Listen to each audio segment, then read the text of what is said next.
This is Audible. Cyborg Warrior, a science fiction cyborg romance, Burning Metal, Volume 4. Written by Lisa Lace. Narrated by Michael Pauly. Chapter 1. Thunder was ready to kill. He scanned the surrounding prairie, keeping his eyes unfocused and looking for any movement that didn't belong to waving wheat or prairie grass. He wasn't sure if he would ever get used to living in the country, but the big house in a rural area of Colorado had suited the needs of the cyborgs. No humans lived for miles around. They needed time to gather together, think, and prepare. The silhouette of an elk broke the horizon, slowly walking as it ate grass. It occasionally paused to listen for predators. Thunder brought a rifle to his shoulder and peered through the scope. He was lucky enough to keep the plasma gun that had been installed in his arm when he first became a cyborg, but it was too loud for hunting. The thin air could have carried the squeal of its discharge for over a mile. Any other animals around him would be scared off by the noise. Even if he managed to squeeze off a shot, it would have obliterated the beast and left the meat inedible. He lowered the weapon again. The elk was out of range. He would have to wait for it to come closer, or get lucky and have another one come along. On another day, he might have tried to approach the animal. The kill would satiate the bloodlust he felt inside, and the cyborgs in the old farmhouse needed the meat. But it was approaching Savage's scheduled meeting time. Thunder turned and went inside the house. Savage, a massive cyborg with blazing red hair and brown eyes that dared anyone to challenge him, had quickly taken control of the group. It had been his idea to find a remote place where cyborgs could gather safely. Considering his size, vigor, and rage, nobody had bothered questioning him. They were cyborgs, and they had been soldiers. Something inside them wanted someone to command them. Savage had risen to the occasion. "Any luck?" The cyborg looked up when Thunder came through the door. Savage sat in a rickety old chair in the middle of what had once been a living room, looking at the broken windows, peeling wallpaper, and creaky floorboards. It was evident that no humans had lived in the home for a long time. The cyborgs didn't mind roughing it, as long as it meant they didn't have to deal with daily persecution. Thunder shook his head. "No, not this time." "It's just as well." Savage laid aside the gun he had been cleaning and stood. His short hair nearly touched the ceiling. "It's better for everyone to attend our meeting instead of being outside skinning and quartering game." The cyborg leader had been trying to get everyone in one room for some time now. Thunder wondered what was so important about it. The cyborgs had regular gatherings to introduce new members who had made it to their refuge, to share incoming news, or to discuss supplies that were running low. Savage didn't want to talk about any of those things. Something bigger than everyday matters was on his mind. Thunder followed Savage into the back room of the house. It was narrow and still held a long wooden table that humans had used for dining. In the beginning, the cyborgs had used it when they were eating, but they soon had too many bodies for the available space. Now they ate wherever they wanted to, but the room was still useful for meetings, as long as most were willing to stand. Savage called out to his fellow cyborgs. The roar was unintelligible, but carried meaning. The soldiers quickly filtered into the room and assembled in rows to hear their leader speak. "We have many things to discuss today." Savage sat at the head of the table. He gestured for Thunder to sit next to him, on the right. "The reports we intercept from the humans are becoming more troubling. The eradication project is ahead of schedule. Cyborgs are being destroyed all around us. It's time for us to do something to stop it." The group cheered. The dull yell was a dark and angry sound that rattled the remaining glass in the windows. Thunder refrained from celebrating, choosing instead to recall the sequence of events that led him here. Cyborg Sector, The government group in charge of turning humans into cyborgs and dispatching them into the field lost its funding once it became apparent that implanting a computer chip in a human body didn't always make them obedient. The next phase in cyborg history was the rehabilitation program. Sympathetic human scientists upgraded the cybernetic firmware to help them regain their humanity. The ex-soldiers went through rigorous training, and some of them even found jobs. After many years, everyone hoped that cyborgs and the humans would be able to live together in peace. But the software upgrades didn't always work. Some of the custom biochips weren't compatible with the new programming. A minority of cyborgs became uncontrollably violent. The staff at the rehabilitation program weren't able to stop them. The renegades were tranquilized and kept unconscious until someone in a higher pay grade figured out what they wanted to do with them. Eventually, the only solution was termination.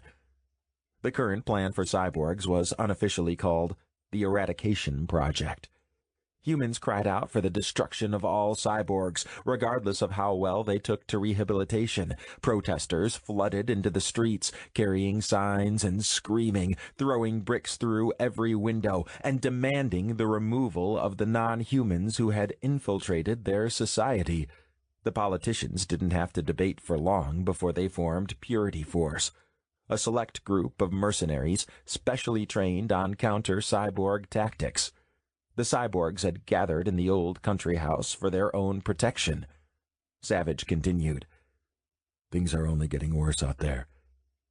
You've seen the news videos showing humans congratulating each other for turning in their friends and neighbors. If the rumors are correct, soon they will declare open hunting season on cyborgs. The soldiers muttered and grumbled obscenities. What you need to understand is that there is no hope of improving our relations with the humans. Yesterday, a woman was raped by a cyborg in Chicago. We are no longer a nuisance to them. There are no more allies to help us. We are on our own. That's fine by me. A slim young cyborg stood up in the back and charged his plasma gun. The dull whine of the weapon filled the room. It's about time they started to hunt us. I've been waiting to hunt them. The swarm erupted in whoops and cheers. Thunder watched them carefully. He knew that humans were their natural enemy, but a group of cyborgs that were barely under control could be just as dangerous. We'll let them know what it's like for someone to get pulled out of their home and executed. Against his will, Thunder's voice was growing louder from the front of the room. If they intend to treat us like barbarians, we'll act like it. All we have to do is prove they were right about us. He thrust his fist into the air to drive his point home. The roar in the room was deafening. The floors and walls shook as the soldiers pounded their fists and screamed for revenge. Thunder gladly joined them, welcoming the pain in his throat as he let his voice come out at full blast. He had spent too much time running and defending himself. Savage waited patiently for the din to subside and was ready to speak again when the cyborgs could hear him. My comrades, there is one thing we must do first. It will be the perfect start to our new path in life and set the tone for future interactions with the humans. We cannot risk going into the streets alone and letting them pick us off one by one. The cyborgs were silent and attentive now, eyes gleaming and computer systems firing at full speed. Thunder could tell by the way they watched their makeshift commander that they were clinging to every word he said. They would willingly follow all of Savage's orders. So much for autonomous cyborgs. Purity Force took their last group of captives to New York City. Although I'm sure they would happily kill them without any further thought, a few humans have demanded an investigation into their supposed crimes. The humans are soft and weak. 20 of our brothers are rotting in an underground holding cell while they decide what to do. Savage's face looked grave as he explained the situation. The crowd remained silent. Thunder didn't fully understand what was happening. Why are they detaining the cyborgs? That hasn't been their way for years." Savage's jaw looked square and hard, and he ground his teeth together. Thunder wasn't sure if the reaction was because of his line of questioning or because Savage was so angry about their predicament. "From what we can tell, they think they can learn why the cyborgs committed their alleged crimes before the execution. Apparently, the humans imagine this will make them feel better about murder. We should be thankful. It gives us an opportunity to rescue them." Savage emerged from behind the table, pacing up and down the rows of cyborgs as he spoke. "We're going to get to New York City. We're going to find that holding cell.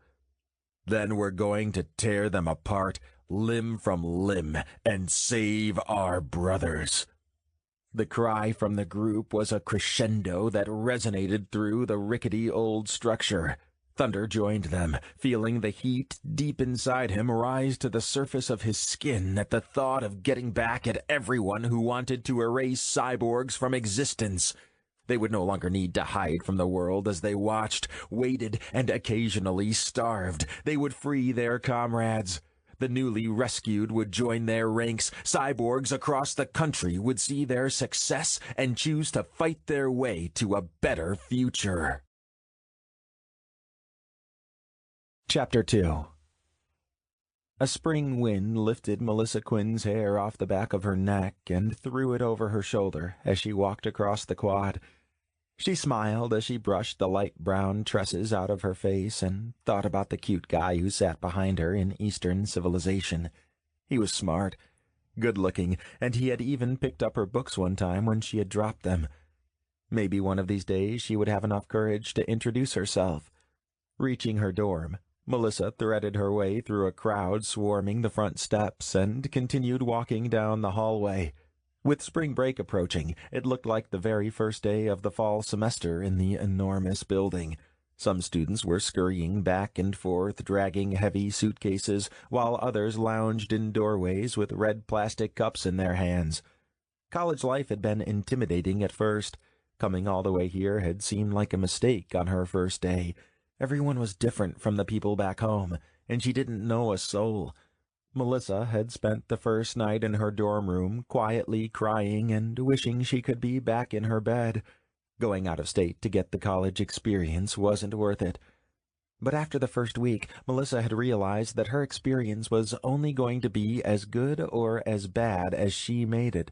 Joanna, her roommate, was outgoing and boisterous. She dragged the poor country girl out to every party she knew of, and Melissa slowly became more and more comfortable around the crowds. Within a few weeks, she was dressing differently, using new phrases when she spoke, and staying up late with friends instead of studying. Melissa knew that she wasn't a completely changed person.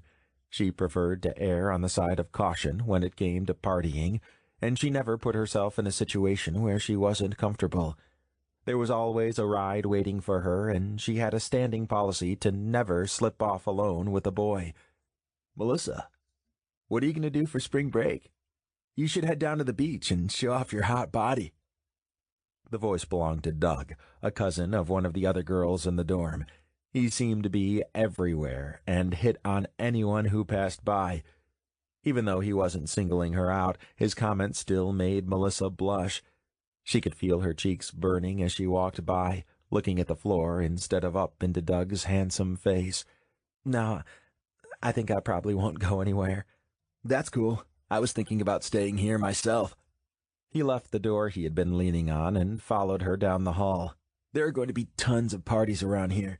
You and I should hang out sometime." He took a swig from a beer bottle. Doug was following her too closely, and Melissa could feel the heat of his body. He was definitely hot, there was no question of that. She'd seen him strip off his shirt after he had consumed a couple of drinks and was eager to show off his abs. If Melissa was honest with herself, she had wanted to reach out and run her fingers down his washboard abs. But he wasn't the kind of guy she wanted in life. To Doug, she was just another girl. "I forgot. I think I'm going home for the week." "You don't want to do that." Doug reached out to grab her waist. He spun her around and forced her to face him. Going home is boring. There's no action there. Doug pressed his body against her, ostensibly to let someone else get through the narrow hallway. Melissa flattened her hand against his chest, trying to protect herself while simultaneously fighting to ignore the hard muscles underneath his thin t-shirt. You're right, there isn't, and that's just the way I like it. She managed to disentangle herself from his body. His fingers brushed across her hip, but she imagined it was an accident and rushed into the sanctuary of her dorm room. As it turned out, her room wasn't safe either.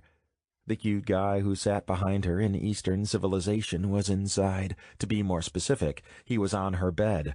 Melissa blinked and swallowed, wondered if what she saw was real. The image in front of her didn't change when she opened her eyes. She had no choice but to accept it. Joanna was on the other side of the room on a different bed. Other students lounged around on the couch or rug. Another one sat backward in the desk chair. They were all focused on a video playing on someone's phone. What are you guys watching? Melissa's voice sounded tentative. Joanna, a plump girl with thin hair that was always slicked back into a ratty ponytail, patted the mattress next to her. What do you think? Something is happening with the cyborgs again. Melissa's stomach lurched. She had heard a lot about these creations who were something more than human. She had seen the documentaries about how they had started out as donor bodies, and surgeons converted them into killing machines. When her parents learned she was leaving the farm and heading for a bigger city, they started warning her about the danger of these creatures. They were intimidating and unpredictable. If she had it her way, she would never run into one. The person broadcasting on the phone wrapped up her story. Groups of liberators are forming all over the country, protesting the totalitarian actions of Purity Force. Wow. Joanna's pale eyes remained focused on the tiny screen. That's quite a surprise to me. Nobody has ever stood up to Purity Force before. It's about time, if you ask me. The cute guy was speaking. Melissa stiffened as she remembered that he was in the room. It isn't right to round up the cyborgs like cattle and kill them all. Some of them are dangerous, but there must be good ones and bad ones. Melissa, you know Jake, don't you? Joanna smiled and winked at her. Melissa had told her roommate about her crush many times. Shaking inside, she tried her best to play it cool. Oh, yeah. You're in one of my classes, aren't you? Jake nodded and stood, holding out his hand for her to shake. Yeah, Eastern Civilization. I sit behind you. It's nice to meet you. Melissa smiled. She was thrilled to be talking to him, but she didn't want to be doing it in front of a group of people. What are you doing here? I mean, not that you can't be here. You just surprised me. Joanna stood up, too. Jake and his friends are thinking about starting a local liberation group. It sounded interesting to me, and I invited them over. We all have a passion for something. Melissa knew almost nothing about the Liberators. She heard her friends mention the group in passing, but she usually tuned them out when they started talking about it. We're planning an official meeting tonight at the Student Center. You should come and hear what everyone has to say. You might be interested in it. I've got to go now. Bye. In a flash, he and the other students vanished, leaving Melissa and Joanna alone in their room. I'm sorry about that. Joanna slammed the door and leaned against it. I was talking to him about the Liberator stuff, and I was trying to figure out a way to get him over here at the same time as you. I didn't intend for you to waltz in here and find the man of your dreams sitting on your bed. Melissa glanced at the spot on her mattress where Jake had been sitting less than a minute ago. It felt like it had been a dream, but she had his image burned into her mind. He had long, dark hair pulled back at the nape of his neck. The hairstyle paired perfectly with his wireframe glasses and the smart set of his mouth. He was exactly the type of guy she had imagined she would fall for if she went away to college. Not only were they on speaking terms, but he had even been into her room and touched her bed. It's okay, she mumbled. But next time, shoot me a text. I like to be prepared. You might not have to worry about it. Joanna had a huge grin on her face. If you start going to his meetings, you'll see him all the time. I bet you'll be the one inviting him over before long. Do you think I should go? Melissa finally took off her backpack and dumped it on the floor at the foot of her bed. I don't know anything about cyborgs. Joanna shrugged as she flopped down onto her mattress. I don't think that matters. It's going to be like any other club around here. Everyone wants a lot of warm bodies so they can feel important. All you have to do is show up, nod a few times, and yell when everyone else yells. It should be a piece of cake. Melissa decided to take her roommate's advice and made her way across campus to the student center in the evening. Her stomach trembled from both nerves and hunger, but she couldn't eat a thing. She passed by rows of vending machines without a second glance, knowing that whatever food she tried to force down would just be coming up again. Judging by the size of the gathering in her dorm room, Melissa thought the meeting would be small. She imagined 5 or 6 people hanging out to talk about Liberator stuff, which meant she would get plenty of alone time with Jake. Her hands were trembling. As she walked around the final corner and entered the meeting, Melissa stopped in her tracks. She spotted Jake immediately, sitting at a table and speaking enthusiastically to another student. But there were more than a handful of people here. There were enough to fill the entire room. I'm impressed, she muttered under her breath as she looked for a seat. She hadn't expected lots of people to be interested in cyborgs. Melissa! Thanks for coming! Over here! Jake had spotted her, and he gestured for her to join him near the front of the room. You got quite a turnout tonight. Melissa had no idea what to say, but she needed to say something. Isn't it great? Jake rubbed his hands together enthusiastically. I knew you and I would be here, but I never thought it would be like this. There are so many people here who believe in the cause, just like you and me. She tried not to grimace, unwilling to start an argument in a room full of cyborg aficionados. Melissa wasn't sure releasing the cyborgs was a good idea. They were designed to be killing machines and would never be anything more. But she was prepared to say whatever it took to make Jake happy. Take a seat right up here by me. Jake pointed at the chair adjacent to him, and Melissa obediently sat down. We're going to start up in a minute. Do you have anything you want to tell everyone? Feeling like she might pass out from the pressure of public speaking, Melissa shook her head. No thanks. I think I'll sit back and watch for the first meeting. Jake nodded. That's a good idea. Keep an eye on the crowd for me and see how they react. We'll learn what we can do better next time. Melissa nodded dutifully, even though that hadn't been what she had meant at all. She didn't care about what people thought they could get out of these stupid meetings. She only wanted to watch Jake so she could see what he did and how he thought. All right, everyone, I'd like to get this party started. Please make sure you've signed the guest book. It's right over here on this table. He pointed to a little table near one of the doorways. It looks like it's just a notebook. Maybe it is for now. But if this group grows, it'll become more than a collection of papers. We aren't like everyone else. We're not bloodthirsty assholes who think only those exactly like them should be allowed to live. The students turned around and watched Jake with mixed reactions. Some sat up, bright-eyed and interested, while others reclined in their chairs with dull eyes. Melissa wondered if they had accidentally wandered into the room. What about the cyborg who raped a woman? Someone asked from the back. Do you think he should have the same rights people do? Several students nodded their heads in agreement. Jake had apparently prepared for this question. We can't judge the cyborgs as a whole based on the actions of just one of them.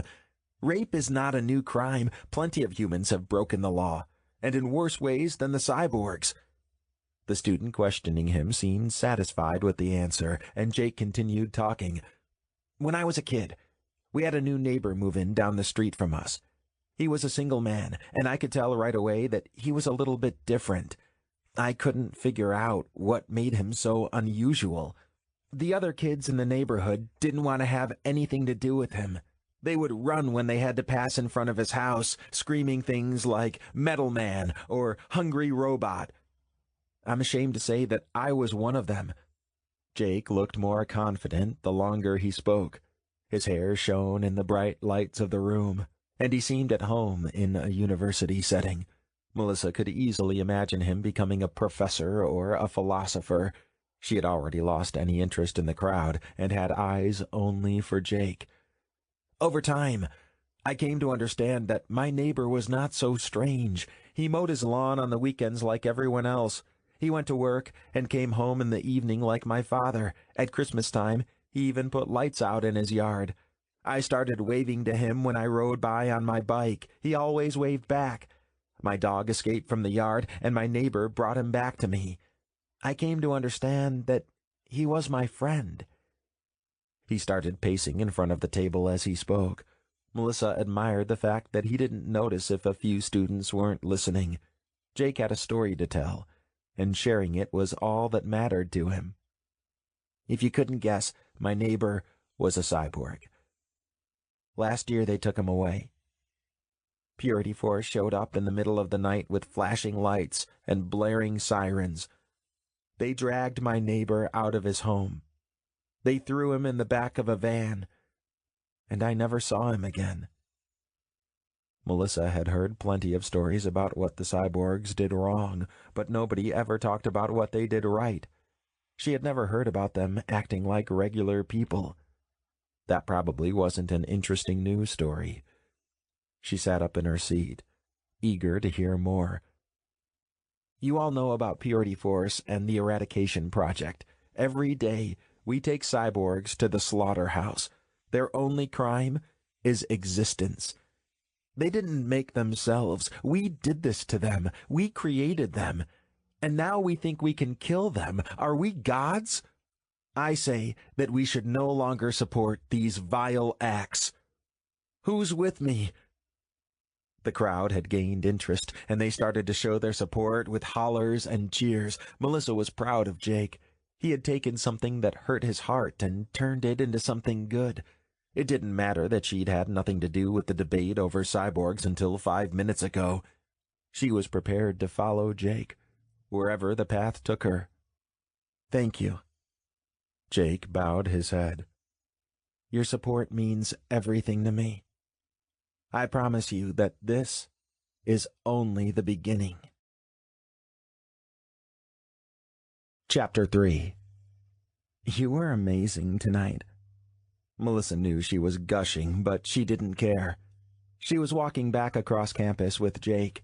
She had patiently waited as the other students dispersed, and her reward was a chance to be alone with him. I've been in class with you for a long time, but I had no idea you could be this passionate about something. She was intensely aware of his presence at her side, and it made her chest tighten. So you did notice me. He gave a small laugh. Before tonight, I'd assumed you had a boyfriend back home, and you were trying not to talk to any of the boys. Melissa laughed too, but Jake had spoken the truth.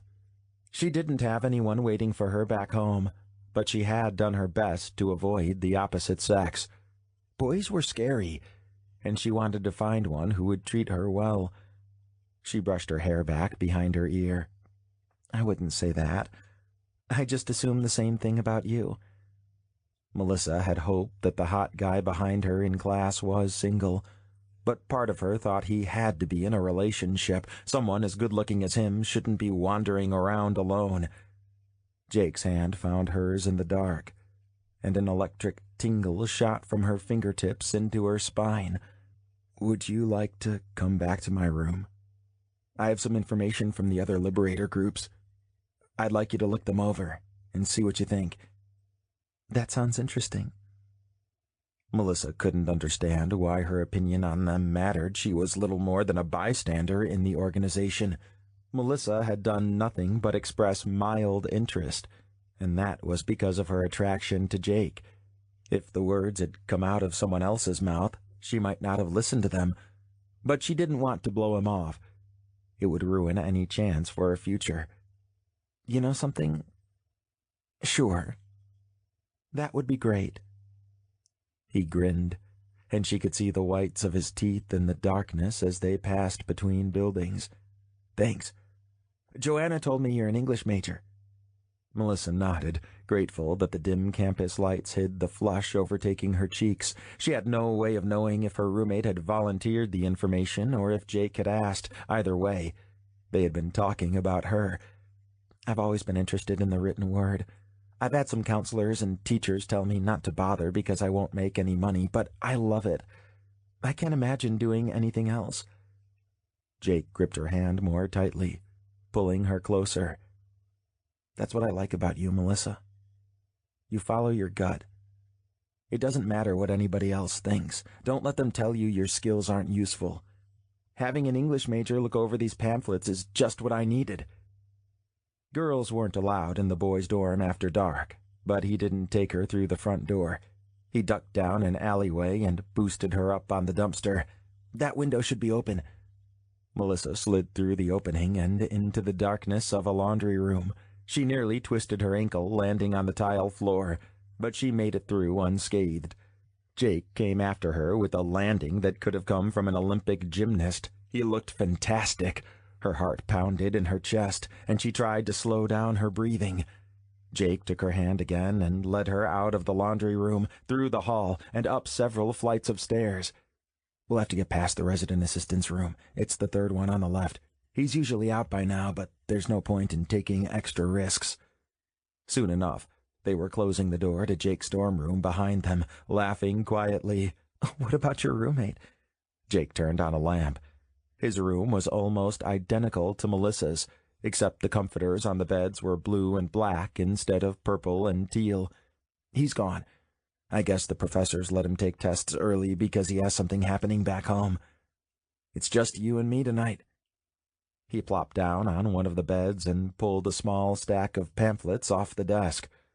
Melissa sat next to him, at once both embarrassed and thrilled to be sitting on a guy's bed with him. The knowledge that her presence was forbidden made the experience exciting, and she hoped he didn't notice her hands shaking as she took the folded pieces of paper from him. You can take your time with them. There's no rush. Bring them back with you and let me know if you think I should change anything. I probably shouldn't worry about something as petty as a typo when there are lives at stake, but I want people to take us seriously.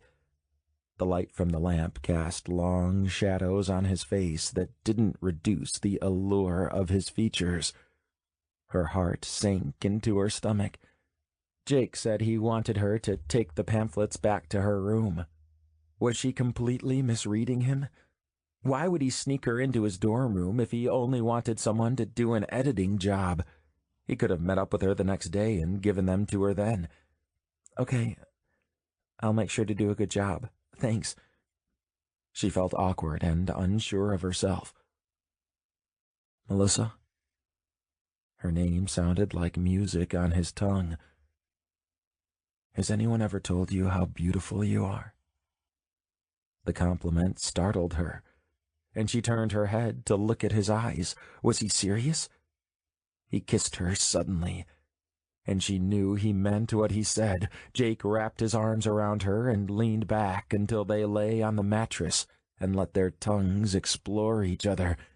Melissa could feel every part of his body that touched her, from the roughness of his tongue to the gentle pressure of his hands as they swept over her back. Her core was on fire, and she put her arms around his neck to pull him closer. Jake's hands lifted her shirt and began roaming over her skin. He ran his palms around her waist and up her ribs until they cupped her breasts through her bra. He didn't break their kiss as he slid one hand to her back and found the clasp. Melissa arched her back to allow him access. The lacy scrap of cloth easily came undone. Jake pulled up her top. He was no longer willing to let her shirt come between them, and took her nipple into the heat of his mouth. Melissa twisted her head in ecstasy as he nipped and sucked. She could feel the weight of his muscular body on top of her, and the hardness in his jeans. "God, you're amazing," Jake murmured as he moved to her other breast. "Do you know how long I've wanted to do this to you?" She ran her fingers through his hair as she stretched out like a cat on the bed. "I have no idea. Tell me. I've sat behind you every day in class and watched you. I didn't even listen to the lecture half the time because I was fantasizing about bringing you back into my room and having my way with you. You're kidding me." Nobody had ever talked to her like this, and she wanted to hear more. "Oh, yeah. I wanted to see if you were just as hot without your clothes as you were with them. I wanted to bend you over this bed and ram my cock into you. Now I'm finally going to get my hands on your juicy ass." Jake's hand left her breast and made its way down, dipping into the front of her pants. Suddenly, Melissa realized what was going to happen. This wasn't just a make-out session. She barely knew this guy. Her legs automatically clamped together, and she tried to sit up. "Jake, I think I need to go." He shook his head as he tried to push her back down onto the mattress. "You can't, Melissa. I have needs." She wriggled out from underneath him and tugged her shirt back down. "I know you do, but I'm not comfortable doing this here." It was a lame excuse, but it was the best one she could come up with quickly. She couldn't tell him that she was scared, and all the relationships made her turn and run. The door's locked. Jake had an earnest expression on his face. "Nobody will ever know." "Please don't do this." She sank her teeth into her lips, hoping it would hold back the tears threatening to fall from the back of her eyes. "I just want to go home." He sat back and sighed. "Fine. But I don't know when we're going to get another chance like this." Melissa didn't want to lose him. He was everything she had ever dreamed of, and now she had gotten herself wrapped up in the liberators for him. But she wasn't ready. "I'm sure we'll come up with something when the time is right." The corners of his lips turned up, but he didn't look convinced. "Yeah, okay." "Do you know the way out of here?" She couldn't be certain, considering the building was in complete darkness, but it was similar to the layout of her dorm, and she didn't want Jake to see her cry if she lost her composure. "I think I can take care of myself. I'll see you soon." She slipped out of the door and down the hall, sneaking slowly by the resident assistant's door before she reached the stairwell. Melissa pulled herself through the window and ran into the night. Chapter 4. "Are you sure about this?" Joanna got down on her hands and knees, looking for a missing sweatshirt under her bed. "I'd go with you guys, but I made my spring break plans months ago, and my plane ticket isn't refundable." Her roommate smiled, despite her nervous stomach. "I'm sure. We'll be okay. Let me know how everything goes at the beach." Melissa's phone chirped as she grabbed several t-shirts from a drawer and threw them in her suitcase. Jake's number flashed on the screen, and she took a deep breath before answering with a shaky voice. "Hello?" "Hey, it's Jake." Despite the early hour, he sounded cheerful and energetic. "I just wanted to make sure you're still coming on the trip." "Yeah, absolutely." Melissa let out her breath. She'd been worried that he was going to tell her she should stay at home. After their awkward encounter in his room the other night, there was a good chance he didn't want to have anything to do with her. However, she was still part of the group receiving the reminder text about their departure time, and she didn't want to miss a chance to make things right. "Are we still leaving at 8? "That's the plan. I picked up the rental van last night, and I'll be out in front of the student center by 7:45. There was a slight pause, and Melissa drew her breath in again as she waited for Jake to continue. "Listen, I'm sorry about the other night. I didn't mean to upset you or anything. I guess I just got overexcited." "No, I'm sorry." Melissa sat next to her suitcase and ran her hand over her face. "I was just nervous. It's been a while for me. Everything is my fault." She hadn't been able to stop thinking about that night and what she could have done differently. Even while she was taking her chemistry exam, she kept imagining what might have happened if she had let things continue. She wouldn't panic if there was a next time. She would let things progress and see where they went. A guy like Jake, or any guy for that matter, wasn't going to wait forever, and she was lucky he was still willing to talk to her. "It's not a problem. Can we start over? I don't want anything to be awkward between us while we're on the trip together." "That sounds good to me. I'll see you soon." Melissa ended the call with a smile on her face. She had worried for nothing. There would be plenty of chances in the upcoming week when she could make up for the teasing. Jake had announced at the end of the Liberator meeting that he wanted to lead a trip to rescue a group of cyborgs in New York City. Purity Force was holding them for questioning. While it was true that none of the people in their group were experts in breaking and entering, they were confident that they could free the cyborgs. It would be far more effective than a protest, Jake said, and it would show the supporters of the eradication project that they had strong opposition. As she threw a few pairs of clean panties into her suitcase, Melissa realized she still had some reservations about leaving. She'd never had a speeding ticket, much less broken someone out of prison. Jake had started referring to the trip as the Liberation Expedition, but she wasn't sure of her stance on cyborgs in the first place. Her parents had taught her that they were dangerous creatures. Up until a few nights ago, she had accepted their opinion without thinking about it. But Jake was passionate about the cyborgs. If she wanted to have any shot with him, she would have to go. Anyway, the drive was going to be an overnight journey. If Jake were willing to start over with her, it would be the perfect opportunity to let him know she had made a mistake. A mistake was putting it mildly. Melissa had always erred on the side of caution. Once she had crawled out of his dorm, made her way back home, and dried her tears, she had vowed to herself that she was going to live a little more dangerously. She wasn't going to let a second opportunity pass by her. With a sigh, Melissa picked her phone up again and dialed her parents' number. She hadn't said anything to them specifically about going home for spring break, but she knew they would be expecting her. It was an unspoken rule in their family. Good little Melissa always followed the rules, got good grades, and came home when she had the chance. When she thought about it, she was tired of being that person.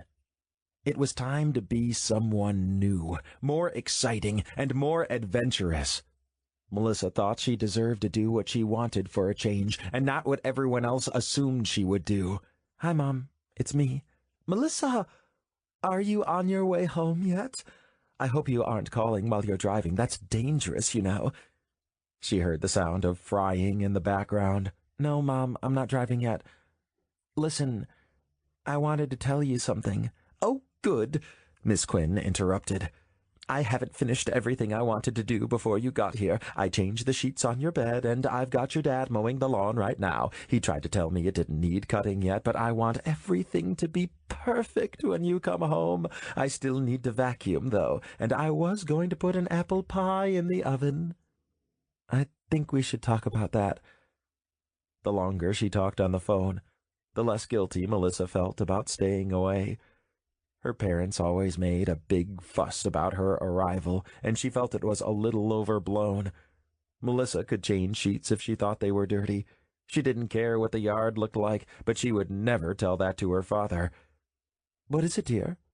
Is your car broken again? I can send some money for a bus if you need it, or even if you just want it, for that matter. I'm sure you're tired, and I understand if you don't want to drive."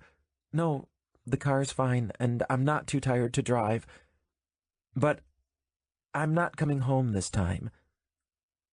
Melissa heard silence on the other end of the line. "Some of the other students invited me to take a trip with them. I know I usually come home, but this is something that's important to me. I'll get to see New York with some of my friends."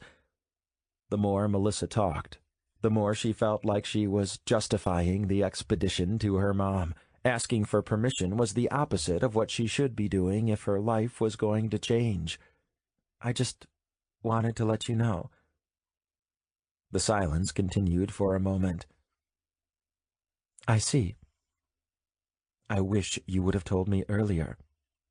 Mrs. Quinn's voice was now like ice. Melissa could envision what her mom looked like as she stood in the kitchen with a phone to her ear, chin sticking out in anger like it always did when she was upset. "I should have said something before, but I wasn't sure about it until just now." Melissa flung a few pairs of socks into the suitcase on top of her t-shirts and panties and zipped it up. Pulling the big piece of luggage down onto the floor, she realized that she was acting like an idiot. They were going to be crammed together in a van for a few days, but Melissa was packing like she was going to take a commercial airline flight. Changing her mind, she grabbed a backpack, dumped out her books, and started stuffing her clothes inside. "Can we talk about this?" It sounds risky for you to go off with a bunch of strangers. New York City is dangerous. That's where they have all the cyborgs, you know. Did you see that on the news?" Her mom was starting to panic. Melissa nodded, even though Mrs. Quinn couldn't see her. "I know, but they have them all locked up, so it's safer than it was just a week ago." They would be free if the liberators were lucky, but she wasn't about to volunteer that information. It was shocking enough that Melissa wasn't going to come home. She didn't think her parents could handle it if they found out she was part of a cyborg rescue mission. With a tightening of her chest, Melissa realized that her folks might find out about it anyway. A cyborg breakout was bound to be national news. Should she say something just in case a camera took her picture or she got arrested? No. She would deal with it later. And so would her parents. "Give me the number of your hotel." There was a scuffle on the other end of the line as Mrs. Quinn searched through the junk drawer for a piece of paper. "I have my phone, Mom. I am always available." When Melissa had lived at home, she was never allowed to do anything unless her parents knew every detail. She had to let them know where she was going, who she was going with, and if any parents would be there. Her mom was notorious for calling to make sure Melissa was all right if she went to stay the night at a friend's house. Her dad tried to act like the cool parent, but he never stopped his wife from checking up on their daughter. "What if it dies or you have no service?" her mom countered. "I need to know where you're going to be. I deserve that much." "I don't know yet. We're winging it." That was partially correct. Jake may have mentioned the sleeping arrangements during the meeting, but Melissa hadn't been paying attention. She'd been too busy admiring him and listening to his silky voice. She could practically hear her mother shaking her head. "Oh no, that's no good at all. What if you can't get a good room? You're not going to be in the same room as a boy, are you? Let me get your father in here and we'll book a hotel for you. We can do it online." "No, Mom, don't do that. I'm not going to let you embarrass me from far away. There's a whole group going. We'll be fine. I'll call you when I get there. Bye." Melissa pressed her lips together as she hung up. Would her mom ever stop worrying about her? She was an adult, and she could do what she wanted, including staying in a hotel room with a guy. "Be careful, okay?" Joanna said as Melissa stuffed her phone into the back pocket of her jeans. "Will do. You too." Swinging the backpack up onto her shoulder, Melissa headed out the door and toward the student center. Chapter 5. As promised, a rental van awaited at the front of the student center parking lot. Jake stood outside the driver's door, texting rapidly on his phone. He looked up and smiled as Melissa approached. "I hope you haven't been waiting for a long time." Melissa looked embarrassed. "I had a few phone calls to make before I left." She wasn't about to tell him about the conversation with her mother. "Believe it or not, you're the first one." Jake stuck his thumb over his shoulder at the van. "Pick any seat you want. I hope more people are going to show up." Melissa walked around to the other side of the van and threw her backpack into the passenger seat. "Good. I call shotgun." Jake grinned. "Only if you promise to navigate for me. I've got everything programmed into the GPS, but it's still nice to have someone who can help find rest stops or gas stations on the way." "I can do that." Sitting up front with Jake meant she would have lots of time to talk with him. "I can even pull a few shifts of driving if you need a break." Jake raised his dark eyebrows. "Are you sure you know how to drive a beast like this?" Melissa eyed the van carefully. It was large, far bigger than a minivan, but she knew she could handle it. "It won't be a problem. I grew up on a farm. I've driven plenty of trucks and tractors before." His smile showed his appreciation. "I knew you would be the perfect person to bring along with me." "I think those guys are part of our group." Jake pointed to several students making their way across the quad with heavy backpacks strapped to their shoulders. "How many people are coming with us?" Melissa hadn't thought to ask before, but they were guaranteed to fail if only a handful of people joined them. Maybe it would have been better for Jake to wait for a few meetings before proposing the trip. The extra time would let him figure out who had truly committed themselves. It was too late to say anything about it now. They would have to take what they could get and hope it was enough. Jake shrugged. I would love to tell you that everyone from the meeting will be here, but not everyone thinks like us. The van holds 15 people. I think we'll come close to filling it. I've had a few people text me this morning and say that they couldn't make it. They're afraid. I guess so. Good thing we're fearless. Melissa wanted to be a chicken too, but she had already promised herself that she would go through with it. She had promised Jake too.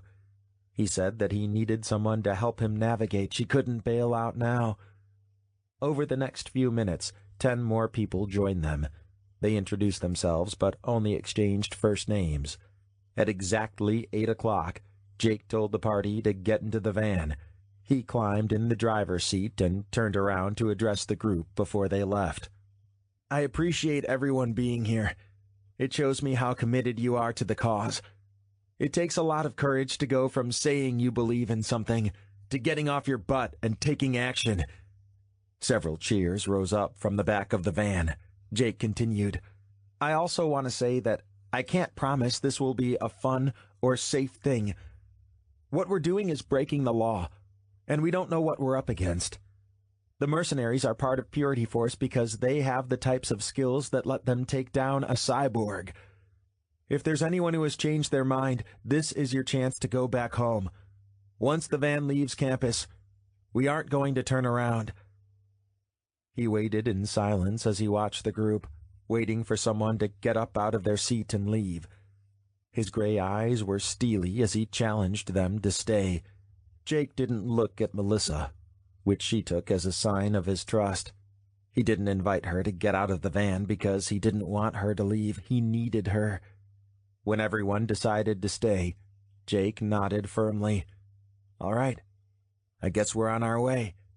He started up the van and drove it into the street. Melissa enjoyed the warm sunshine streaming through the front windows as they made their way out of town. Sitting in the front with Jake made her feel important. He was the leader of their group and had selected her to help him. If everything went according to plan, they would come back to campus in a few days as national heroes. Some wouldn't be pleased with their actions, but it was a small price to pay for starting a revolution. Have you read any of the posts on the Cyborg Freedom blog? Jake asked a few hours later. He'd been talking nonstop about the cause since they had left the student center, and he hadn't gotten tired yet. He leaned over the steering wheel like it could help him get there faster. The gentle swaying of the vehicle was making Melissa sleepy. She had thought the caffeine from a large soda she had picked up at a gas station would keep her awake, but it wasn't helping. She blinked to keep her eyes from rolling up into her head. I don't think I've looked at that one yet. Jake shook his head. You've got to check them out. It's written by someone who used to work for Cyborg Sector. He won't give his real name, of course. Someone from the government would track him down and shoot him if they knew who he was. He talks about all the horrible experiments they used to perform on cyborgs when they were first developing them. Really? Sounds grisly. Melissa wasn't sure she wanted to know more. The cyborgs were once human, after all. It is. Jake nodded his head. That's why people need to know about it. The first biochips didn't work well. The initial cyborgs had a host of problems that never got fixed. Cyborg Sector just kept making more. They said it was all for science, and that the cyborgs didn't know any better, but the guy who writes the blog doesn't seem as sure. He argues that they are sentient beings and deserve the same rights as people. That makes sense to me, Melissa murmured. She was starting to feel queasy from the fast food they had picked up for lunch. Inwardly, she kicked herself for not doing more research before the trip. Melissa could have made a better impression on Jake if she had spent a few minutes studying the liberation movement. Searching her mind for anything relevant to say, Melissa turned sideways in her seat. Jake, how many cyborgs have you met? In person, I mean. I know you were talking about one who was your neighbor, but I was wondering if there were any others. Jake cast a furtive glance over his shoulder. The students in the row of seats behind them were asleep. He leaned over to Melissa while keeping his eyes on the road. To tell you the truth, my neighbor wasn't a cyborg. He was human. He was a little strange, but he never got dragged off to the cyborg incinerators or anything. He just went to a nursing home. Melissa put a hand against her mouth. She didn't want Jake to see her jaw drop open. You made up everything? Your heartbreaking story was a fairy tale? Jake shrugged. You gotta do something to get people interested in taking action. They're gonna pay more attention if the cause relates to their lives. I'm sure nobody would listen to me if I stood up there and said the cyborgs were humans too. People want something they can dig their claws into, something they can believe in. I guess you have a point. Melissa stared out the front windshield, uncertain about what to say next. Jake was either a genius or a con man. Maybe he was a little of both. Does that mean you've never met a cyborg in real life? Nope. But I'm ready to introduce myself. I've done a lot of research on them. I think I'll be able to let the cyborgs know we're on their side. We can fight next to them until they're out of their holding cell. It's going to be incredible. Jake looked like he was dreaming as he guided the van down the highway. What about you? Have you ever known any cyborgs? Melissa shook her head. She had grown up hearing about them in the news, but that was about it. Aside from her parents repeatedly saying that cyborgs were dangerous, they hadn't been a threat to their rural town. Her home was far away from any metropolitan centers. Cyborgs tended to stay in more populated areas. No, I can't say that I have. Jake smiled. I guess it'll be a learning experience for both of us.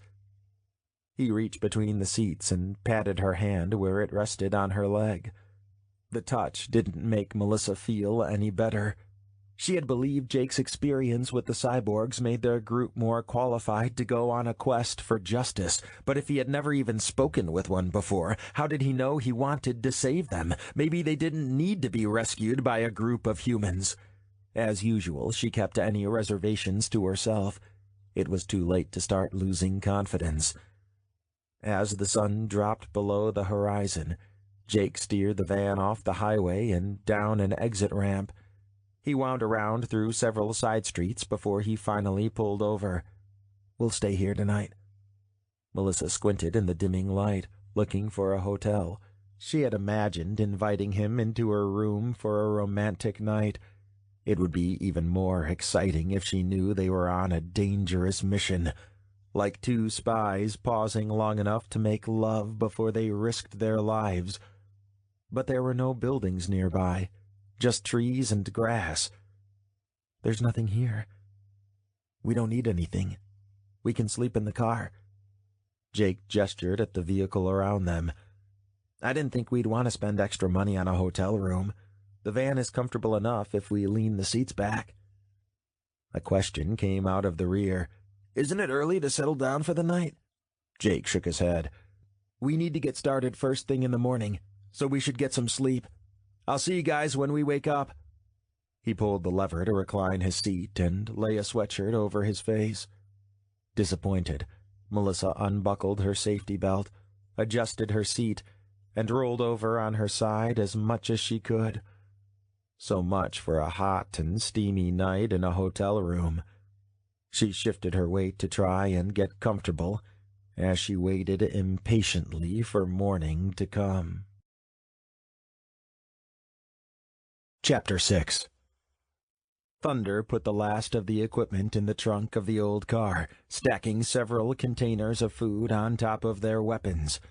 He wasn't sure where Savage had acquired the old beater, but all they needed it to do was get them to New York. The old sedan had rust spots on the wheel wells and rips in the blue velour seats. The paint job had lost its clear coat long ago.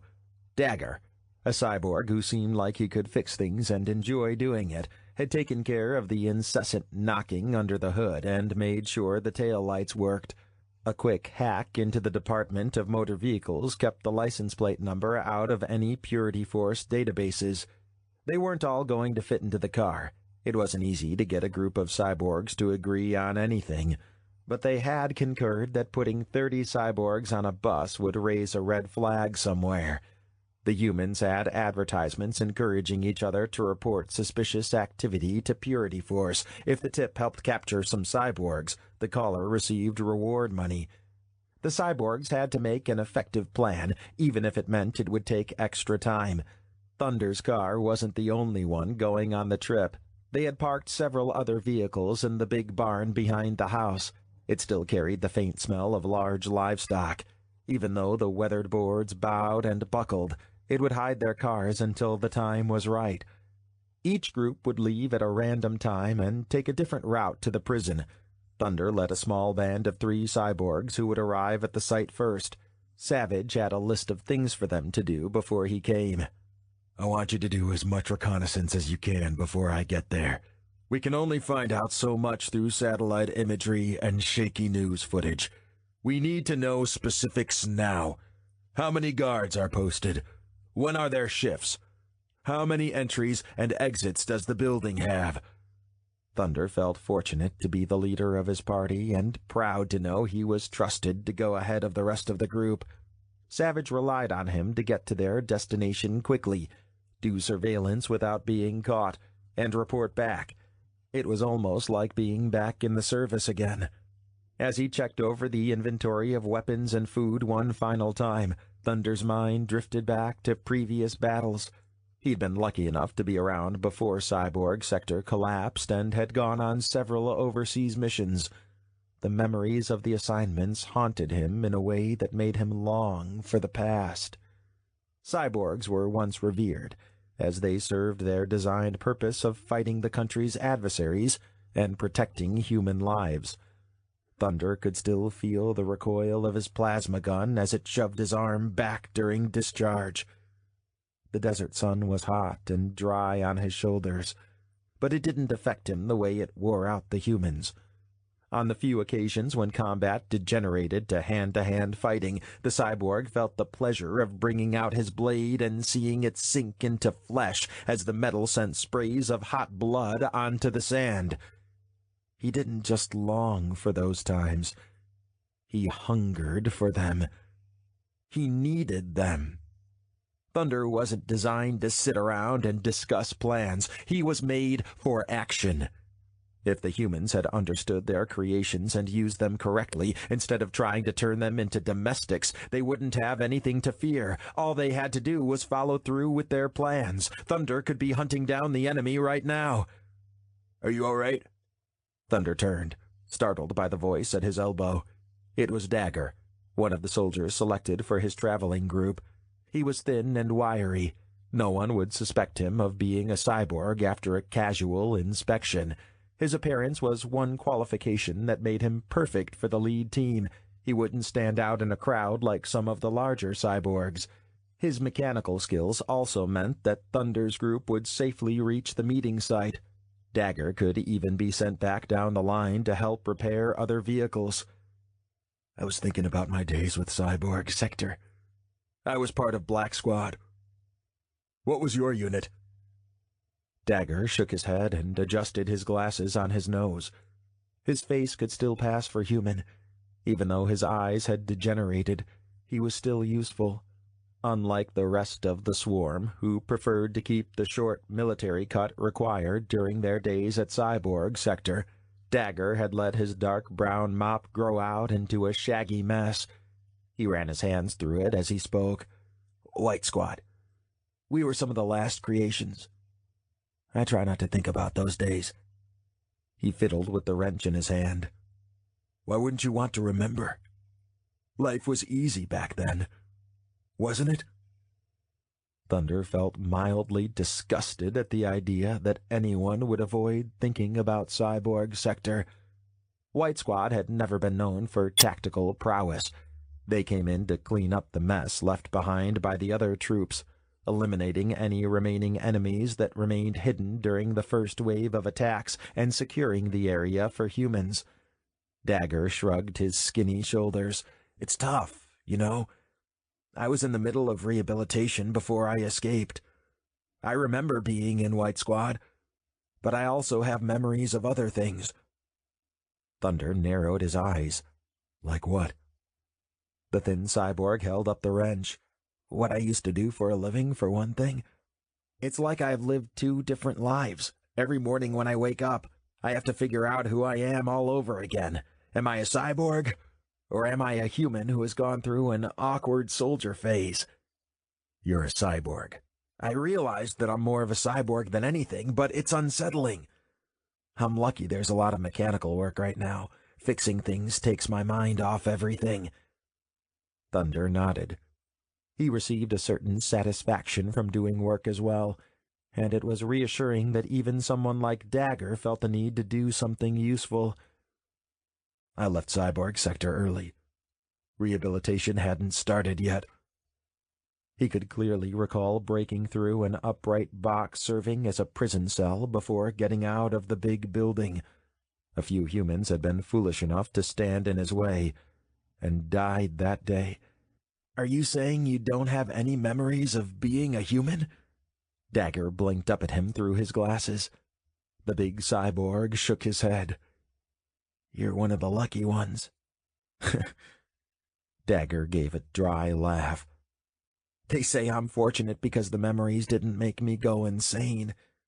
If they knew the truth, they might change their minds." Savage, who had been supervising the groups as they prepared for departure, strode up to them. He peered into the trunk of the old beater and nodded with satisfaction. "It looks like you have everything you need. Are your instructions clear?" "Yes, sir." Thunder stood erect and looked his leader in the eye. "We'll head out in the morning, just like we planned." The leader clapped him on the shoulder. "Good. I'll be sending other groups out every few hours. Let me know when you get there. I don't like being the last one to arrive, but I need to supervise things from this end." Savage leaned in close to Thunder. "I want a good plan by the time I arrive, and I'm relying on you for it." He turned and headed off to check with the next group of soldiers. A day later, Thunder guided the rickety car into the city. They had pulled over several times for gas and maintenance, but they arrived without incident. The blonde cyborg would have preferred to drive one of the armored vehicles Cyborg Sector always used for missions. This car was cramped. The roof of the old sedan grazed the tips of his short hair, and the seat felt like it might collapse under his weight.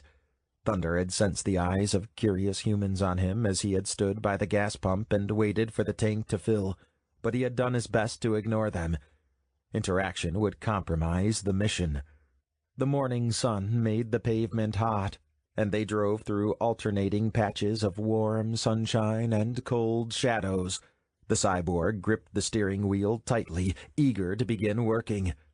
"We're almost there." Compass checked the navigation system from the passenger seat. Savage had chosen him specifically for Thunder's team. He was good with maps, and would help them get around the city. His eyes were the same obsidian color as his short hair. "Take a left up there, and we should find the motel." Clenching his jaw, Thunder followed orders. He wanted to use the navigation and communication systems built into their biochips. It was hard to avoid turning them on and accessing necessary information. But he had discovered long ago that the cyborgs had identifiable digital signatures that could be tracked with the right equipment. If he wanted to keep himself and his comrades hidden, he could not connect to the network. Once the Eradication Project and Purity Force were eliminated, he would be able to live again. Thunder and Compass waited in the car while Dagger checked them into the motel.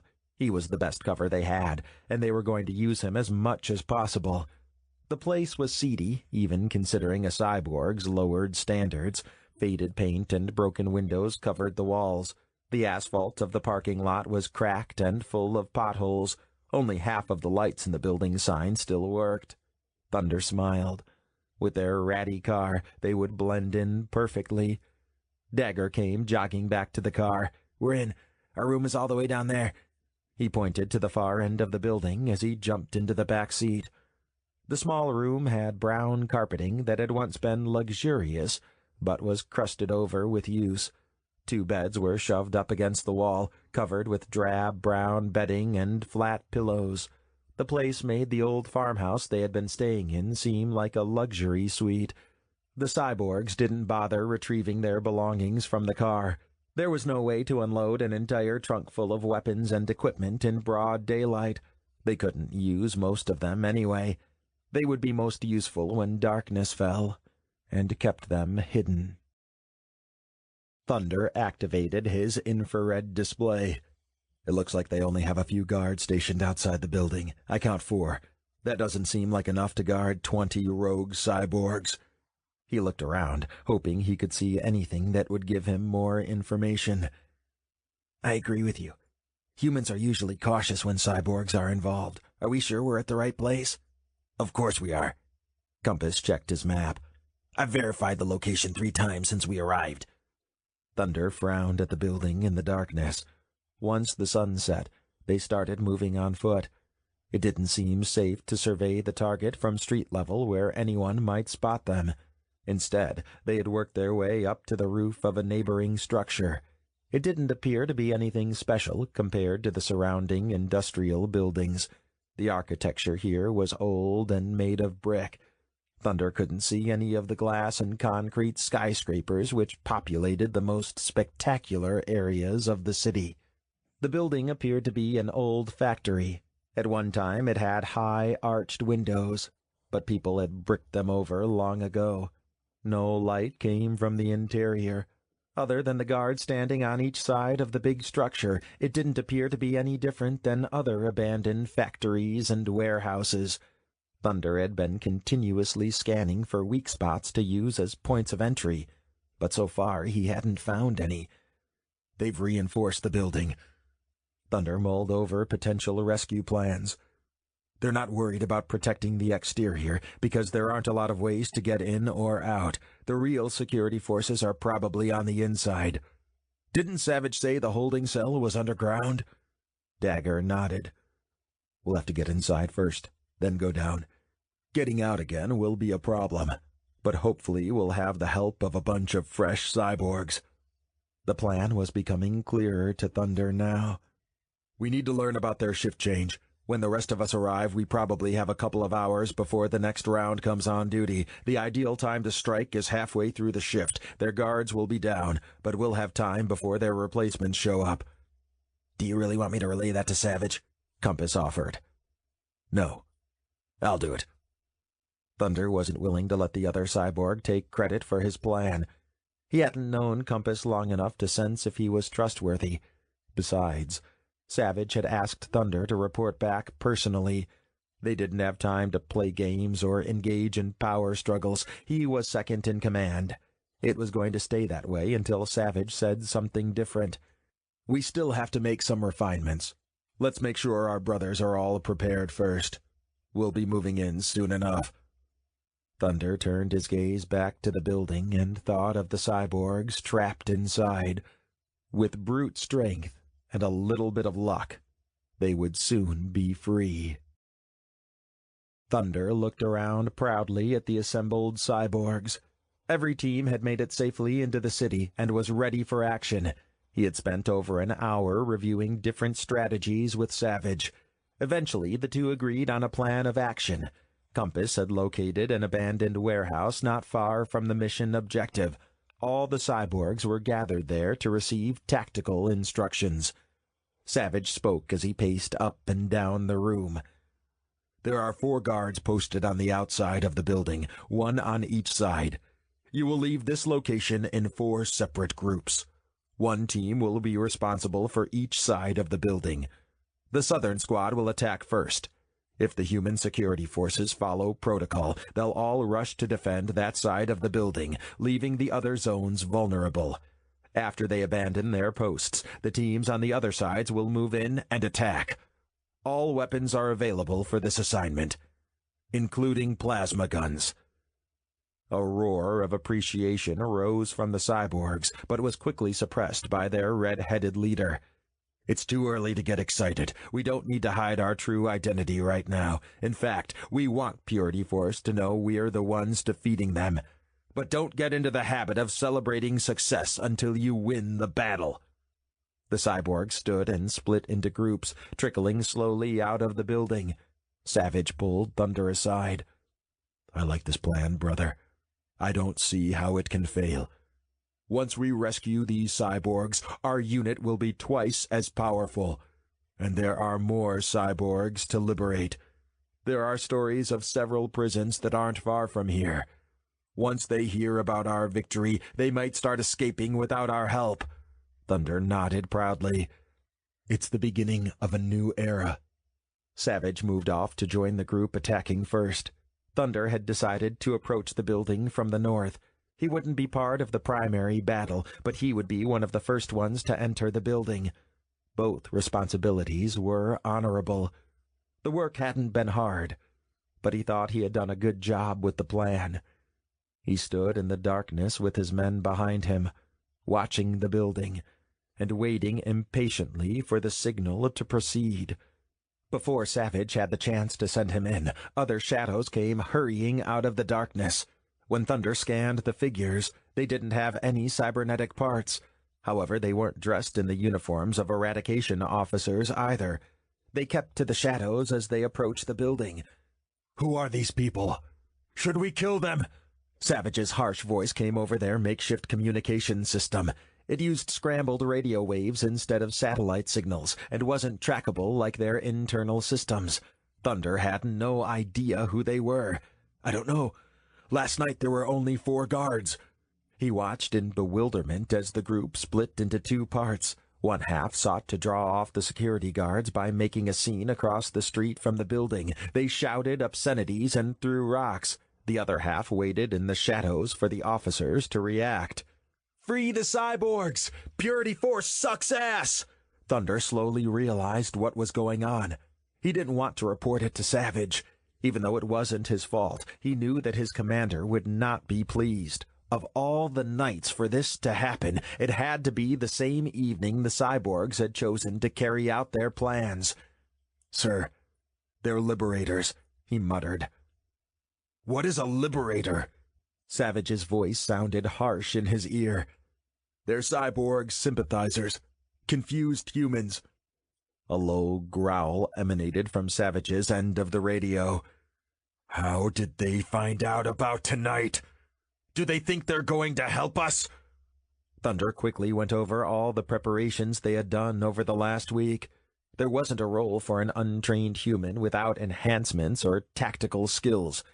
He had heard of cyborg advocate groups forming around the country. He had never seen them do anything besides shout in the streets and wave signs. This particular group must have decided to take matters into their own hands. I don't think we have a leak. It must be a coincidence, sir. They're not going to ruin tonight, Savage snarled. Go ahead with your orders. If a human gets in your way, just kill them. The priority is rescuing our brothers. Thunder agreed, and waited for the signal to advance. He tried to ignore the nagging feeling inside him that said something was going to go wrong. Chapter 7. We've come a long way together, but I still feel like you're holding out on me. What's the plan? What do you mean? Jake looked blank. Melissa blinked in surprise. How are we going to get the cyborgs out of there? Do you think you can walk up, tap the guard on the shoulder, and ask for permission to go inside? The sinking feeling she'd been having about the whole trip was starting to get worse. How could Jake make something a success if he didn't know what they were going to do? Jake shrugged. By now, Melissa understood the expression meant he didn't think her question was pertinent. The people in Purity Force are big, dumb brutes. They hire the guys with the widest shoulders and the most folds in the backs of their necks, not the ones with brains. You have a brain. Do you know a way to sneak in? Melissa asked hopefully. Nope. But we don't need to. We'll figure something out. Melissa had been leaning against the van, exhausted from not enough sleep and too much time spent cramped up in a vehicle. At his words, she stood upright and put her hands on her hips. She didn't care if she looked like a raging bitch. Jake deserved it. Then tell me what you're thinking. Everyone is hopeful, but look at us. We're a bunch of college kids. Life isn't a movie where we have a martial arts expert and a computer hacker and a guy on the inside. Get real and get a plan. Otherwise, I'm leaving. Melissa didn't notice the rest of the group come around to their side of the van and silently stand behind her. Everyone was waiting for Jake's answer. Apparently, she hadn't been the only one with concerns. Jake put his hands up defensively, palms out, but he never dropped his positive expression. Calm down, guys. You're overthinking things. I have a plan, and I'm not stupid. We'll split into 2 groups. The first group will distract the guards by staging a mock protest. It'll start small, but we've all seen how many demonstrations can turn into a riot. They'll call everyone over there to deal with it, and the rest of us will go inside. Don't you think they will have security on the doors? Kenny was a tall guy with long hair who had spent most of the van ride sleeping with his headphones on. Holding up one finger, Jake grinned. He reached under the seat of the van and pulled out a bag of tools. That is the one thing I prepared for in advance. On the internet, you can order any lock-picking instrument ever created. Kenny raised an eyebrow. That might have been useful 100 years ago, but what if it's an electronic lock? Those old things won't do us any good. We don't have to worry about that, Kenny. It's an old building, and Purity Force hasn't had the time to upgrade it. They needed a place where they could store the cyborgs quickly and easily. How about weapons? Kenny folded his arms across his broad chest. Melissa couldn't help but admire the ripple of muscles under his t-shirt. Maybe she should hang around him during their coup attempt. I know Purity Force is going to have guns. What did we bring? You're acting like I didn't think about anything. Jake gave a placating smile. If you were so unsure about the cause, why did you come all this way before asking your questions? What you need to understand is that the Liberators are focused on preserving life, not ending it. We don't need weapons because we aren't going to hurt anyone. That's not what we're about. He licked his lips as he surveyed the small group. Melissa imagined she could see the thoughts as racing through his head. Jake hadn't prepared enough. Everyone was starting to realize it. If he didn't say something quickly, he would have a mutiny on his hands. At this point, Melissa thought that might be a good thing. She was prepared to offer to drive as long as they kept Jake in the back. Are we going to stand down and let them torture or kill cyborgs? Is our lack of training an excuse? We don't need special skills to get past these goons. We have justice on our side. You might think it's risky, but wouldn't you want someone to take a chance for you? Don't let your fears get in the way of having a brilliant future. Jake raised his fist in the air as a fierce expression appeared on his face. The rest of the group nodded, pounded their fists, and murmured their assent. While there wasn't the same amount of enthusiasm Melissa had seen at the Liberator meeting, Jake had managed to keep the group following him. She didn't want to admit that the ability to control a crowd turned her on, because he had looked like an idiot with his lackadaisical attitude, but Melissa still felt a shudder of passion ripple through her as she saw the crowd rally to his side. Maybe she would still find a chance to finish what they had started. Melissa shook her head as she got back in the van.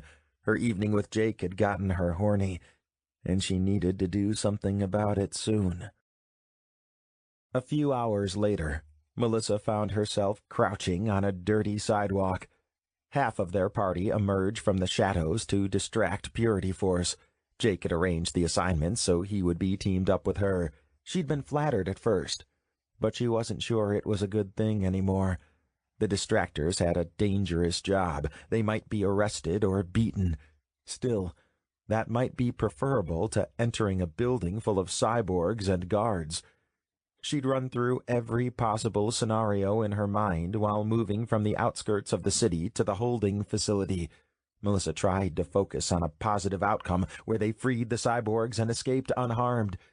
It was hard for her to see success when images of her ending up in jail or dead kept passing through her mind.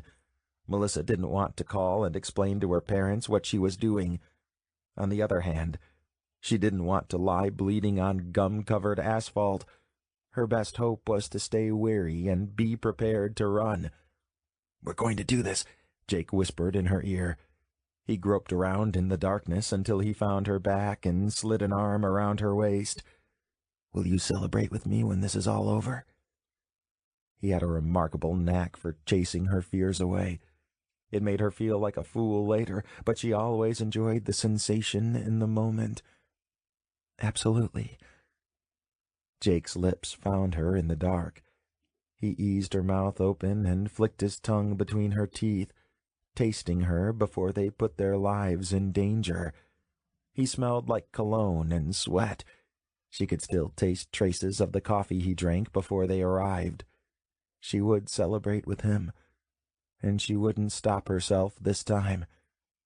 He tore himself away to watch the progress of the others, but she didn't miss the look of craving in his eyes. The mock protest was working. They had approached from the west side. The guard spoke rapidly into his radio. 2 other officers left their posts to assist him, leaving the doors unguarded. "Okay, guys, remember to stay together and let me talk to the cyborgs first. Once we've finished, everybody needs to get out of there and back into the van. Got it?" Melissa, Kenny, and the rest of the group nodded solemnly. Jake stood and dashed toward the south entrance. The remainder of the party trickled after him. It took forever to make their way to the door. Melissa thought she felt someone watching her as she waited for a bullet to hit her from behind, but they made it to the building without incident. The next problem was opening the door. "Shit," Jake muttered. It only took a moment to figure out what was wrong. The old rusty door had a brand-new keypad next to the handle. The lock was electronic. The bag of tools in Jake's hand was going to be useless. "We can't give up now." Kenny looked enthusiastic. "Try pushing the numbers or unscrewing it. Maybe we can just smash it. But if we stand here, something bad is going to happen." He cast a glance over his shoulder. The guards were still busy chasing down the protesters. Jake nodded and began randomly pressing buttons. The electronic lock beeped angrily at him, but wouldn't open the door. I don't even know how many numbers to put in." Melissa could hear the panic in his voice. "Let me try." Kenny pushed Jake aside and made a fist. He drew his hand back over his shoulder, preparing to show the lock where it could put its pin code. Before he could swing, a squeal sounded behind them. The lock exploded, leaving a gaping hole in the door. Melissa spun around, looking for the source, but Jake grabbed her arm as he shoved the door open with his foot. "It doesn't matter how it happened. Maybe it's fate. Let's just get in there." They streamed into the darkness. "Is there a light switch around here?" Melissa started running her hands over the wall. "Don't turn on the lights." Jake shook his head. "If we do that, they'll know exactly where we are." "I think they figured it out anyway." Kenny gestured at the sound of heavy footsteps behind them. The Liberators surged forward, but without a way of seeing where they were going, they couldn't get far. Melissa felt her boot catch on something on the floor, and she flew forward. Crashing on her hands and knees, she scrambled to regain her footing. The sounds of moving feet and panicked breathing surrounded her. A light turned on. Blinking, Melissa turned around to see a member of Purity Force standing in the doorway. They hadn't made it far. They were in a long, narrow hallway that stretched the length of the building. The guard had his gun trained on Jake. "I'm putting you all under arrest. Place your hands above your heads and go outside." Melissa knew when it was time to give up. She didn't want to go to jail. She immediately complied as much as possible while lying on the ground. A blast sounded from outside. A hole appeared in the middle of the guard's body that looked like the explosion on the exterior door. The guard remained standing for a moment. A look of confusion passed over his face before he fell forward with a sickening thud.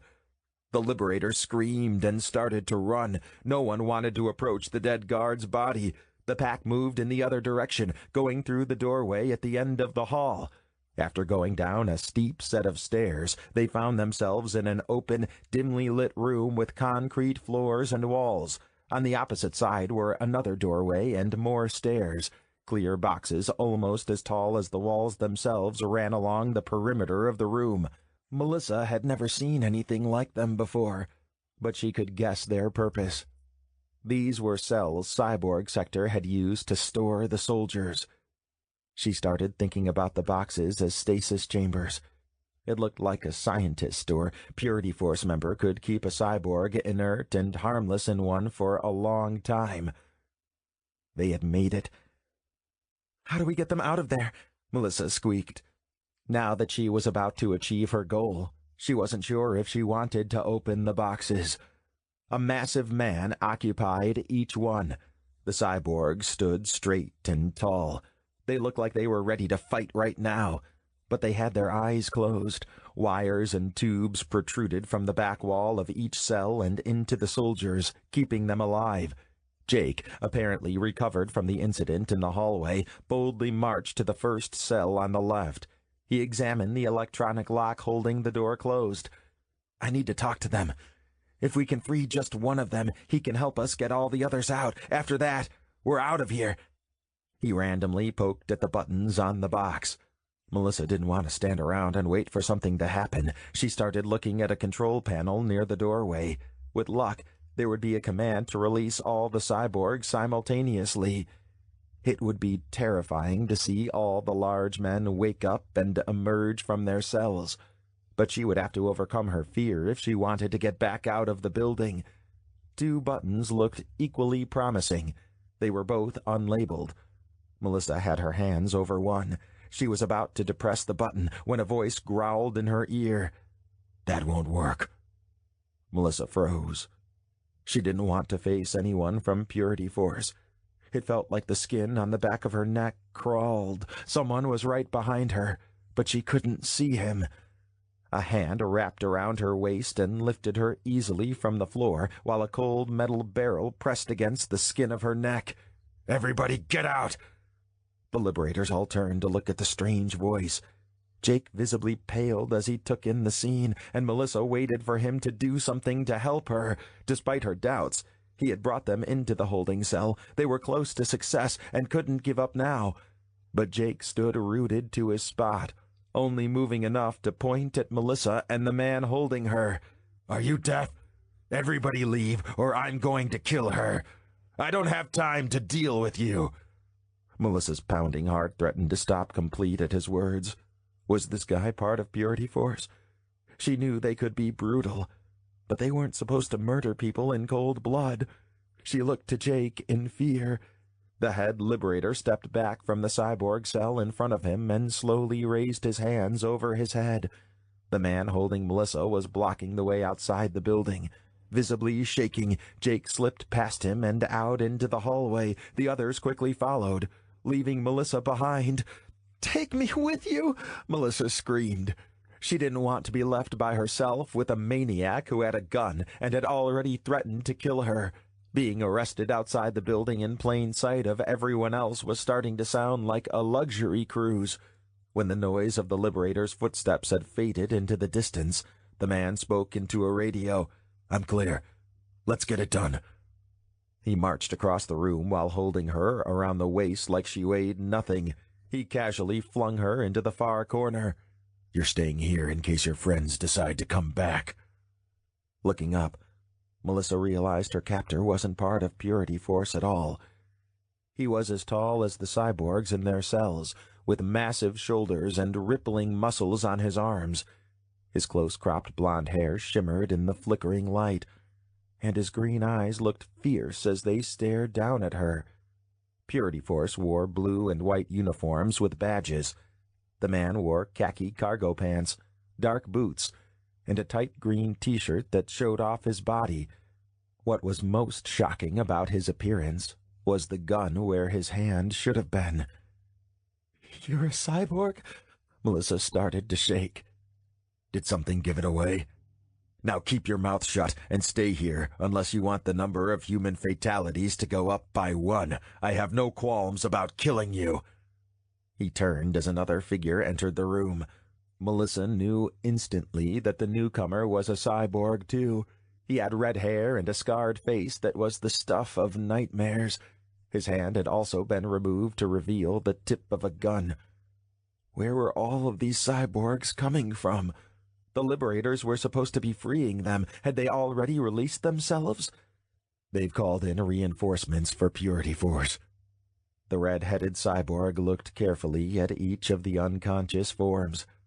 "We need everybody we can get, so let's take them all out of here." His eyes landed on Melissa. "Thunder, what is that thing?" "She's a hostage." Thunder didn't look at Melissa as he started to open one of the locks on the cells. I used her to get rid of the other humans. Why didn't you just kill them all? Thunder shrugged. It was a surprisingly human gesture. It got them out of the way, and I don't feel like tripping over bodies while I work. He pulled open the door of the first cell and reached inside to detach the cyborg from his life support system. If you're going to keep a pet, make sure to feed it. The scarred cyborg looked doubtful, but posted 2 soldiers at the doorway and began to open the cells too. Savage, where is everybody else? Thunder had the first cyborg free. He staggered as he stepped out of his chamber, but understood the situation immediately and moved across the room to free his brothers. There were more Purity Force officers in the building across the street. I'm not sure how they're getting around so quickly, but they might be moving underground. The door to the cell wasn't opening. Savage shook his head, gave up on the lock, and started punching it with his fist. It shattered after a few blows. We should have spent more time doing reconnaissance. We'll do a better job next time. It was intimidating to see how quickly the men worked. They were powerful. Even though they had just fought Purity Force to get inside, they didn't seem to be winded at all. From her position on the floor, the soldiers looked even taller and bigger than they had appeared when she was standing up. The humans looked like children next to them.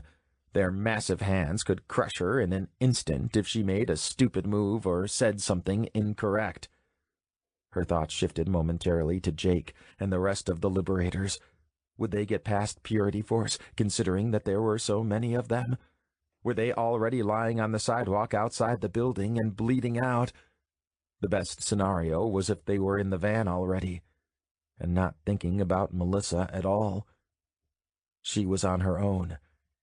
Jake had said that he would talk to the cyborgs. He thought he could convince them that some humans were their allies. But Jake had looked directly at Thunder and didn't even try talking to him. He had left her without looking back. Now there was no telling what would happen to her. Moving to the next cell, Savage glanced at Melissa again with a hungry look. What do you plan on doing with that? Chapter 8. Thunder hadn't planned on breaking open the building doors so the humans could enter.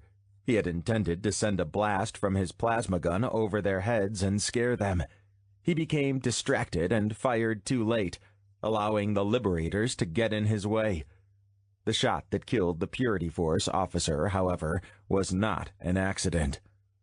He intentionally avoided looking at the human woman. Thunder could sense her presence, even when he couldn't see her, and her aura kept him from concentrating on his work.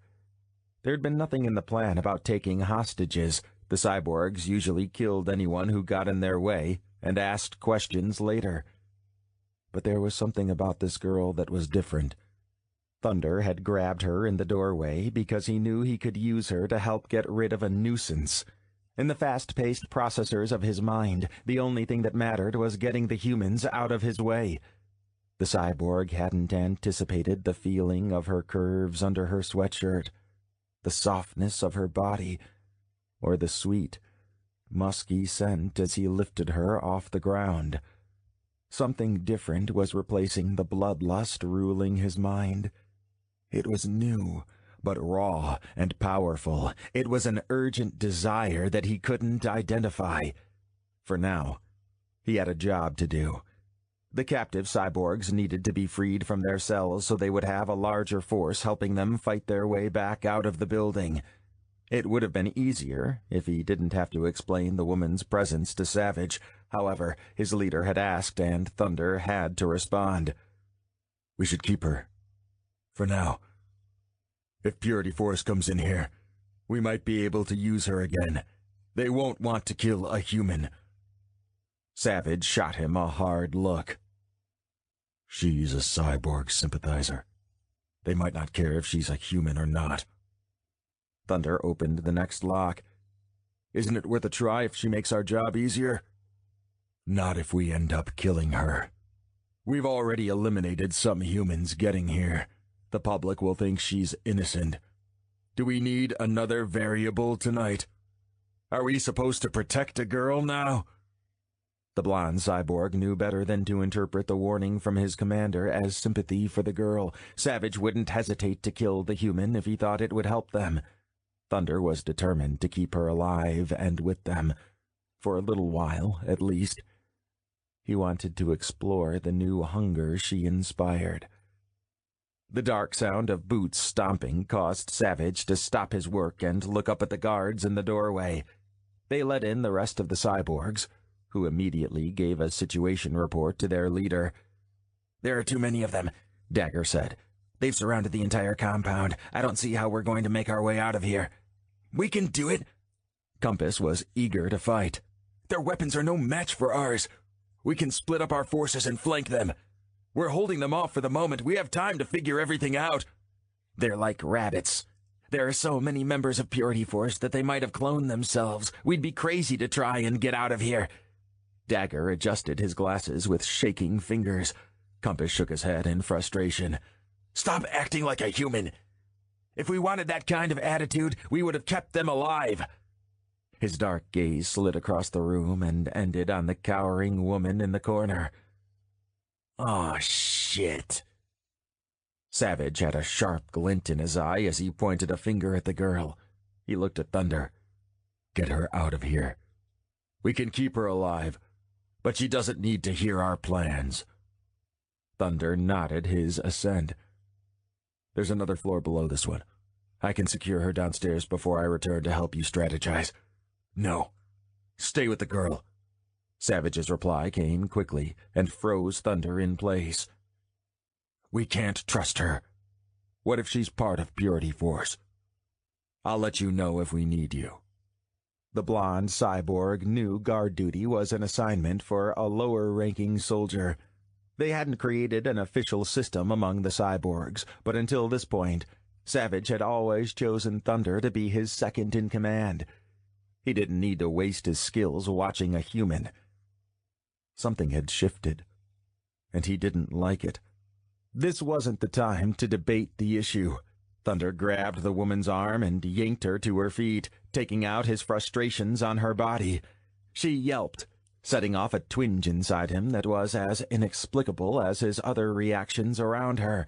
As a cyborg, he hadn't ever worried about emotions. He did his duty as a soldier. Once he escaped Cyborg Sector, he had only concerned himself with survival. Having any other ideas in his mind was unsettling. "You're coming with me." The woman staggered along behind him. He had noted a doorway and staircase that led further down below the building, and it seemed as good a place as any to keep an unexpected prisoner. The seclusion meant the other cyborgs wouldn't see his embarrassment at being reduced to guard duty. "You don't have to do this. Just let me go and say I escaped." She kept begging for her freedom as they descended the dark stairwell. Enough moisture seeped into the concrete walls to make them damp. The floor was dry, except for the edges. "That's not going to happen." Thunder reached the landing, pushed his way through a door, and found a light switch. It illuminated a single bulb on a chain in the center of the room. At first glance, it appeared to be a storage area lined with metal shelves along the sides. He noticed a narrow bed that folded down from the wall. They were in a bunker. "I promise I won't tell anybody about you. All I want is to get out of here and go home." The woman looked up at him with huge blue eyes that had tears at the edges. Thunder knew his brothers upstairs were relying on him to do the right thing, even if they didn't want him to attend their meeting. "Tell me your name and what you're doing here." His first instinct was to ask for her rank. Savage's suggestion that she was part of Purity Force sounded reasonable, but Thunder was skeptical. She was too young and soft for Purity Force. "My name is Melissa Quinn. We came here to save the cyborgs." She stood in the middle of the room, shaking visibly. "I find that hard to believe. How could a bunch of humans expect to get past Purity Force?" There had to be a reasonable explanation for why they came here. She wasn't making any sense.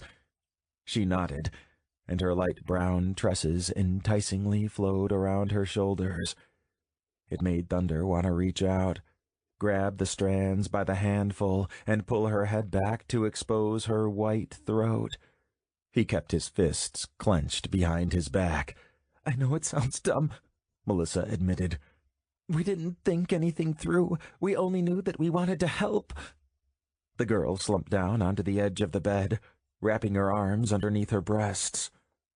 Thunder was unable to keep his eyes off her. He could still feel the outline of her body when he had held her, and he wanted to touch her again. "I need to check you for weapons." It was a reasonable excuse to touch her. Even if it wasn't entirely accurate, any weapons she carried wouldn't be a threat to a cyborg. "I don't have any." She sounded bitter, but resolved. "Jake wasn't smart enough to think we might need them." There was hope for this human after all. The cyborg was glad to see she didn't believe it was a good idea to start a rescue mission without bringing weapons. Thunder had a plasma gun built into his body. He wouldn't ever want to be without it. "I can't take your word for it." Thunder stepped forward and pulled Melissa to her feet. She stood before him, trembling and fearful as he slipped his hands around her body. The cyborg felt the gentle slope of her waistline, the smooth plane of her back and stomach, and the roundness of her ass. The girl had no weapons in the traditional sense, but her body was enough to bring him to his knees. Chapter 9. Melissa hadn't spoken during the search, but couldn't hold her tongue when Thunder had finished. "Are you satisfied now?" Her chin jutted into the air defiantly, like she dared him to touch her again. Thunder shook his head. She wouldn't do that if she knew what he was thinking. Not yet. It's something I plan to work on. Her blue eyes looked like passionate fire in the dim light.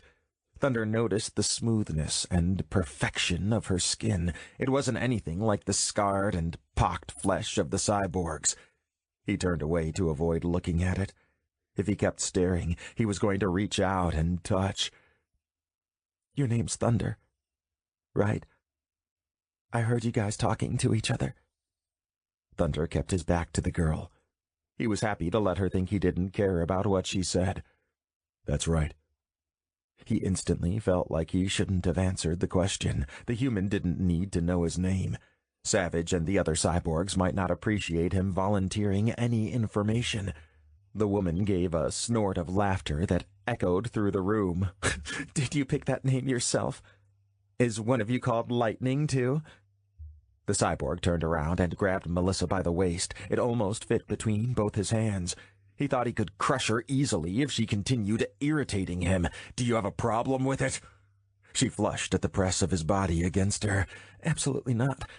I think it suits you well, as a matter of fact."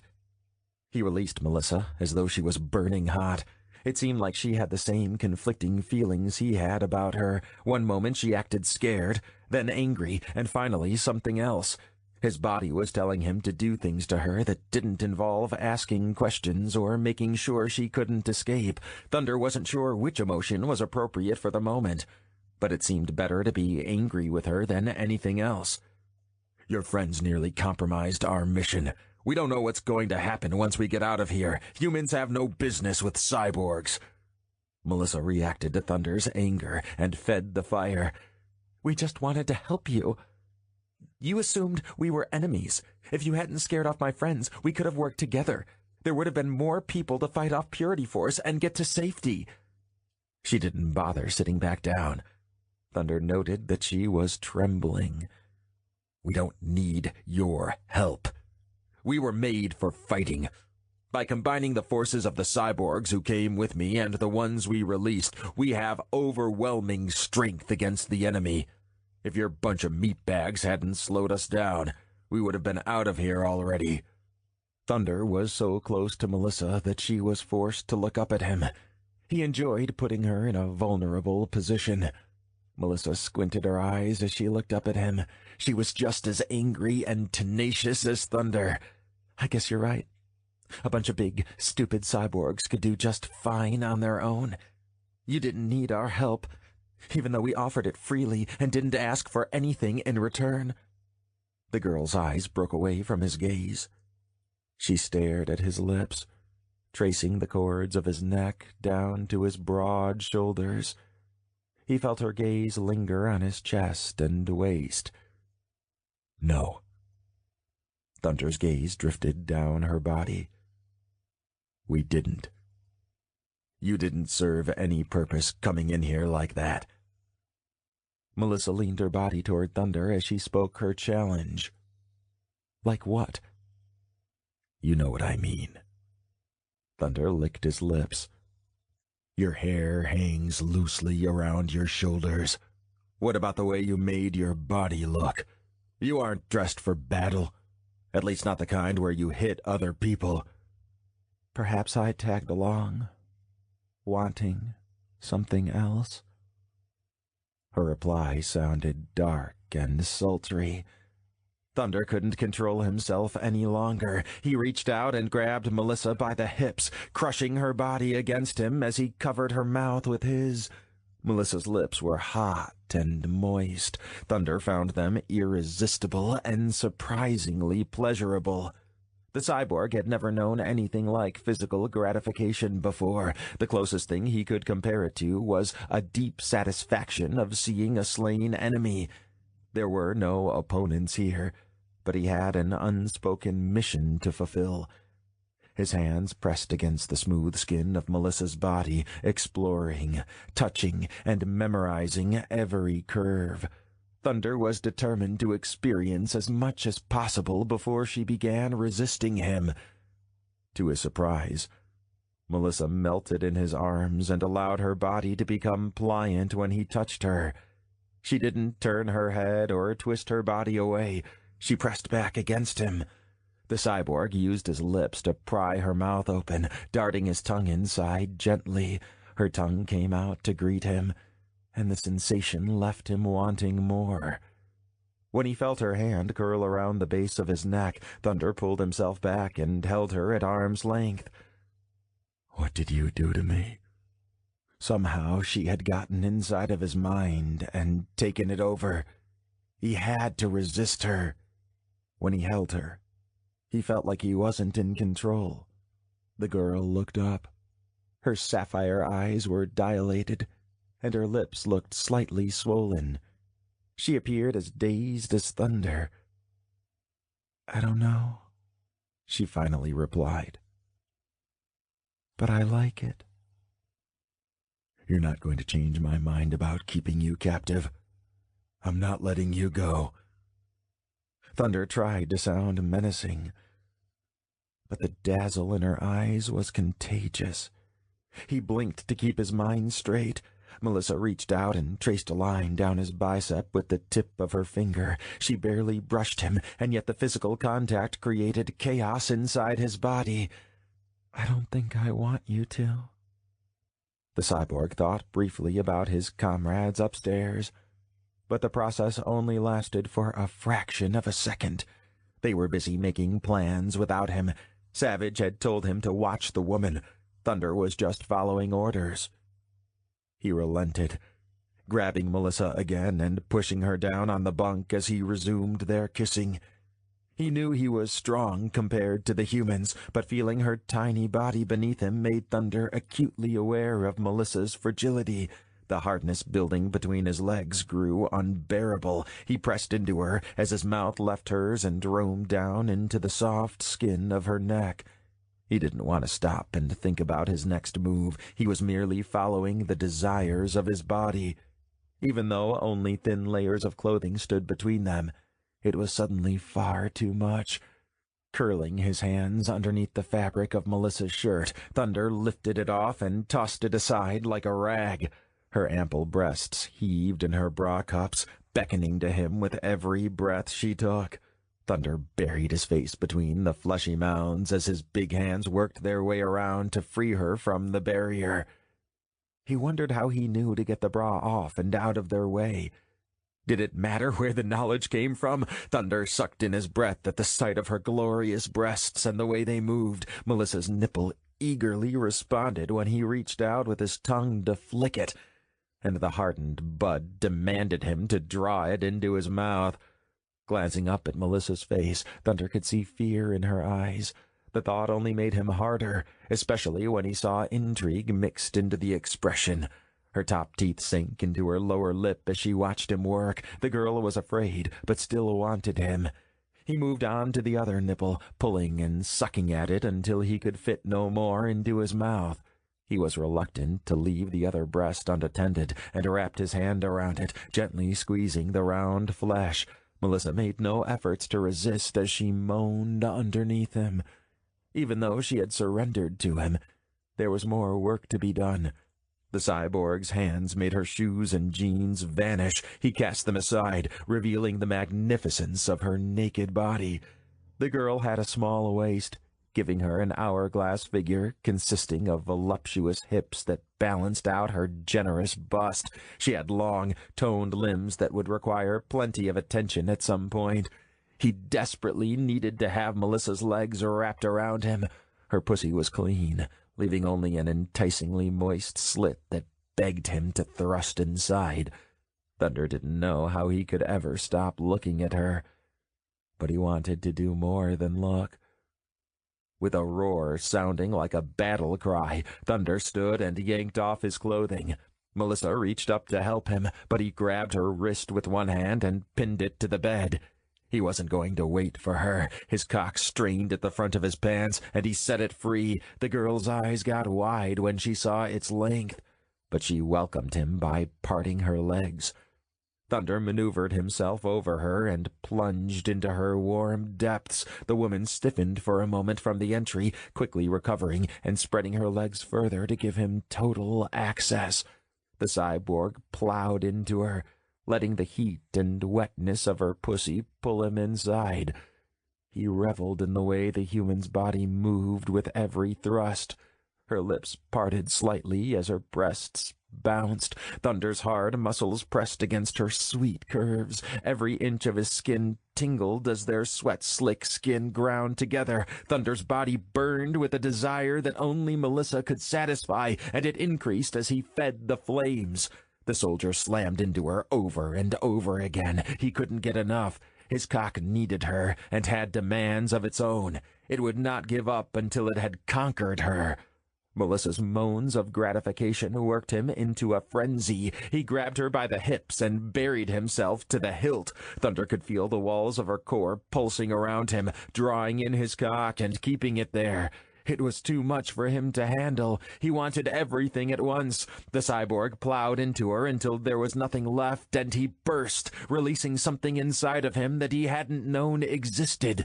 She had built an elaborate structure of pleasure and pain inside of him and pressed until it exploded. He collapsed on top of her, sweating and gasping. Had he defeated her, or had she defeated him? It was hard to tell, but the way she wrapped her arms around his neck and ran fingers through the cyborg's hair made him realize Melissa thought she was the victor. Thunder would have to fix that next time.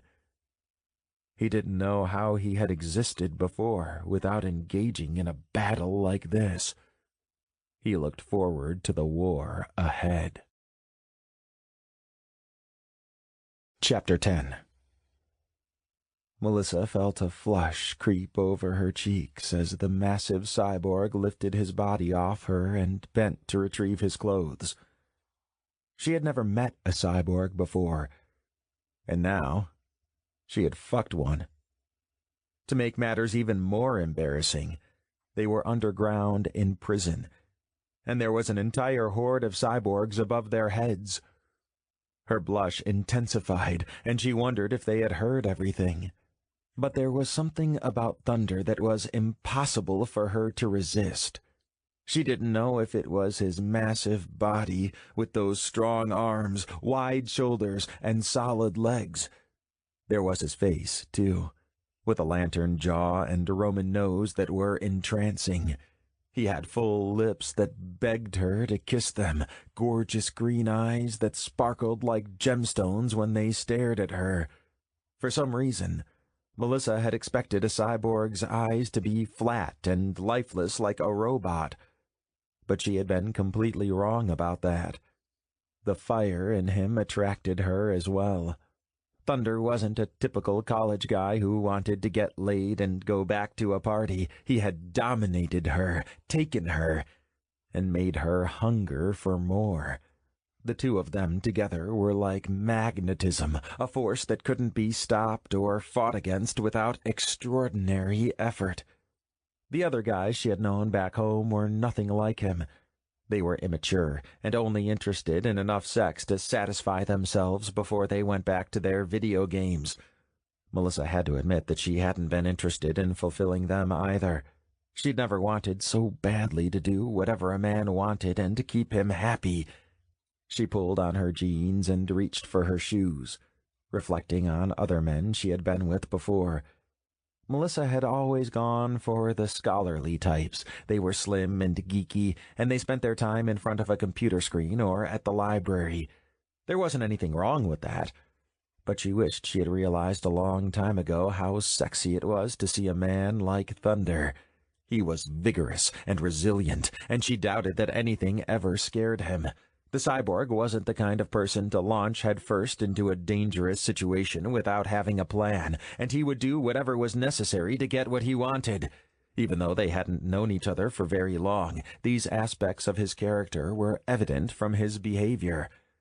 Melissa watched Thunder as he dressed a few feet away from her. He didn't seem embarrassed about his nudity as he pulled cargo khakis over one muscled leg. She couldn't help but admire his washboard stomach until his t-shirt came down over it. Even clothed, he was a striking figure, strong and formidable. Thunder was a warrior, a beast, a man like no other. Her breath caught as she relived their coupling. Thunder had instantly taken charge of the situation. Melissa wouldn't have been able to resist the soldier even if she wanted to. His quick actions ensured that she had no chance of escape. Feeling his lips, touching his hard body, and remembering the way his big hands wandered appreciatively over her curves made her melt inside. The cyborg created a blazing sense of need that refused to disappear. The woman had been intimidated by the size of both his body and his cock, but she had to know what he felt like inside her.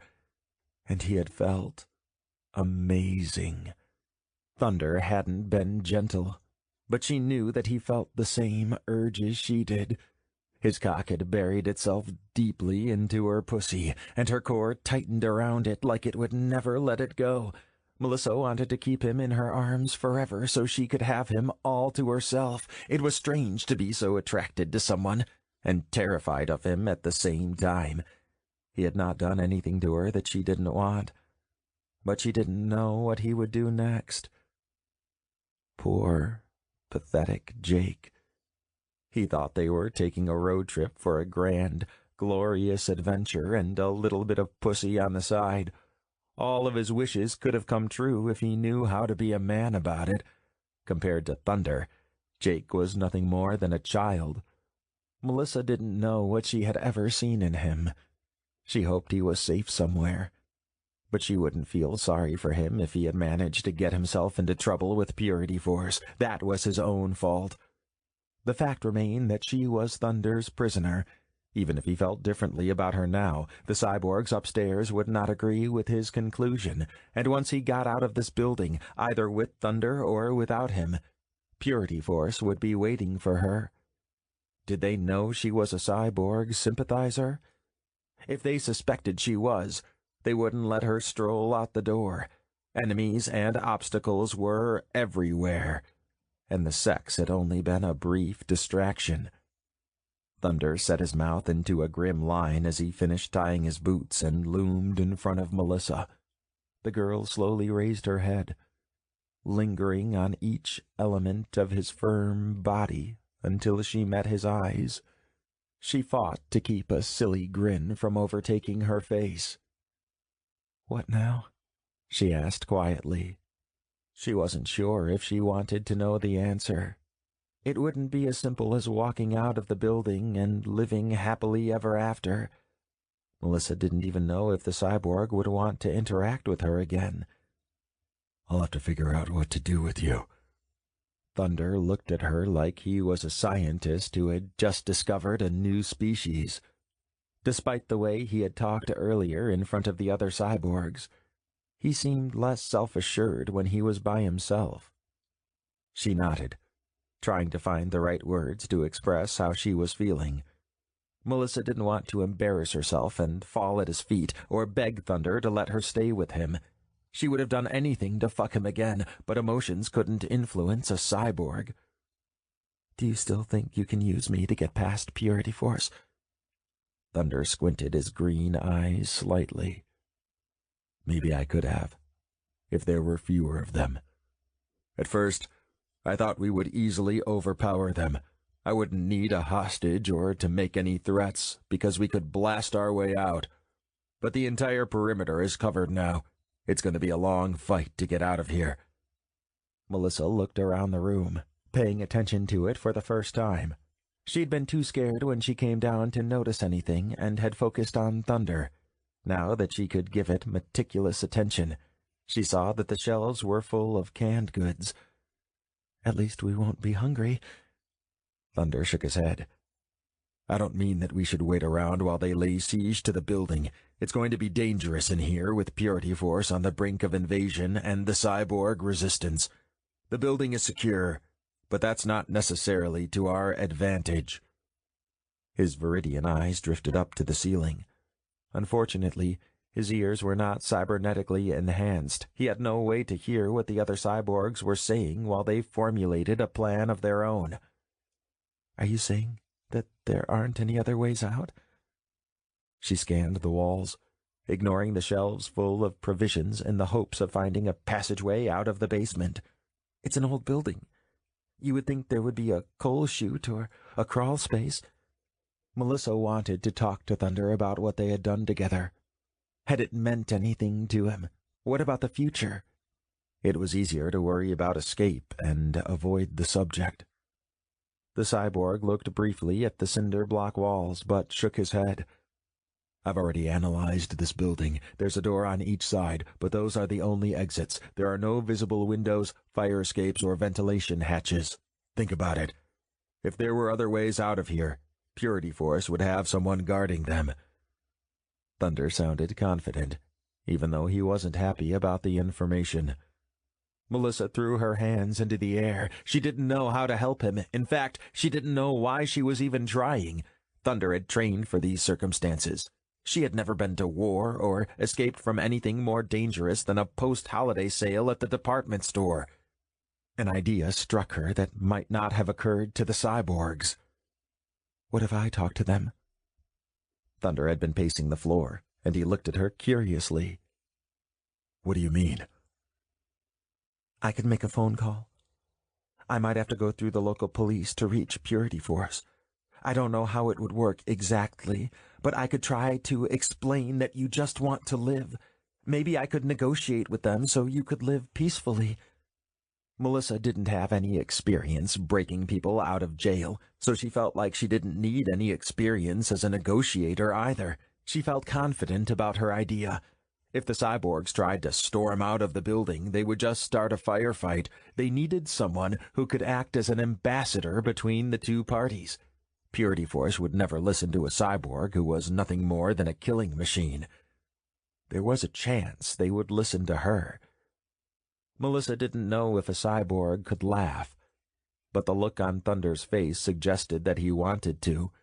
One corner of his mouth turned up, and his cheek on the same side moved toward his eye. "Do you think you can talk your way out of here? Purity Force isn't interested in anything you have to say unless it is kill all the cyborgs." She got up from the bunk and suddenly thought about Jake. The memory was awkward, considering what she had just done with Thunder and what she wouldn't do with the college boy. Thunder had intriguing ideas. Jake had imagined they could break in and save the cyborgs, and the only weapons they needed were their words. Jake might not have been quite right, but it didn't mean that he was entirely wrong. "They might be," she countered. "Do they know there's a human in here with you cyborgs?" Purity Force is more likely to listen to me than they are to you. No offense. It's worth a shot. She started to pace around the room, ready to put a plan into action. Unfortunately, she didn't have a phone with her. Jake had insisted they leave everything behind when they came to rescue the cyborgs. There must be a phone in the building somewhere. It's how to get yourself shot. Thunder pointed at the ceiling with a thick finger. Did you notice how angry my leader became when he saw you in here? He knows the anti-cyborg coalition will not react well when they find out you're here. They'll either assume you are a sympathizer and cart you away to prison, or they'll decide you're a victim and make them want to kill us all immediately. The end game doesn't look good. He was getting furious. Melissa couldn't blame him. A shadowy government organization wanted to destroy the cyborgs, and they had the public support behind them. Purity Force wasn't known for being kind or easy to talk to. She sat back down on the bed. Okay, maybe you have a point. What do you suggest? I propose we go back in time and stop your band of liberators from coming here in the first place. He scowled down at her, and Melissa slid back farther onto the mattress. I don't care how noble your intentions were. It was stupid. She stuck her tongue out at Thunder. Melissa didn't like being insulted, and his words hurt more considering she had just fucked him. We were trying to help. Everyone concerned about cyborgs is protesting or an internet warrior. They aren't doing anything productive. Jake thought that if we came here and did something, people would start waking up. Jake. Thunder spat out his name like it left a bad taste in his mouth. Is that the sniveling wimp who left you here with me instead of trying to defend you? Melissa hadn't thought about it that way. She didn't want to admit that Thunder was right. Jake hadn't even tried to talk to the cyborg, much less take action to save her. He had left her without bothering to look back. Yes, that was Jake, she admitted. But what I'm saying is that he had a good idea. If we were able to free just one cyborg, we would have made a statement to the world. You made a statement, all right. It just wasn't the one you wanted people to hear. You ended up trapping all of us. Thunder kept his distance from her, making his hands into fists. From what I've seen, it's easy for humans to get big ideas and think they can change the world. I'd like to, Melissa whispered. I had never met a cyborg before you, but it's an experience I'll never forget. Are you saying I was your first? Shut up. Melissa turned her head so Thunder wouldn't see her smile. Laughter was out of place, but it made her feel better. Thunder might not have agreed with the liberators, but she thought she could get him to understand. Time was what she needed. Lying back on the bed, Melissa wondered if she and Thunder would make it out of the building alive. Chapter 11. Thunder watched Melissa carefully as she lay on the bed. Was she inviting him to fuck her again? Or was she tired? He hadn't spent enough time with humans to know their behaviors. The people he encountered in Cyborg Sector were all either scientists or soldiers. He had never fucked them. In fact, he had hardly been aware of their existence. Thunder hadn't had a lot of chances to interact with people in his previous life. Whenever they let him out of the stasis chamber, the humans had briefly analyzed him before a mission. The soldiers loaded instructions onto his biochip through the wireless network. He sent reports wirelessly. When the tasks were complete, they locked him up again. At the time, confinement hadn't bothered him at all. The monotony was part of living as a cyborg and a soldier. He had accepted it without question. Now he wished that he had taken more time to pay attention to everyone when they poked him with needles and studied his reactions. Maybe he would have understood Melissa more now if he knew how humans thought. Currently, she was a puzzle to him. A beautiful, sexy puzzle that he couldn't stop working on. The looks Melissa had given him and the slight upward turn of her mouth suggested that she didn't mind their intimacy. Perhaps she had even enjoyed it. She hadn't said it overtly. Did humans talk about such things? Or did they mate and leave it at that? Thunder was willing to let it go for the moment. He thought there were still traces of fear in her eyes when she looked in his direction. The human wasn't afraid to argue with him, but she didn't feel completely safe with him either. Heavy footsteps came from the top of the stairs. Compass opened the door to the storage room. "He wants to see you." Compass's black eyes glittered as he looked down at the girl on the bed. Thunder immediately felt protective. He didn't want anyone else to speak with her, touch her, or even look at her. They didn't have the right. Melissa was his, and he would prove it to anyone who dared to challenge him. "I'll be there in a minute." Compass raised a dark eyebrow but closed the door and marched up the stairs. Thunder turned to Melissa. "Don't bother trying to escape. The other cyborgs are not as understanding as I am. I can't promise what they'll do if you cause any more trouble." Melissa's wide, cobalt eyes stared up at him. There was fire behind them. She wanted to argue with Thunder again, but she nodded instead. "I won't." Satisfied, Thunder pounded up the stairs, eager to learn what Savage and the others had decided. Anything they tried was going to be dangerous. He was glad for the distraction. The injection of adrenaline would replace all the turmoil raging inside him. Fucking Melissa had temporarily satisfied his carnal needs, but his body seemed to be insatiable. As Thunder climbed the stairs, he felt the distance growing between them and felt an urge to be close to her again. Savage turned as Thunder emerged from the stairwell, and he pointed his finger at one of the recently freed cyborgs. "Go watch the girl." Thunder stopped at the top of the stairs. "There's no need for anyone else to go down there. She's not moving." He wouldn't have trusted one of his cyborg brothers with her. Savage was trying to put an unknown with her. Thunder didn't know if the new cyborg would have the same urges he did. "Did you kill her?" Savage sounded curious and interpreted Thunder's defensive position as guilt. "I said to keep her alive."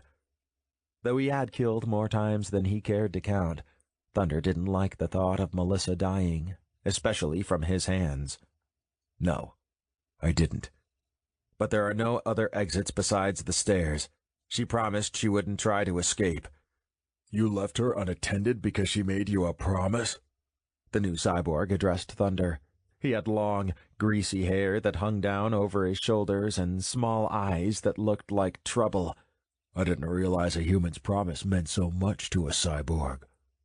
Savage made a quick gesture with his hand. The cyborg who had spoken went down into the basement, despite Thunder's assurances. When the door to the storage room slammed shut, the cyborg leader addressed Thunder. "What's going on in your head? Are you turning into a human after spending time with one of them?" Thunder stood at attention, holding his back straight. He couldn't tell the red-headed cyborg what he had done to Melissa unless he wanted to risk his life. Cyborgs filled the room at this point, and each one watched him with curiosity. There would be no help from within. On the outside, the faint sound of Purity Force making preparations for battle penetrated the thick walls. Thunder was cornered no matter where he turned. "She's too scared to do anything besides curl into a ball and whimper." His explanation sounded weak even to him.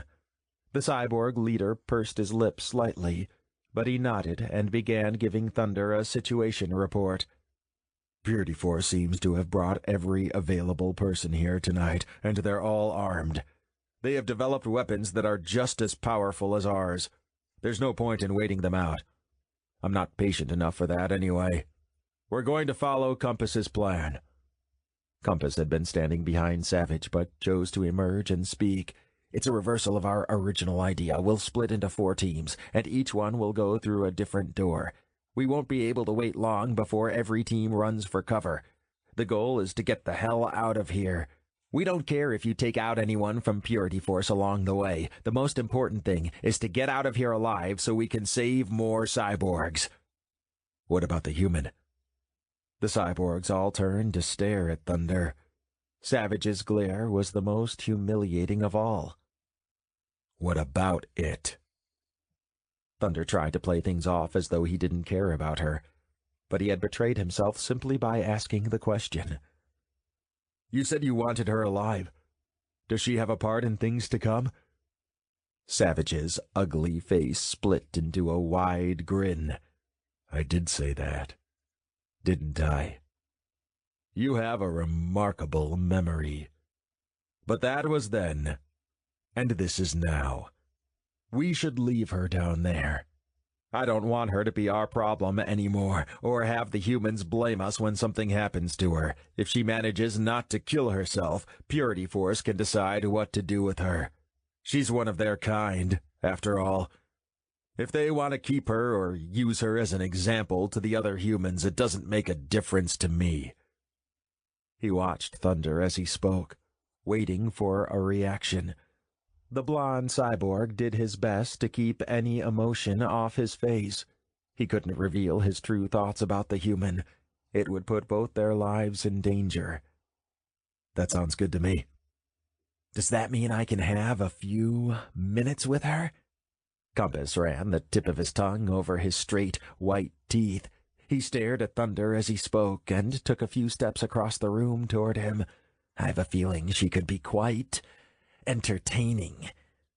A flood of rage overtook Thunder, and he fought to keep himself under control. He didn't want to start a fight right now, but Compass was not getting into the basement. The cyborg might be harboring ideas about Melissa. Stop thinking like a human.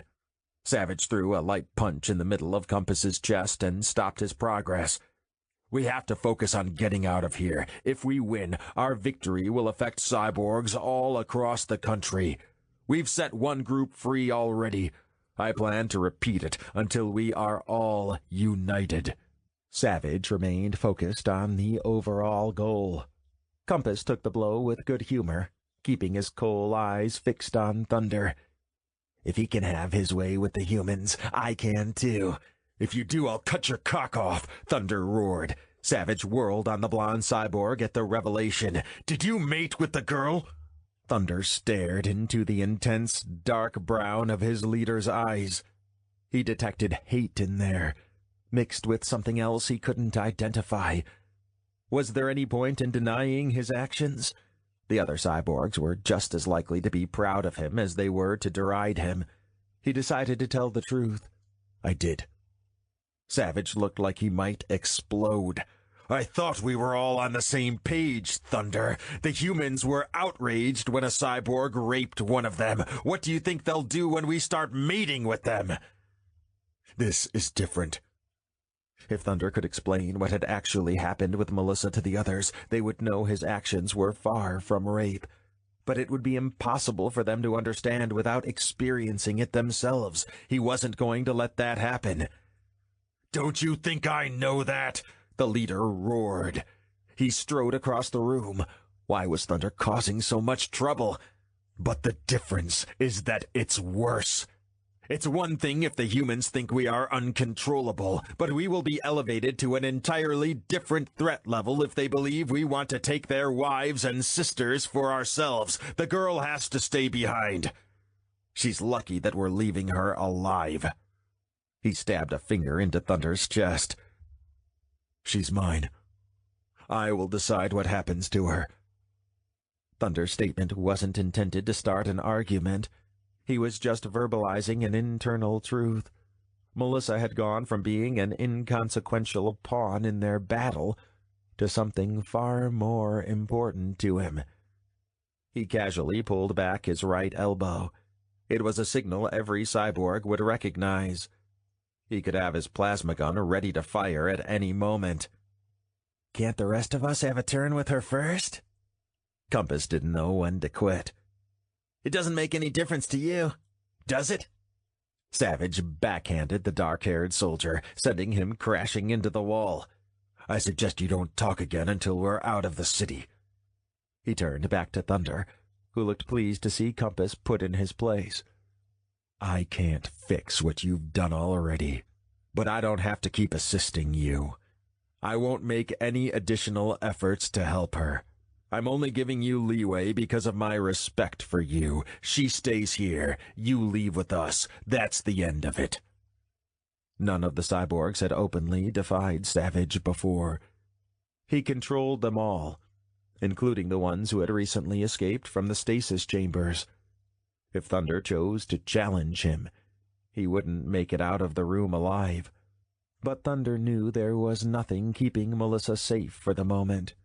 He would have to take any concessions he would get and make careful decisions when the time came for action. "Yes, sir." Savage gestured toward the stairwell. "Go back down there and be with your human while you can. I don't want to see you right now." With anger boiling inside him, Thunder turned and descended the stairs. Melissa's life hung by a thread. He was also vulnerable. What would happen to them even if they managed to escape? He mulled over all the possibilities in his mind, but predicting the future wasn't one of his cybernetic enhancements. Chapter 12. The shouting above Melissa was growing louder. She sat on the edge of the bed with her knees pulled up to her chest and her arms wrapped around her legs. It wasn't a position that allowed her to run, but she had a feeling she wasn't going to be racing around any time soon. The cyborg guarding her stood silently next to the door, looking at her coldly and keeping his back rigid. He was not interested in her the way Thunder had been. She was grateful for that, but she didn't like the menacing look on his face. When the crescendo upstairs had died down, Melissa hoped that the person on the stairs was Thunder. She didn't know what she would do if she found herself at the mercy of any of the other cyborgs. In a moment, the door opened, and the blonde cyborg appeared. He dismissed the other soldier with a quick gesture and shut the door behind him. "Did they come up with anything?" Melissa rose from the thin mattress and across the room. She had wanted to come to Thunder and wrap her arms around him, but she stopped in the center of the room when the cyborg didn't approach her. "Are we going to get out of here?" Thunder ran a hand through his short, spiky hair and shook his head. "I don't know." "They can't give up. Did you tell them about my ideas?" The expression that crossed the cyborg's face shut her up immediately. "No. And I don't plan on introducing the subject. They don't want to have anything to do with you. They certainly won't want to hear plans from a human." "You have to give me a chance. Let me talk to them." Melissa had never been a fan of public speaking, and swaying a crowd of cyborgs wasn't on her resume, but she was willing to try anything. "They need to know that I'm on their side." Thunder, who had been standing with his head buried in his hands, exploded into action. He grabbed Melissa by the shoulders and shook her. "They know too much about you already. The last thing you need to do is present yourself on a silver platter. You should stay down here and be quiet." His fingers dug into Melissa's shoulders. She twisted awkwardly to get away from him. He could have held on to her if he wanted to, but Thunder let her go. Melissa wished he didn't speak to her like that, but she knew it was because he cared. "That doesn't seem like an effective strategy," she muttered. "We have a plan, Melissa, but it doesn't include you." Melissa let out a sigh of relief. She assumed the cyborg meant they wouldn't use her as a bargaining chip. "Wonderful. I'll just stay out of the way until we escape." His green eyes looked at her for only a moment before he turned away. "Stay out of the way, yes. But my orders are to leave you here and let Purity Force have you." Melissa didn't like the idea of leaving Thunder, but she carried a hope inside her chest that they would find a way to be together. She couldn't tell him that they reminded her of Romeo and Juliet or Beauty and the Beast. Melissa doubted he would remember the references, and she didn't want to scare him off. Anyway, she didn't know if a cyborg could honestly want to have a relationship with a human. Instead, She agreed with him. That will be fine. She tried to sound strong, even though she didn't feel like it at all. I'll tell them I was dumb enough to get caught up in the action. I can pretend to be an innocent bystander. You and the cyborgs felt sorry for me and decided to protect me. That way no one can make you look like the bad guys, and I won't get arrested for being a liberator. Melissa began to feel encouraged the more she spoke. Everything was a mess, but there was light at the end of the tunnel. Are all humans as innocent as you? Thunder came to her again, this time holding her gently by her hips. We don't have a good way out. If you go upstairs, your options are murder or rape. If you stay down here and wait for us to leave, Purity Force will interrogate you. And they will do anything to get an answer. They may torture you to within an inch of your life. It doesn't matter what you say or do, or who you try to ally with. His grip tightened, but he didn't dig his fingers into her skin this time. I'm sorry. You don't have anything to be sorry about. Melissa reached up and touched Thunder's jaw, running her finger down the cyborg's neck, only stopping when his skin disappeared into the collar of his shirt. It's my fault for coming here in the first place. I kidnapped you and started doing other things to you. He glanced quickly at the bed. Savage doesn't want me to take you with me, but I think I have to. I can't leave you by yourself. I'm not going to risk putting you in the hands of Purity Force or hoping you can escape on your own. I'll fight with my brothers to get out of here. After that, you and I can leave together. Thunder crushed Melissa against his chest until she could hardly breathe, but she didn't mind the discomfort. Thunder wanted her, and that was the only thing that mattered to her at the moment. For a short while, she would be his. They might both be dead within the hour. When he spoke again, it seemed like he could read her mind. We might not make it out of here alive. Melissa nodded her head gently.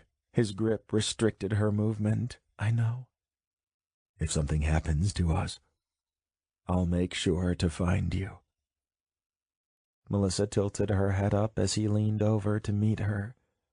Their lips met, not with only longing and desire, but desperation. The cyborg and human had just found each other, and they might never see each other again. Thunder's promise wouldn't mean anything if he ended up dead or captured himself. She tried to stop thinking about what Purity Force might do with Thunder if they caught him, focusing instead on the heat of his tongue as it invaded her mouth and caressed her. The situation was risky for her, but an encounter with Purity Force would be fatal for the cyborg. It seemed unlikely for them to bother locking him up in a stasis chamber like the other cyborgs here. It would be simpler to destroy him on the spot and mark him as another cyborg casualty. Melissa clung to the soldier's body, wanting to pull as much of his strength into herself as she could, even though she knew he would need it for the upcoming struggle. Thunder responded, scooping his hand underneath her ass and lifting her from the floor. Melissa wrapped her legs around his waist, pressing her torso against his hard cock, which was making the front of his khakis taut. A deep groan escaped from the cyborg's throat, and she ground harder. Melissa could feel the area between her thighs growing damp already. Thunder carried her to the bed. They didn't need words to know what they both needed. Their feelings were no longer based on the basic lust they had felt before, but an agony that could only be satisfied by each other. The cyborg quickly crossed the room toward the bunk, but Melissa wanted the experience to last as long as possible. She swung her legs down until she was on the floor again, then sank to her knees in front of him. The soldier looked at her questioningly, but did not fight when she reached for his belt buckle. Melissa made quick work of his pants, revealing the hard, throbbing erection he carried between his legs. Thunder stroked her head, burying his hands in the brown locks of hair. Melissa wrapped her fingers around the base of his shaft, rubbing slowly at first, and reveling in his shape and heat. She cupped the cyborg's balls with her other hand while flicking her tongue over the head of his cock, teasing him. Thunder's grip tightened on the back of her head, pulling her toward him, eager for more. Her lips slipped down his cock until he was touching the back of her throat, and she flicked her tongue around his base. Thunder's cock swelled with each caress of her tongue, and she opened her throat to take him all in. The tip of his cock touched the back of her throat, and Melissa purred with triumph. He moaned appreciatively, and Melissa felt her nipples harden under her shirt at the sound. She liked turning him on and wanted to do it again. Melissa pulled her head back and forth, building his erection until he was completely swollen. She pressed her tongue into his flesh and sucked hard. "If you keep doing that, there won't be any of me left for the rest of you." She kept her mouth around his cock, savoring the idea. She would love to have him come all over her face and tits. They would have to save that for another time, because she needed to have him inside her. Melissa's lips left his cock with a pop, and his dick glistened with her saliva. There was no telling how long they had together before the fighting started. Melissa cast her clothes aside in a hurry. She needed to feel his skin against hers, and she craved his hardness and his heat as though they were life itself.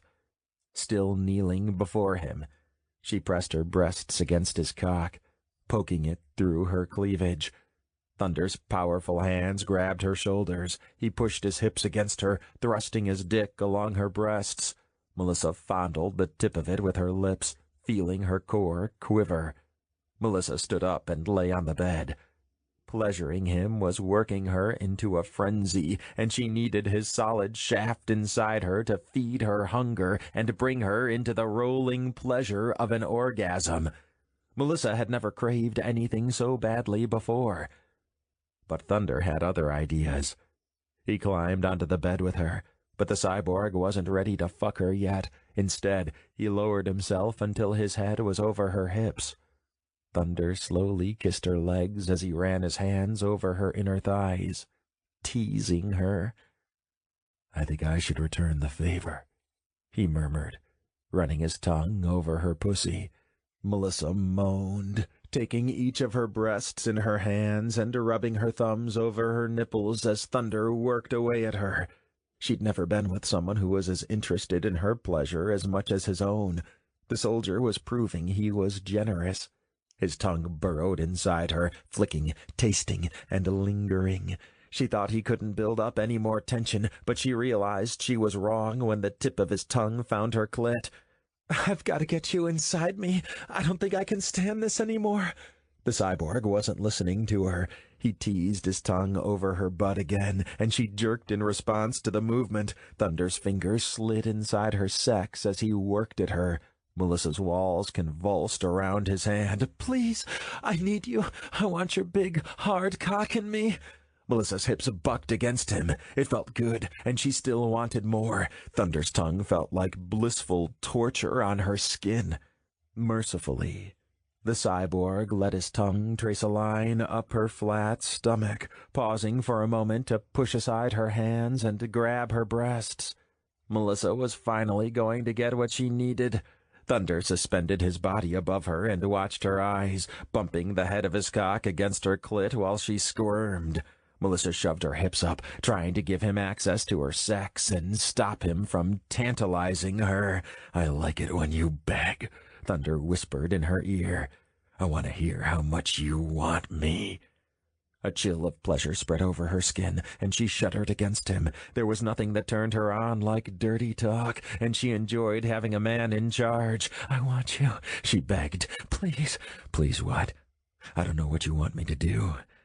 He glided the front of his cock up and down against her slit, making Melissa wet again. "Shove your cock into my pussy. Drive it in there. Let me have you." Melissa gasped. Thunder nodded, feeling satisfied. He thrust himself inside of her, hard and fast, and Melissa's core constricted around his cock. Her back arched as they moved together, and pleasure rippled through her body. "Do you like this?" The cyborg's voice sounded husky and full of passion. "Do you like it when I do these things to you?" Melissa sank her teeth into her lip to keep herself from screaming as Thunder pushed a little harder, embedding himself inside her to the base of his shaft. He was almost too big, but she wanted all of it. He was made for her. "Yes, you know I do." Thunder didn't stop moving his hips as he bent over to lick one of her nipples, leaving it pink and wet. "I like to hear it. Say it again." She wrapped her legs around him, opening her hips to let him in just a little deeper. "Yes," she moaned. "I love it when you fuck me. I want to feel you inside me all the time." The cyborg grunted, shoving himself into her and making her breasts bounce. Melissa's head reached the edge of the bed, and she tilted it backward and exposed her throat. She could feel Thunder's hot breath as he worked away at her pussy. "Fuck me," she whispered. "Shove that cock inside of me and fuck me like you mean it. I'm a dirty slut, and it's the only thing I'm good for." Her voice was growing louder now, but she didn't care. If the whole group of cyborgs came down the stairs and watched them, it wouldn't stop her. "Fuck me!" Thunder complied, pounding inside until he came with a roar. He lay on top of her, panting and sweating. When she looked up, she could see he was smiling. She hadn't seen the expression on his face before, and Melissa wondered what she looked like. "Do you think we'll get a chance to do that again?" Melissa asked. The cyborg gently laid his head between her breasts. His entire body felt limp and heavy on top of her. She ran her fingers through Thunder's short, blonde hair. The locks were surprisingly soft. "I don't know. Everything depends on what happens next." There was sadness in Thunder's voice, and it was an emotion that shouldn't be present right before he was going into combat. The cyborg was a soldier designed to fight. He sounded as though he wanted to do anything but engage in a brawl. A flood of emotions overtook Melissa's body. Thunder was a cyborg. She had an intellectual understanding of his true nature, but she couldn't help but think of him as a human. He treated her better than any man ever had, even though their relationship started out with her being a captive. They were good together, and she knew they would complete each other in parts of their lives other than in bed. "I might never see you again." Melissa fought to keep tears out of her eyes. The cyborg propped himself up on his elbows, and his eyes were hard as diamonds as they stared into her soul. "I'm not going to let that happen, Melissa." "But what about the rest of the cyborgs? I know they don't think I should be anywhere near them. They might not even want me alive. You can't take me with you back to your home." Thunder shook his head firmly. "We'll go somewhere else, but we'll be together. I'm not leaving you." Melissa nodded, content for the moment to assume he was telling the truth. He might not intend to go anywhere, but she knew there was reality to consider. Lying together like they were a couple of lovers on a private beach was nothing more than a delusion, a fabrication they told themselves so they could feel good for a few minutes. Everything would change soon, but for the moment, she felt fantastic. Chapter 13. Thunder hadn't known it was possible for a machine to lie to itself before. He had never done such a thing previously, and had always kept himself firmly rooted in reality. He took in facts, processed them, and responded with actions that were logical and rational. There had never been a reason before for him to consider emotions or desires. Melissa was something that he needed. The rest of the cyborgs, particularly Savage, might not understand, but they hadn't been with a human. It wasn't all about the sex, but there was something else happening. She had lit a fire inside him with a single touch. Thunder didn't know if he could ever put it out. Now he had to fight to keep her. The cyborgs would see that he was working to get out of the building and away from Purity Force, but they wouldn't understand that he was also battling for freedom to love the human woman. Thunder wondered if anyone else would ever know how badly they wanted to be together. He doubted it. He knew how it would look and what everyone would think. The humans would imagine that Thunder had raped Melissa and turned her into a slave, and they would believe she wanted to get away from the evil cyborg. The cyborgs, on the other hand, would think he had gone soft and didn't deserve to be one of them anymore. Even though they would probably be separated, there was always a slim possibility that their relationship could be the tipping point for human and cyborg relations. Melissa had been with him and seemed to understand him like nobody else could. If she got the chance, she could tell Purity Force and other humans that cyborgs could be more than killing machines. She could become an ambassador between the two races, helping them learn about each other instead of fight. Thunder could stand at her side and do his part. He would have the honor of seeing her work and the benefit of fucking her at night. What was this human doing to his mind? Thunder tipped his head down and kissed Melissa's soft skin, inhaling as his lips met the velvety flesh of her breast. She smelled like flowers, sunshine, and sweat. He wanted to bury himself inside her and remain there. "Stop doing that unless you're ready to go again." Melissa clasped her arms behind his neck, making her breasts envelop his face. He felt himself growing hard. "I think I could." Melissa tipped her head back so that her chest elevated and her breasts pressed harder against him. "You haven't had enough of me yet?" "Were all human women like this?" "There's no such thing as too much." Thunder reached down with one hand to cup the cheek of her ass. Thunder began to imagine the other things he wanted to do with her, trying something new every time. As long as they touched each other, he would be content. A crash over their heads cut off his thoughts. At first, Thunder wanted to ignore the noise. The old cyborgs had not known the new ones for very long. He expected a certain amount of jostling and fighting for dominance until each had found their appropriate place. The crashing continued for a few minutes. Thunder knew this was more than a disagreement between the soldiers. He reluctantly lifted himself off the human and immediately missed the warmth and softness of her body. The cyborg headed for the door, ready to defend his territory. "Thunder!" Melissa couldn't help screaming. She was sitting up on the bed, looking at him with such fear in her eyes that he knew he had no choice but to protect her. He wouldn't let her down. "What is it?" He needed to get upstairs and do whatever was necessary to fight for his love. Melissa shook her head. From his angle, it looked like her hair was caressing her skin and reminded him that he could no longer touch her. "Do you think you need some pants?" She started laughing. The soldier scooped up his clothes and put them on quickly. It wouldn't have made a difference to him to go into battle naked. Cyborgs didn't care about modesty, and some enemies could be intimidated by nudity. But once he emerged from the building, he would be on the run with Melissa. Someone was bound to notice a large, naked cyborg sprinting down the street with a woman.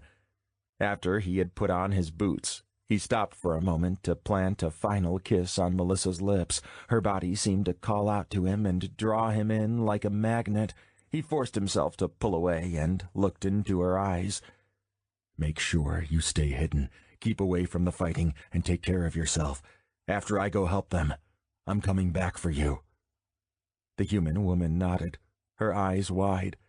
He could feel her staring at his back as he climbed the stairs. When he reached the holding cell, Thunder found chaos in front of him. Purity Force had used a battering ram to break through the side of the building. They were on the floor above the cyborgs and in the middle of breaking through the ceiling. Plasma gun discharge filled the room, and all Thunder could hear was their boom and squeal as they recharged. The cyborgs didn't have the opportunity to do anything they had planned. Several members of Purity Force had made their way through the hole in the ceiling. They looked out of place in their crisp, white uniforms. The cyborgs outnumbered Purity Force, and their crisply iron trousers looked out of place in the dim light and dirt. Even though the humans looked weak when compared to the cyborgs, they fought to bring the enemy under control, using heavy assault rifles braced against their shoulders. Savage grabbed a human from behind and pulled him back, bringing up his knee and breaking the man's neck on impact. The body fell limp and lifeless to the floor. Savage's eyes met Thunder's. He bared his teeth in a wicked grin. "You've decided to join us," he cried over the din. Another human attacked the red-headed cyborg, but Savage swung his arm and dispatched him with ease. He hadn't even bothered to take out his plasma gun yet. "I have a question for you, brother. Whose side are you fighting on?" Thunder decided it would be better for him not to answer. He suspected Savage would not want to hear him say, "my own." But for the time being, he needed the cyborgs to get him out of this hellhole and to freedom. He began charging his plasma gun. The thin howl triggered something inside him that he had ignored during his time downstairs with Melissa. It was similar to the feeling she created: hunger and lust that could not be overlooked or set aside. Even if he could overcome it, he didn't want to. He relished the sensation, enhanced now by the fact that he had something precious to fight for. Thunder was no longer simply part of the cyborg collective, fighting according to predetermined mission directives or the instructions of his commanding officer. Today meant something more. He felt the fire Melissa had started begin to spread everywhere in his body. With a scream that could have opened the gates to hell, Thunder charged into the mass of bodies. He had to make his way around the hole in the ceiling, where Purity Force was still dropping into the room. The humans had created a makeshift blockade as they fought against the cyborgs. Their weapons were comparable, scoring more hits on the cyborgs as their numbers increased in the room. However, Purity Force did not have weapons embedded into their bodies. They handled their guns awkwardly, and it took precious seconds to get their bearings and fire off a shot after they hit the floor. Thunder knew he could take advantage of his enemy's weakness. He watched the humans as they entered, striking them aside as they came from above. He slammed some against walls before their feet touched the ground. The few members of Purity Force who managed to get their weapons charged lost any advantage of surprise. As Thunder made his way through the bodies, he couldn't get his mind off Melissa. Was she staying in the storage room as he had ordered? How would he come back and retrieve her once he cleared a path out of the building? With a sense of horror, the soldier realized any of the other cyborgs could have entered her room once he left. Someone could be fucking her right now. She would be helpless to stop him. And what would happen to her if Purity Force found her first? Thunder knew human men carried the same kind of lust with them that lived in Thunder's soul. Would one of them pin her down and rape her, or torture her, asking questions as a punishment for fucking a cyborg? It seemed unlikely that any abuse would occur right beneath the holding cell, but if they extracted her and took her to a dark site, anything could happen. Thunder had to get out of there, and he wasn't going to be able to do it alone.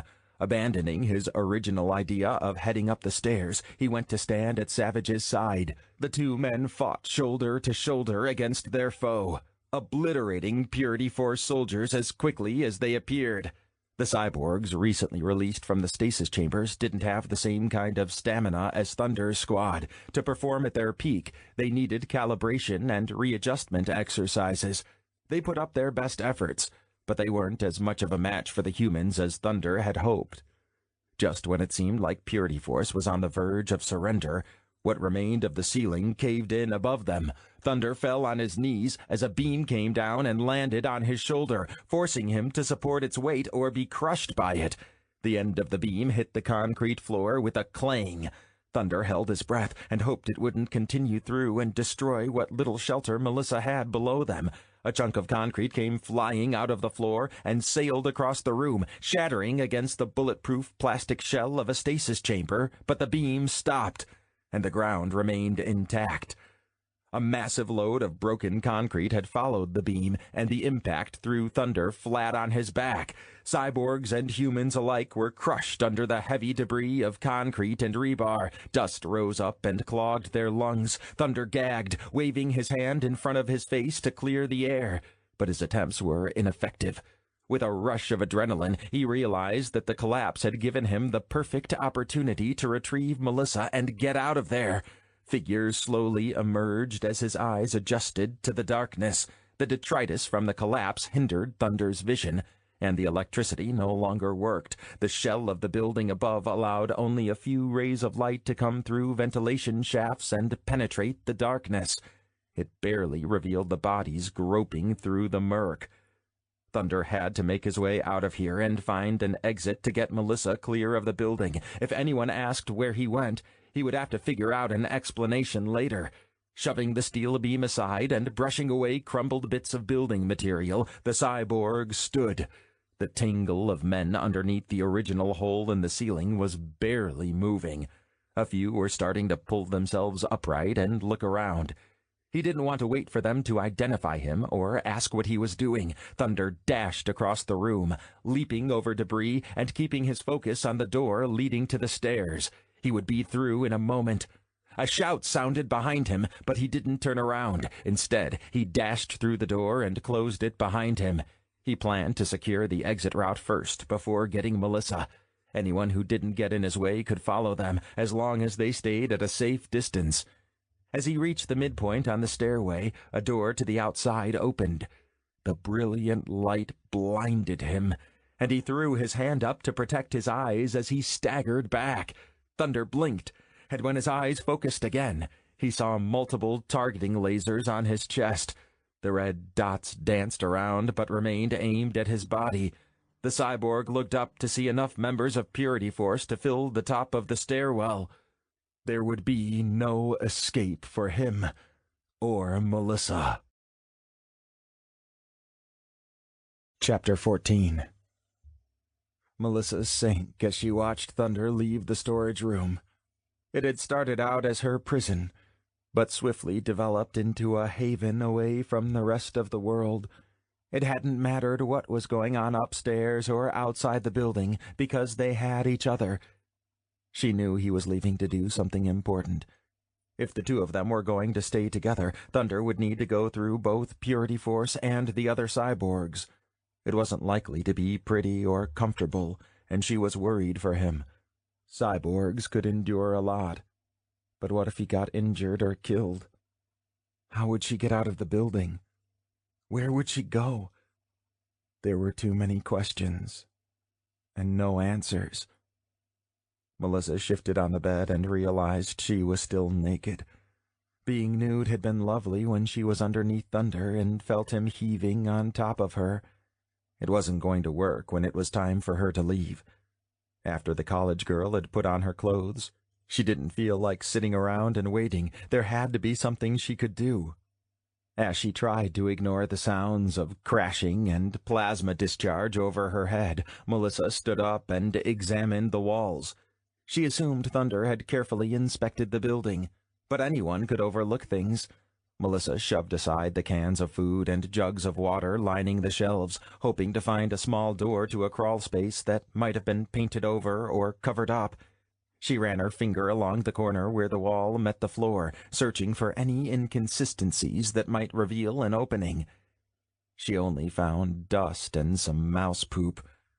An explosion vibrated through the building, and Melissa ducked under the bed as bits of debris and dirt rained down from the ceiling above her. It had a crack in it now, but hadn't collapsed yet. Someone was using a new weapon up there. The booming noise didn't sound like a plasma gun or any other weapon she had heard before. The din upstairs was growing louder, and Melissa swallowed the lump in her throat as she imagined what Thunder was going through. He was fighting for her. He was fighting for them. In the meantime, she was down in the basement feeling useless. No matter how badly she wanted to leave or how hard she looked, there was no other way out of the room. It made sense when she thought about it. Purity Force owned the building and probably wanted each room to be easy to defend. If there was only one door, then there was a single way for the enemy to enter. But Melissa needed to leave. She was relying on Thunder to find an exit, and it didn't feel right to her. She bit her lip and laid her hand on the door handle.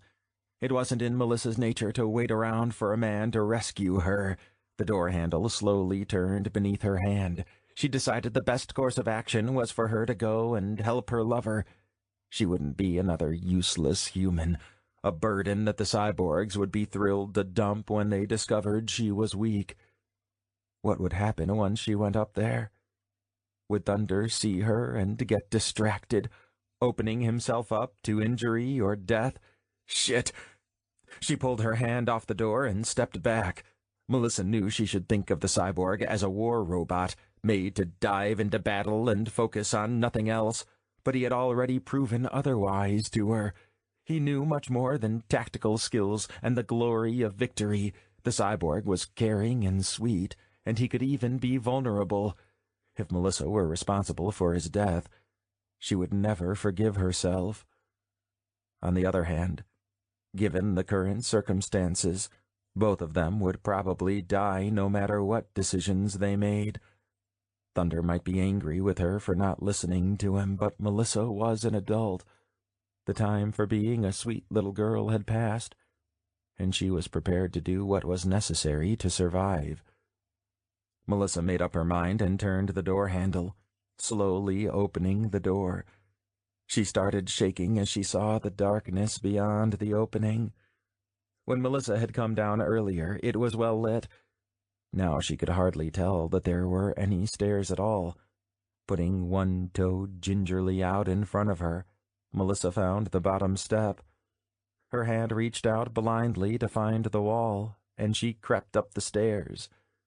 When Melissa had come to this building with the rest of the liberators, it had been in the middle of the night.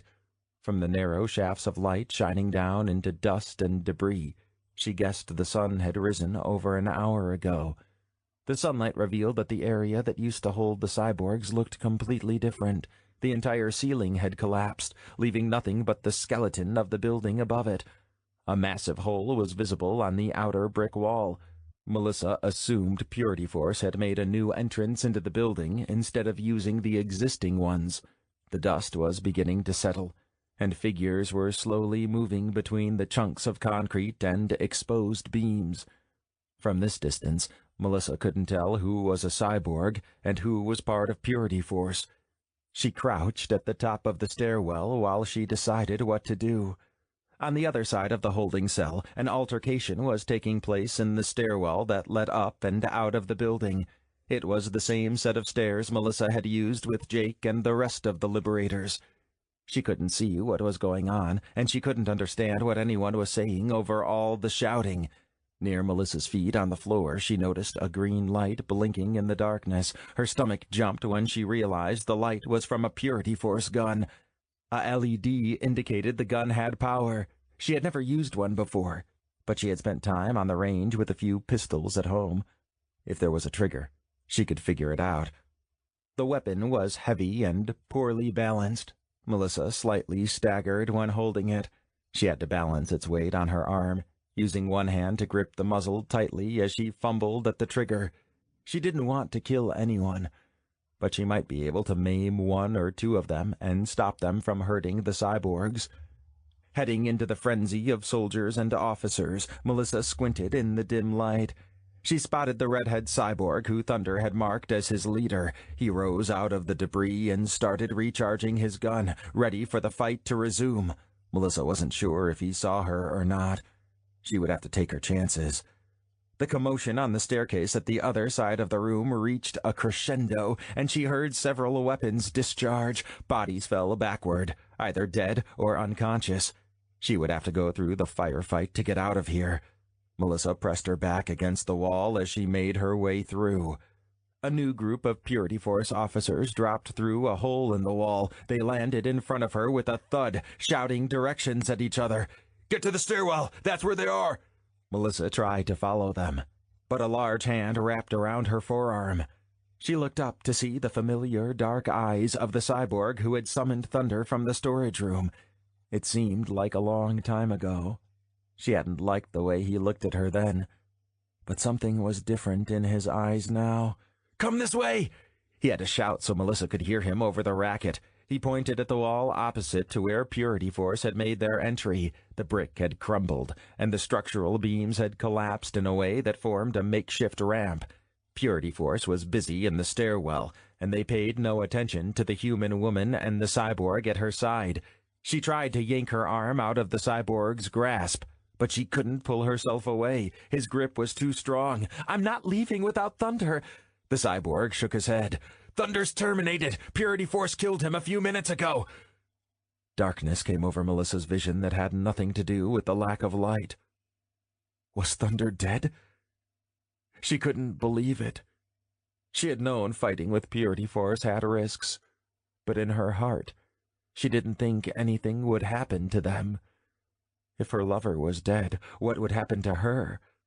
How was she going to get out of here? The cyborg tugged on Melissa's arm, trying to bring her back to reality. "You have to move if you want to live, human." Melissa looked once again at the exit. She shook her head in disbelief. Was she better off leaving with the cyborgs or staying with the other humans? Purity Force might listen to reason. There was a chance, however slim, that they might be willing to negotiate with her. The cyborgs had nothing for her but danger unless Thunder was with them. "I think I'll just stay here and go back to the basement." She turned to the storage room. The soldier pulled her back. "No, you won't. Thunder told me to protect you if something happened to him." "Who are you again? I don't even know you." It was a weak excuse, but it was the best one she could come up with. All she knew was that she didn't feel safe with him. Thunder was the only one who could protect her. "Call me Compass." The noises around them were getting louder, and shots rang out across the room. "There's no time left. Let's go."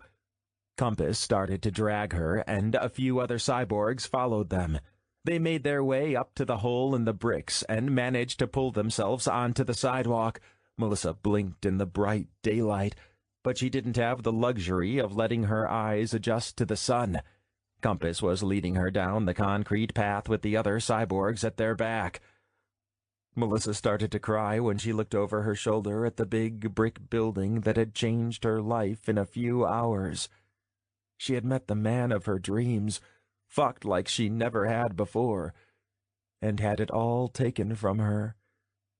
The building seemed to have transformed as swiftly as her life. When she and the Liberators had first seen the old warehouse, it was a hulking behemoth in the night.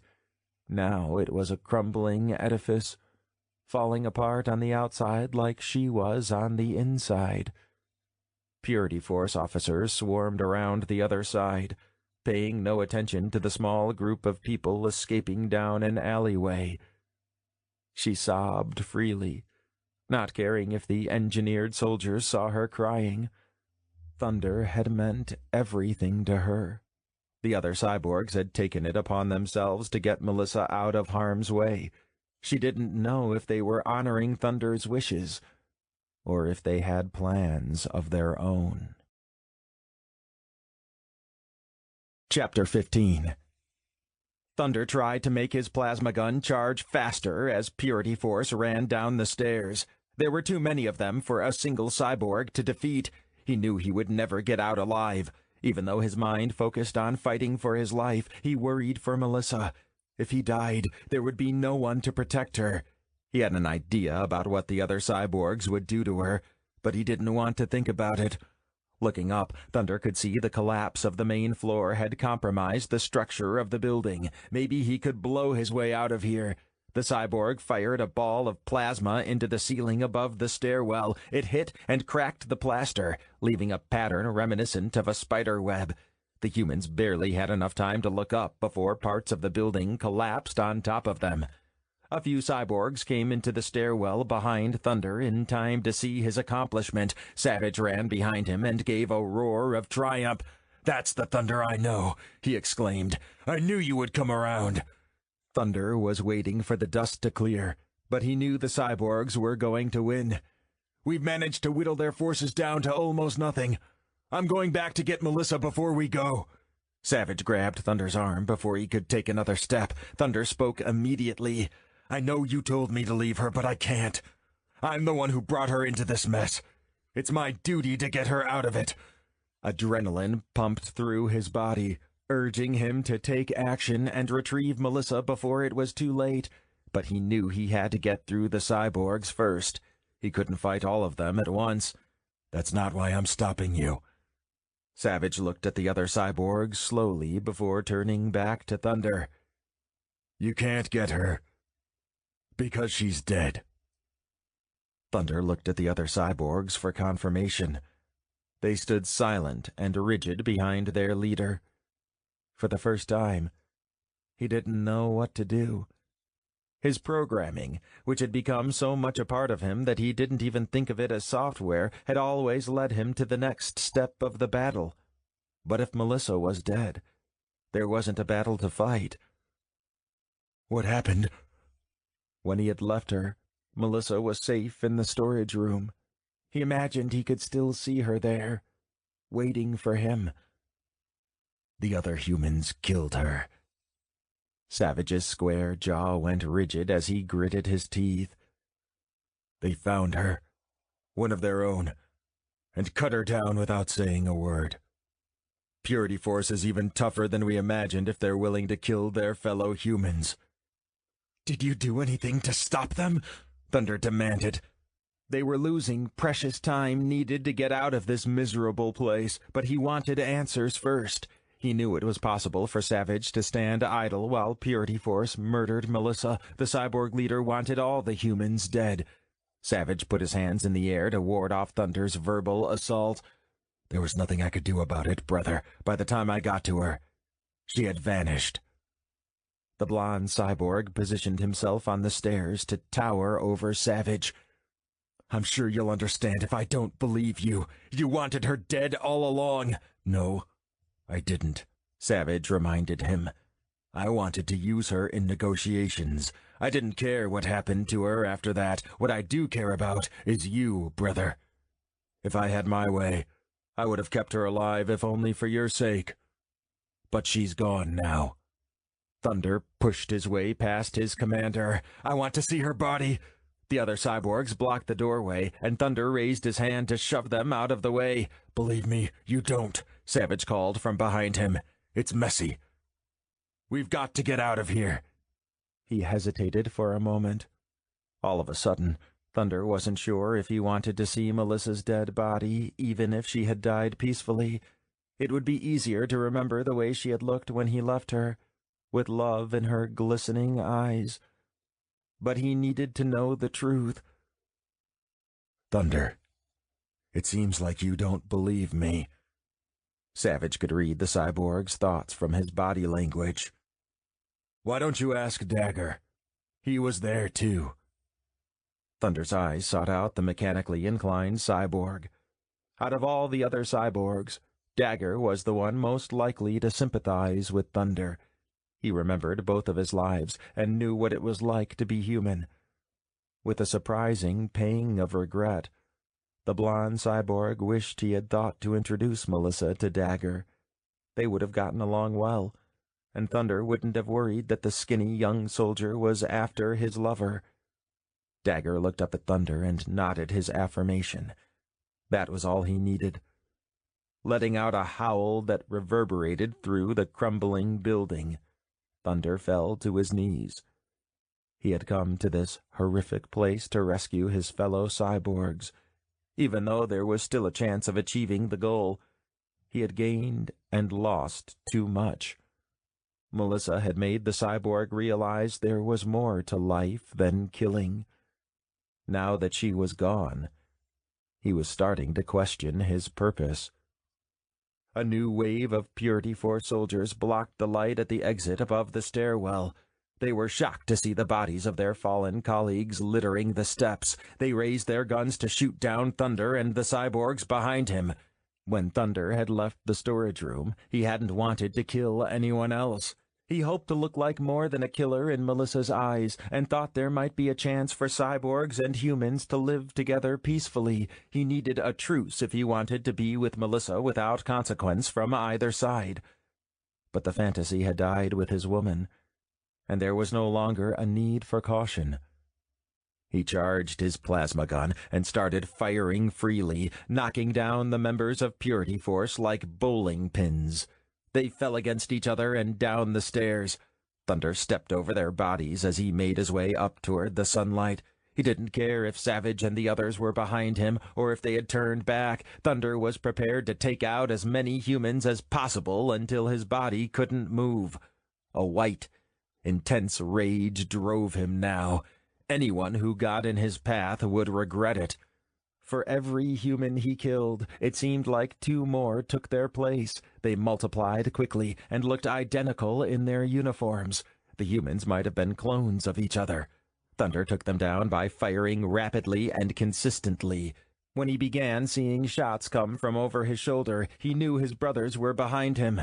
The battle was answering some of his existential questions. He was a cyborg. He was made to fight. There was nothing more to life than conflict. He and the rest of the cyborgs would kill the humans until they showed they could listen. Even then, they might not stop. They were soldiers, and nobody was going to tell them what to do. Bloodlust burned inside him as he thought about the other cyborgs trapped around the country. Savage's squad and the soldiers they had just rescued would team up and work their way across the nation, adding to their numbers as they piled up the bodies until no one was left to stop them. Thunder laughed when he realized the irony. The dismantling of Cyborg Sector, the rehabilitation program, and the eradication project began when humans were afraid of a few rogue cyborgs who refused to follow orders. The humans would now suffer more casualties than if they had accepted the cyborgs. He emerged from the building and cut through the Purity Force officers. He had his comrades behind him, and nothing could shake his confidence. They didn't stop a single time as they made their way out of the building. The humans scattered around them. Now that the cyborgs had freed themselves from the old warehouse, they had a chance to escape. "We need a vehicle," Thunder ordered. Dagger ran up beside him. "Over there!" He pointed to a van parked on the opposite side of the street. It was the dull white color of Purity Force and still looked new. It was shiny and clean, without a speck of rust. That car would get them farther than any of the junky old beaters they had used to get here. "Can you get it to start?" Luck was finally starting to break in Thunder's favor. "Absolutely!" Dagger moved to the front of the group and pulled open the driver's side door. Some Purity Force officers had not bothered to lock it before fleeing the scene. The skinny cyborg jumped in and stuck his finger into the access port underneath the steering wheel. In a moment, he had connected himself to several wires, and the engine turned over. Thunder roared a cry of appreciation for the mechanic as he lowered himself into the passenger seat.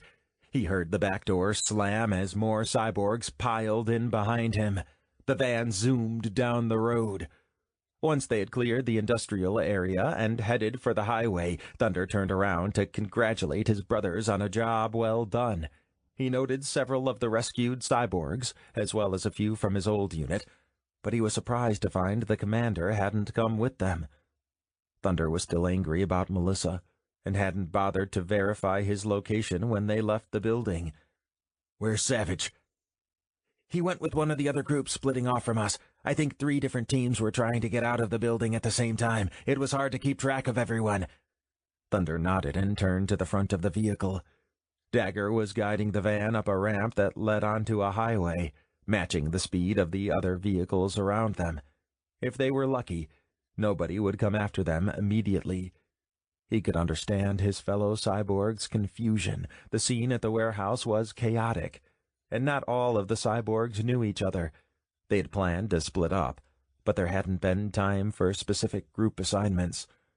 Thumping his fist on the dashboard, he realized that he might have known where everyone was if he had been planning with his comrades, instead of fucking Melissa. Although she had not been a waste of time, he wondered about the power the girl had over him. The human woman with soft lips and velvety skin could take him away from reality. How could he have let her put his brothers at risk? "What about Compass?" Thunder finally asked. "Did he make it out?" He hadn't always cared for the dark-haired cyborg, but since Compass had been part of his team during the journey to the city, he felt like he should ask. At least Melissa was safe from him. A slight hesitation from his fellow cyborgs made Thunder think Compass had fallen in battle, but Dagger answered the question. "He got out." Compass and his group left right before we did. Good. We'll head to the rendezvous point and figure things out from there. Thunder watched the city buildings race by as they drove down the highway. He wondered how many humans were in each one of them. What were they doing? Were they crowded around their phones, trying to learn more information about the escaped cyborgs who terrified them? Or were they fucking each other, touching tongues, breasts, and lips as they enjoyed each other's bodies?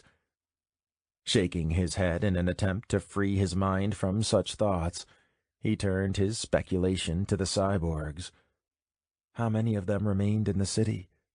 Had they missed a chance to help their brothers? If so, they would have to wait a little while longer. Thunder and the others would be back for them. Chapter 16. Melissa draped herself over the fence. She was wearing boots and had one foot on the split rail while her elbow perched on the top. The horses gambled in the late afternoon sunshine while the tall grass of the pasture bent and flowed around them in the breeze. It was sleepy and pleasant here, and she didn't know why she had ever chosen to leave this life. Major cities and a college full of men weren't going to make her happy. Neither would a wild adventure. She belonged at home. Someone called out her name from the end of a long, dusty driveway. Melissa turned and squinted, flattening her hand and putting it over her eyes so she could see the tall, gangly figure coming toward her. He wore a flannel shirt, jeans, and boots. She couldn't immediately identify him, but she knew the man belonged here. Underneath a cowboy hat, he flashed a smile filled with straight, white teeth. Melissa's heart leaped out of her chest. Maybe he was the one. She tried to call out and ask if she could do anything for him, but her voice wasn't working. The man appeared at her side. He had moved too quickly to have walked all the way down the long drive. He grabbed Melissa's wrist in his hand and twisted it behind her back. This wasn't how she had imagined things would go. "Let me go!" She wished she was carrying a gun, but she had left it somewhere else. "You're coming with me." The man pulled harder on her arm. "You don't belong here. This is my home." Melissa struggled and tried to pull her arm away. She twisted and fought, hoping to escape and to make her way to the barn. There was an old shotgun in the tack room. Her father kept it loaded in case anything came after the livestock. It was far away, but she could get there if she hurried. Melissa had the raw strength and speed that came from working on a farm. If given a chance, she was sure she could blow the man's head off. The stranger produced a knife and didn't hesitate to use it. He dug the blade into her flesh, ripping it out, and stabbed her in the chest. Melissa could see her blood glistening on the weapon. The bright redness was a stark contrast against the coloring of the landscape around her. Melissa used her free hand to claw at the stranger. She barely managed to scratch him, but she had to fight back. Melissa slapped the man's hand and pummeled at his chest without seeing any effect. Finally, she reached up and dug a finger into his skin. Melissa could easily pull back huge chunks of it. The imitation flesh fell to the ground and sent up puffs of dust as it landed. Underneath a human facade, the man was made of metal. His eyes were glass spheres rolling around in a silver skull. His teeth became razor blades in a steel jaw. Melissa's scream should have been echoing across the plains, but she couldn't get her mouth to work. When she opened her eyes, Melissa was staring up at the rusty ceiling of a van. She lay awkwardly in the dirty carpet with one hand trapped underneath her back. Pulling it out and rubbing the pins and needles out of it, she struggled to remember where she was, and forgot the vivid imagery of her dream. Memory started slowly coming back into her mind. Compass and the remaining cyborgs had fled from the warehouse with her in tow. They had made their way through a maze of alleys. The route was so complicated that she wouldn't have been able to get back to the building if she wanted to. They stayed in the shadows, checking around corners before advancing down the streets. At one point, a squad car with popping lights and blaring sirens came speeding past their location. Compass had grabbed Melissa by the waist and dragged her down behind a dumpster, holding one hand tightly over her mouth while they waited for the police to pass. Why did you do that? I thought you understood I'm on your side. Compass had glared at her. I don't need to justify myself to a human. But I wanted to make sure you didn't scream. We can't trust you because you might reveal our position. Melissa shot the cyborg a derisive look, but she let the matter drop so they could keep moving. Some points weren't worth arguing over. Their team turned a corner and found a battered cargo van waiting for them. She felt sore and bruised. Melissa didn't remember lying down on the floor of the vehicle or going to sleep, but she must have tried to relax, even though she was still exhausted. She sat up, feeling the exertion of the journey in her muscles. Running her hands through her hair, Melissa rubbed several knots out of her legs and wished she had a toothbrush. A cyborg she didn't recognize was driving, and another one sat in the passenger seat. Compass sat on the floor near her with his head leaned against the metal wall. I see you've decided to join the living. He had his eyes closed. You've been out for hours. Melissa didn't know how he sensed she was awake, but she was grateful she didn't have to look him in the eyes. Something was unnerving about him, even taking into account the fact that he was a cyborg. Where are we? Far enough from New York that they're not going to find us? The swarthy soldier straightened his head and looked at her. His eyes still gleamed even after he had been asleep.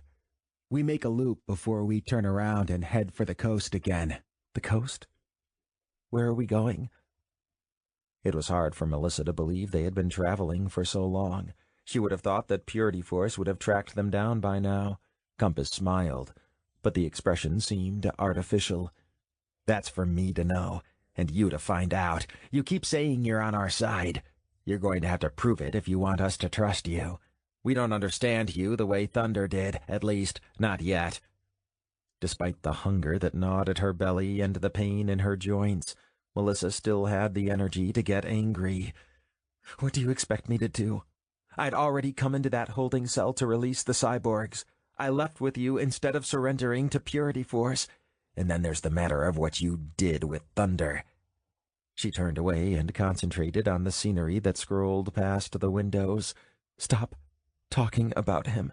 Why not? You're not the first human to fuck a cyborg, you know. There were documented cases of it dating all the way back to Cyborg Sector. That doesn't mean it's right or natural. For all we know, you were using him. Melissa raised an eyebrow. What exactly would I use him for? My goal was to free the cyborgs and get out of there, not hang around the area. We didn't even know you were going to be there. I didn't intend on sleeping with the cyborg. Compass shrugged. Whatever you say, human. The truth will come out in time. It always does. Melissa eyed the other cyborgs speculatively, wondering what they had planned for her. None of them tried to talk to her or even look in her direction. It was hard for her to distinguish one from another. She couldn't believe the way events were unfolding. Maybe she would have been better off staying in the basement and getting crushed by the building. That way she wouldn't have to live knowing Thunder had died for her. They had come to New York for similar reasons, but by the end, they were only concerned with their love for one another. She tried speaking to Compass again. I have an idea. What if you guys drop me off somewhere? You shouldn't have to keep me around just because it's something Thunder would have wanted. You could pull over at a gas station, and I'll make my way home. Compass let the silence hang between them for a moment before finally responding. That's a possibility, he murmured. Melissa waited impatiently for an opportunity to escape. She hoped the van would run out of fuel. Maybe the cyborgs needed to pull over for food. She didn't even know if they ate. The road was in the middle of nowhere, surrounded by nothing but farm fields and trees. The only signs of civilization were a random barn or a farmhouse set far off the road. Time for action. The cyborg at the wheel glanced at Compass in his rearview mirror. We've got some company up ahead. The tawny soldier stood up and came toward the front seats, stooping over to peer out the windshield. Melissa rose up onto her knees so she could see, too. White specks blocked the road in front of them. As the van drew closer, She could see cars with flashing lights belonging to Purity Force. A dozen figures waited for them outside the vehicles. "What should we do?" the driver asked. "They were smart enough to pick a spot on the road where there's a ditch on either side. I can't go around them." Compass rubbed the stubble on his chin with one hand. "They're in an excellent location to fight, and they'll have the advantage. Go ahead and stop. It will make them less suspicious of us. We'll have to play it by ear." Melissa's heartbeat sounded so loud that she was having problems hearing anything else. She knew she was going to have to go back to the humans eventually, but she had planned to do it on her terms. In any event, encountering Purity Force like this meant the cyborgs were in danger. Melissa had seen enough bloodshed to last for the rest of her life. The van slowed down as it approached the blockade, and Melissa crouched behind the driver's seat. "We know who you are. It's time to surrender." The voice over the megaphone sounded fearful but determined at the same time. "We have human security standing by to escort you back to our headquarters." "You're not taking us anywhere," the cyborg driver shouted through the window. Compass smacked him on the back of the head. "I'm in charge here. We'll do what I say." "We have you surrounded." Turning around, Compass peeked through the back windows. "They're coming up behind us, too. How did this happen so quickly?" He looked at Melissa. "Did you contact them?" Melissa threw her hands into the air innocently. How could I have done that? She had a point. There wasn't any way for her to communicate with the outside world, but Compass needed someone to blame. "Tell them we have a human woman with us." The driver relayed Compass's information. Purity Force conferred with each other for a few moments. "The best thing for you to do right now is let her go. You can negotiate for a lighter sentence when you get to court." Compass snorted. Does he think we're stupid? Cyborgs don't have any rights. They're not going to let us go to court. We'll be executed immediately. He rubbed his chin. "Tell him we'll do it." "What?" The driver turned around to make sure he understood the order correctly. "Are you going to surrender so easily?" "Of course not.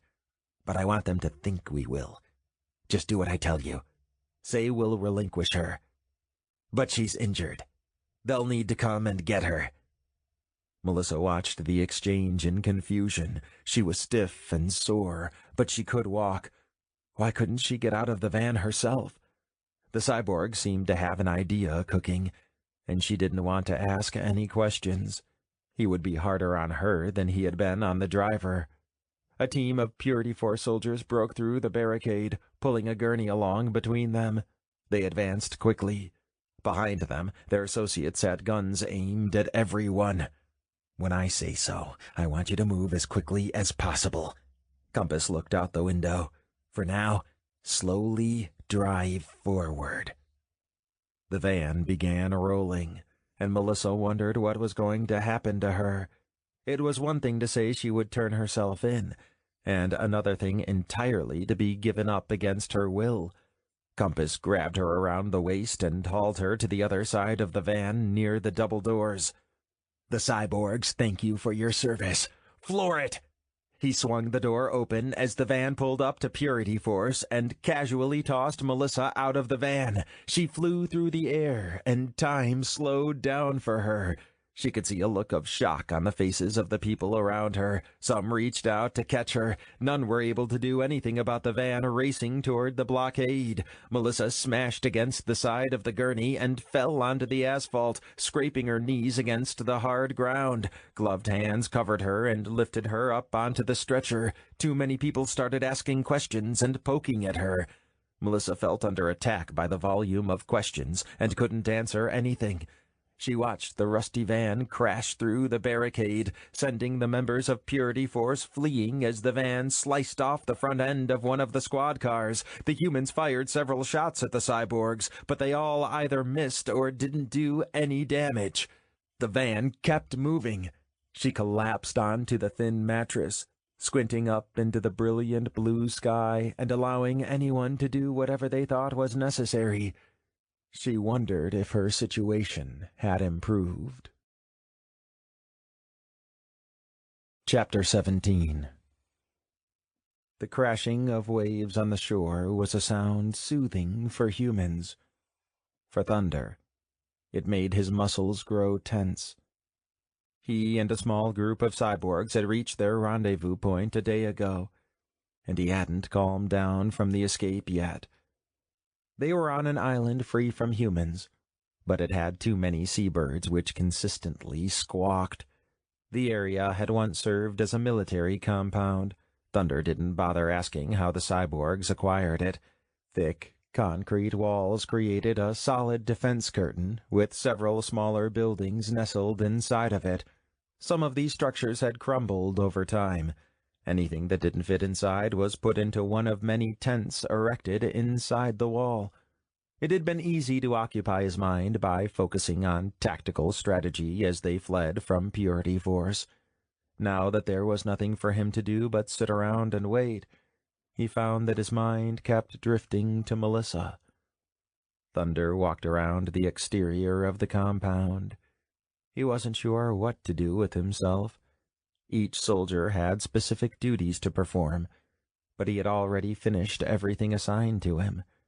There was nothing left for him but wait and worry. Don't tell me you're still feeling remorse about the human. Savage's tone sounded mocking as Thunder passed by his tent.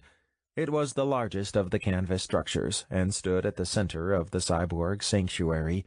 The leader and the group he had escaped with had arrived last night in a stolen helicopter. I wouldn't have to grieve if you had listened to me. Savage raised an eyebrow. I hope you aren't implying this was my fault. You were the one who decided taking a pet would be a good idea. The blonde cyborg shut his mouth and didn't argue. Savage had a point, but there was no way for Thunder to have known everything would go to shit. Even so, you could have let me evacuate her as soon as the fighting started. I didn't realize you wanted to go on a honeymoon together. I should have given you more privacy. The problem was that we needed you and your plasma gun more than the girl. What you don't realize is how well everything could have turned out. Melissa was a human who voluntarily chose to align with us. Unlike the other liberators, she was prepared to do something about it. She could have spoken with Purity Force. We might have had a chance at life without having to fight for it. Thunder's voice was getting louder. He was prepared to shout if he thought it would make someone listen to him. Savage tilted his head like a dog hearing a whistle. Why would we want to do that? What point is there to life without combat? Have you forgotten, soldier, that fighting is what we do? Have you become so weak that you prefer words to action? He tipped his head back and chuckled, the peals of laughter coming all the way from his flat abdomen. You're a bigger idiot than I thought. I'm going to kill you today. Thunder launched himself at Savage, finally fed up with everything. He knew how to fight, but he was tired of combat. He should have grabbed Melissa when he had walked into her cell and left with her immediately. He could have saved himself a lot of time. Savage wasn't prepared for Thunder's sudden assault. The commander had fallen into the sand. The blonde cyborg felt like he was watching from a distance as his fist slammed into Savage's face. Blood spurted from the redhead's lips, and Thunder hungered for more.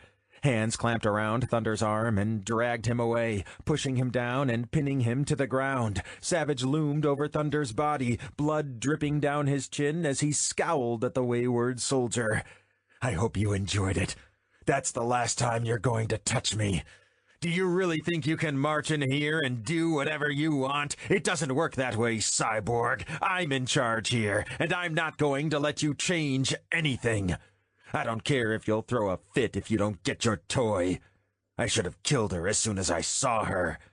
Thunder fought against the cyborgs, restraining him, but he couldn't break free. 4 were holding him down, 1 on each of his limbs. No! He screamed. He realized that he had been hoping that Melissa was still alive somewhere. He hadn't seen her body for himself, and he couldn't bear to think he had let her down. Yes, Savage hissed. I saw her die, Thunder. I saw her eyes roll up in her head as her blood spilled onto the floor. You'll have to get over it. You can't fuck her if she's dead. Savage wasn't above using any advantage and hit the other cyborg in the face while he couldn't fight back. Thunder heard one of his bones crack. He took the injury in stride, allowing the pain to remind him of what a fool he had been. More blows followed, pummeling him until he was barely holding on to consciousness. He felt boots kick the sides of his body. Thunder didn't bother fighting against them. He deserved the punishment, both for loving Melissa and for allowing his feelings to get in the way of his mission. I guess that's enough. Savage finally stopped hitting him. I think he's learned a lesson. The cyborgs, who had been such heavy weights on his arms and legs, stood up. Thunder rolled over and spat blood onto the ground, coughing painfully. You'll have a guard until it's time to leave. Thunder didn't bother to look at Savage. The sight might make him angry again. If I get any more trouble from you, I'll kill you in a heartbeat. No one cyborg is worth this much trouble. The sound of Savage's boots as he walked off reverberated through the sand. The same hands that had held Thunder down now picked him up and carried him across the compound. Blinding sunlight turned to cool shade as they threw him into one of the buildings near the wall. A door slammed shut behind him. Thunder let the darkness around the edges of his vision take over. There was no point in fighting now. Savage was right. Melissa was dead. He shouldn't have required a beating to remember it. Chapter 18. Melissa kept her eyes shut. She had managed to stave off the questions from the officer so far by either being unconscious or pretending to be. With lots of shouting and swearing, they loaded her into an ambulance and shot off toward a hospital. They said she was injured, one paramedic said from somewhere above her as the highway roared underneath the emergency vehicle. I don't see it. Do you? If she wasn't before, she certainly is now. Did you see the way they tossed her out of the van? The speaker clucked his tongue. Those bastards.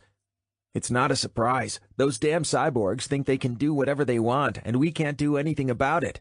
They killed a lot of men and women in New York City. The ones that got away from us were partially responsible. When they arrived at the hospital, Melissa could tell something was different about it. It smelled the way she remembered, containing the sickly scent of cleaning supplies in the air, but it was missing sounds of life. There were no visitors in the lobby, receptionists directing calls, or announcements over the loudspeaker calling doctors into the operating room. Looking around, Melissa saw plain white walls, dropped tiled ceilings, and Purity Force officers posted in each doorway. It didn't seem like they were prepared to let her out any time soon. Once the nurses had given her several tests and taken more vials of blood than she thought necessary, Melissa closed her eyes and rested. She felt warm breath suggesting a person at her bedside. No one she knew would be visiting her.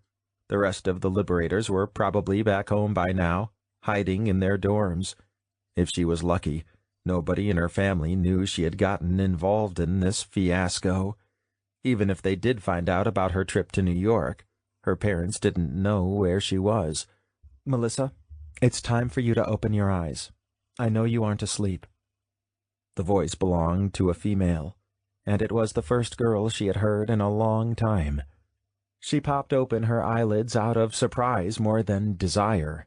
The woman standing over her looked like a doctor out of a television drama. She had blonde hair, carefully coiffed into a chignon at the back of her head, and dramatic glasses that did nothing to hide her beauty. Someone had meticulously applied the doctor's makeup, and her lab coat looked freshly pressed. "There we go. Good girl." The woman placed her manicured hands on her hips.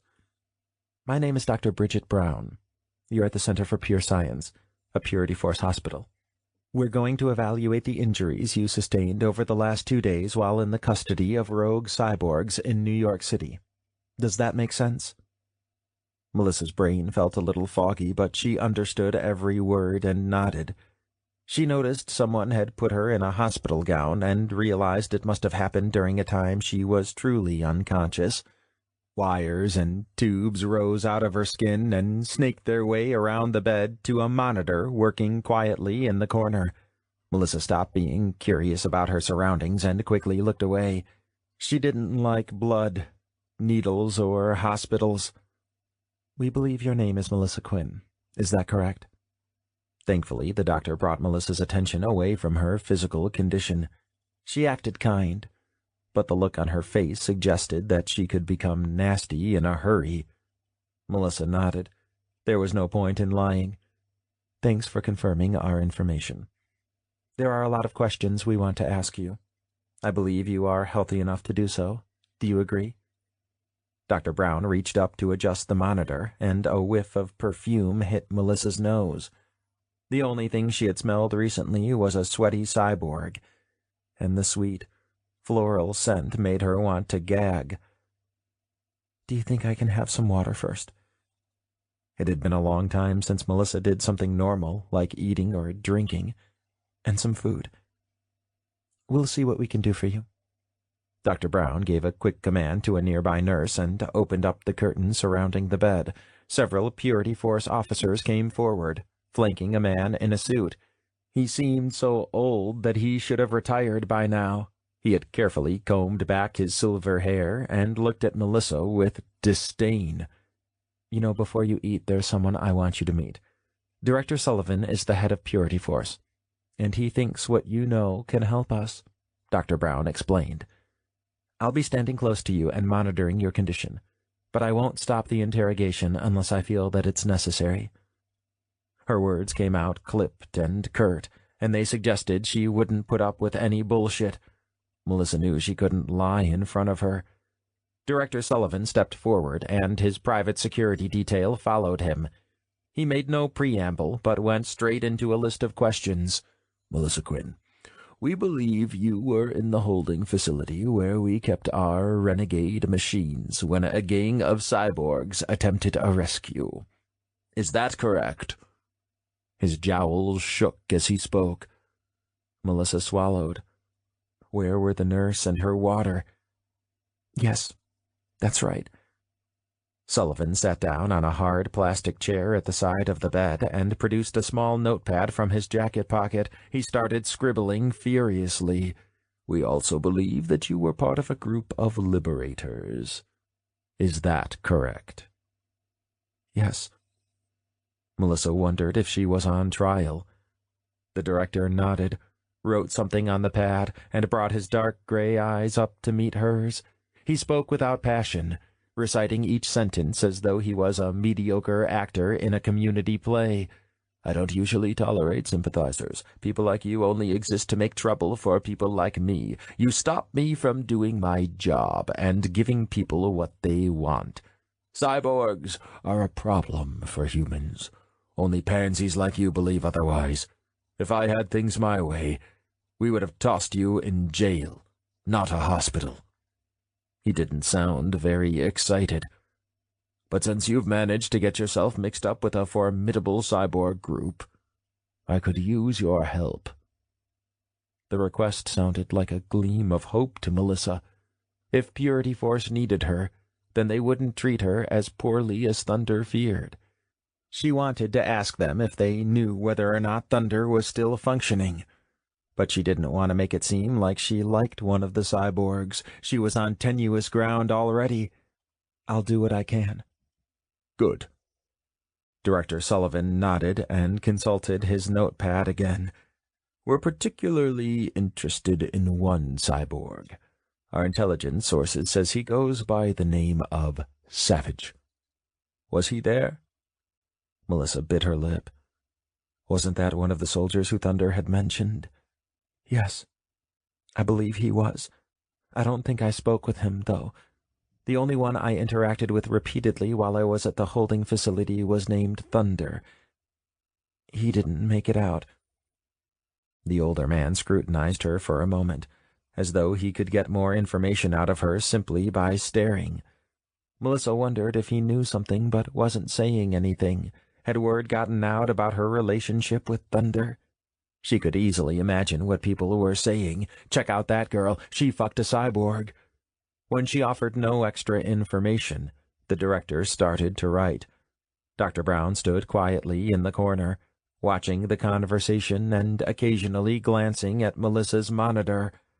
"I want you to tell me what you planned to do by rescuing the cyborgs. Try to remember every detail. Names, dates, and the route you took to the holding facility could all be crucial." Director Sullivan clicked the end of his pen several times as he waited for her answer. "I don't want to get anyone in trouble," Melissa murmured. The man leaned forward, staring at her with sharp, red-rimmed eyes. "Perhaps you misunderstood the nature of my request. I can find out all the answers by myself. I can get everything I need without having to interact with you for more than a second, but it's faster and easier when you cooperate with me. I like it when my job is easy, and you will like it if my job is easy. If you don't tell me everything, everyone involved with you is going to suffer more than they need to." After that ultimatum, Melissa was ready to spill the beans. She explained how she had come to be involved with the Liberators through Jake, and how they had planned the trip with the idea of making a difference in the world. It didn't seem to make any difference to Director Sullivan that they had good intentions, but Melissa told him anyway. When she got to the part about being captured in the holding facility, she stopped speaking for a minute. Nobody, especially this man, needed to know what she and Thunder had done together. "Tell me more about the cyborg." Sullivan checked his notes. "Did Thunder give a reason why he took you as prisoner? It's puzzling to me. You see, most humans who go into a building and find a cyborg come out in a body bag." The nurse finally arrived, carrying a plastic tray of food. It had a bottle of cold water, a slice of roast beef covered in watery gravy, some cold macaroni and cheese, and a small dish of fruit. It was typical cafeteria fare, but Melissa dove in like it was a gourmet meal. She was starving, and the interruption gave her a moment to think about how she was going to answer. "At first, he wanted to use me as a hostage, so he had something for negotiations." Melissa spoke around a mouthful of roast beef, but she was prepared to throw manners to the wind. "The two of us started talking. We realized I could act as a go-between for the cyborgs and Purity Force, an ambassador, if you will. Killing each other isn't working. We hoped we could get out of the situation without any more violence." Thunder hadn't liked the idea when she introduced it to him, but Melissa neglected to mention that part. They had discussed it, so it wasn't a lie. "That sounds unbelievable. You're saying that a group of angry cyborgs are willing to talk out their problems. What the hell are they teaching you kids these days, anyway?" Melissa ignored his remark and kept talking, doing her best to paint Thunder and the other cyborgs in a flattering light. "Thunder knew the skirmish was going to be dangerous, so he hid me downstairs in a storage room. He was going to come back for me, but he died before he returned." She choked a little on the words, took a drink of water, and continued speaking. "I should have stayed down there, but I wanted to get out and do something useful. When I emerged from the basement, another cyborg saw me and got me out of the building safely." Sullivan leaned forward and rested one elbow on his knees. "It sounds to me like you think the Borgs cared about whether or not you stayed in one piece." Melissa nodded and stabbed at the fruit with her fork. "Of course they did. They could have left me by myself or killed me right away." She knew the cyborgs had discussed both options, but she also thought she understood Thunder's intentions, and she wanted to honor him after his death. If there had been good in him, she had to believe that there were other cyborgs like Thunder. "What was the name of the cyborg who helped you out of the building?" "Compass." The director nodded, but he didn't write anything down this time. He leaned forward again. "Is that the same one who threw you out of a moving vehicle?" He had Melissa in a verbal trap. She set the fork down on a tray and tried to compose herself. She had been terrified when Thunder took her prisoner, but it didn't compare to what Compass had done. He and the other violent soldiers were ruining her carefully constructed narrative. That's the one. He was under stress and didn't want Purity Force to capture him.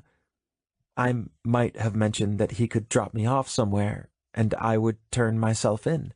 Of course. That explains everything. Director Sullivan stood and slapped the notebook against the side of the bed. It wasn't the cyborg's fault that he nearly killed you. He was just following his programming for survival. Maybe the poor little thing felt threatened. I'll have to remember that the next time I want to get away with murder. I'll push someone out of a moving vehicle. Maybe I'll write a book about it. He was shouting now, and little strings of spittle burst from his mouth. In the corner, Dr. Brown did a poor job of hiding a smile behind her hand. Melissa cringed from both his words and saliva. She could understand his point of view, but he was wrong. She couldn't tell him everything because it would make trouble for both her and Thunder. A man like Director Sullivan would never believe that a human and a cyborg could fall in love. I'm going to make this simple for you, Miss Quinn. You're going to give us the information we need. I suggest you answer our questions honestly. You're going to help us find these cyborgs. For the meantime, consider yourself a guest of Purity Force. Until we take those machines into custody, you aren't going anywhere. He strode out of the room, taking his notepad and bodyguards with him. Dr. Brown moved to the foot of her bed and stared at Melissa. That went well. Chapter 19. Thunder stood at attention with the other cyborgs. Although it was early in the day, it was already getting scorching hot. The sun didn't leave a cold spot on the tiny island. Despite the heat, the cyborgs were exercising to make sure they stayed conditioned. Thunder and the other soldiers glistened with sweat as they followed their instructor. The training leader stood on a platform so everyone could see him while he demonstrated the workout routine. They would always have the physical advantage over any humans, but they didn't want to grow soft during their time at the compound. Savage had ended Thunder's sentence early after a few days in a makeshift stockade. He preferred soldiers to be training and preparing, instead of wasting their time guarding each other. The blonde cyborg had made no further moves to assault his leader or anybody else. I'll still be keeping an eye on you, Savage growled. Something's the matter with your head. Maybe one of the humans made a mistake when they programmed you at Cyborg Sector. I heard a rumor that someone had created a sex slave once instead of a cyborg. You could have been the prototype. I don't know what the answer is. All I know is I'm not going to deal with it again. Inside the small building, Thunder was doing his best to behave despite his anger toward both Savage and Purity Force. There was little to do besides work out and sharpen the knife he kept in his pants pocket. He knew he could easily eliminate the guards posted at the doorway, but he refrained. In a sense, Savage had been right. The humans would always be his enemies. Now that Melissa was no longer with them, he wouldn't have any qualms about killing Purity Force officers or anyone else who got in his way while rescuing the other cyborgs around the country. Now he did whatever Savage asked of him and was merely part of a larger force. He had used his anger, forging it into something fresh and strong. Thunder had beaten it down until it had taken a new shape. His state of mind left him numb to anything but training and killing. He was a machine, not a man. It was time to forget Melissa and anything he once had with her. The instructor helped them stretch and strengthen their muscles while doing intense cardiovascular training. They followed him to the letter, and all the soldiers moved in unison. "Come on, you pussies!" the instructor shouted. "I want to see perfect form on your squats. Otherwise, I'll have you doing push-ups until the sun sets." Thunder knew the threat was real, but that wasn't what drove him to follow the trainer. He was willing to do push-ups until the sun set and rose again if he thought it was necessary. He wanted the perfection only a cyborg could achieve. Human soldiers were physically superior to the civilian meatbags, but Thunder knew they were nothing compared to a cyborg. The instructor stood up and wiped sweat off his face. "Time's up! I expect to see every one of you back out here tomorrow morning for another session. If you're not here, and I notice it, I'll tie your sorry ass to the back of a truck and drag you through the surf at high tide." The group disassembled and meandered off into the tents. Thunder trudged slowly through the camp, watching the cyborgs around him begin preparations for the night. Most of them kept the flaps of their shelters open to let in fresh night air. They hung sweaty shirts on poles and hooks to dry, ate out of small tin cans from the food stashed away in one of the buildings near the wall, and found ways to entertain themselves. "Do you want to join us?" A newly rescued cyborg looked at Thunder curiously as he passed by the tent. The cyborg squatted on a small stool near a table in front of his shelter and dealt out playing cards to two other cyborgs. Thunder shook his head and walked on.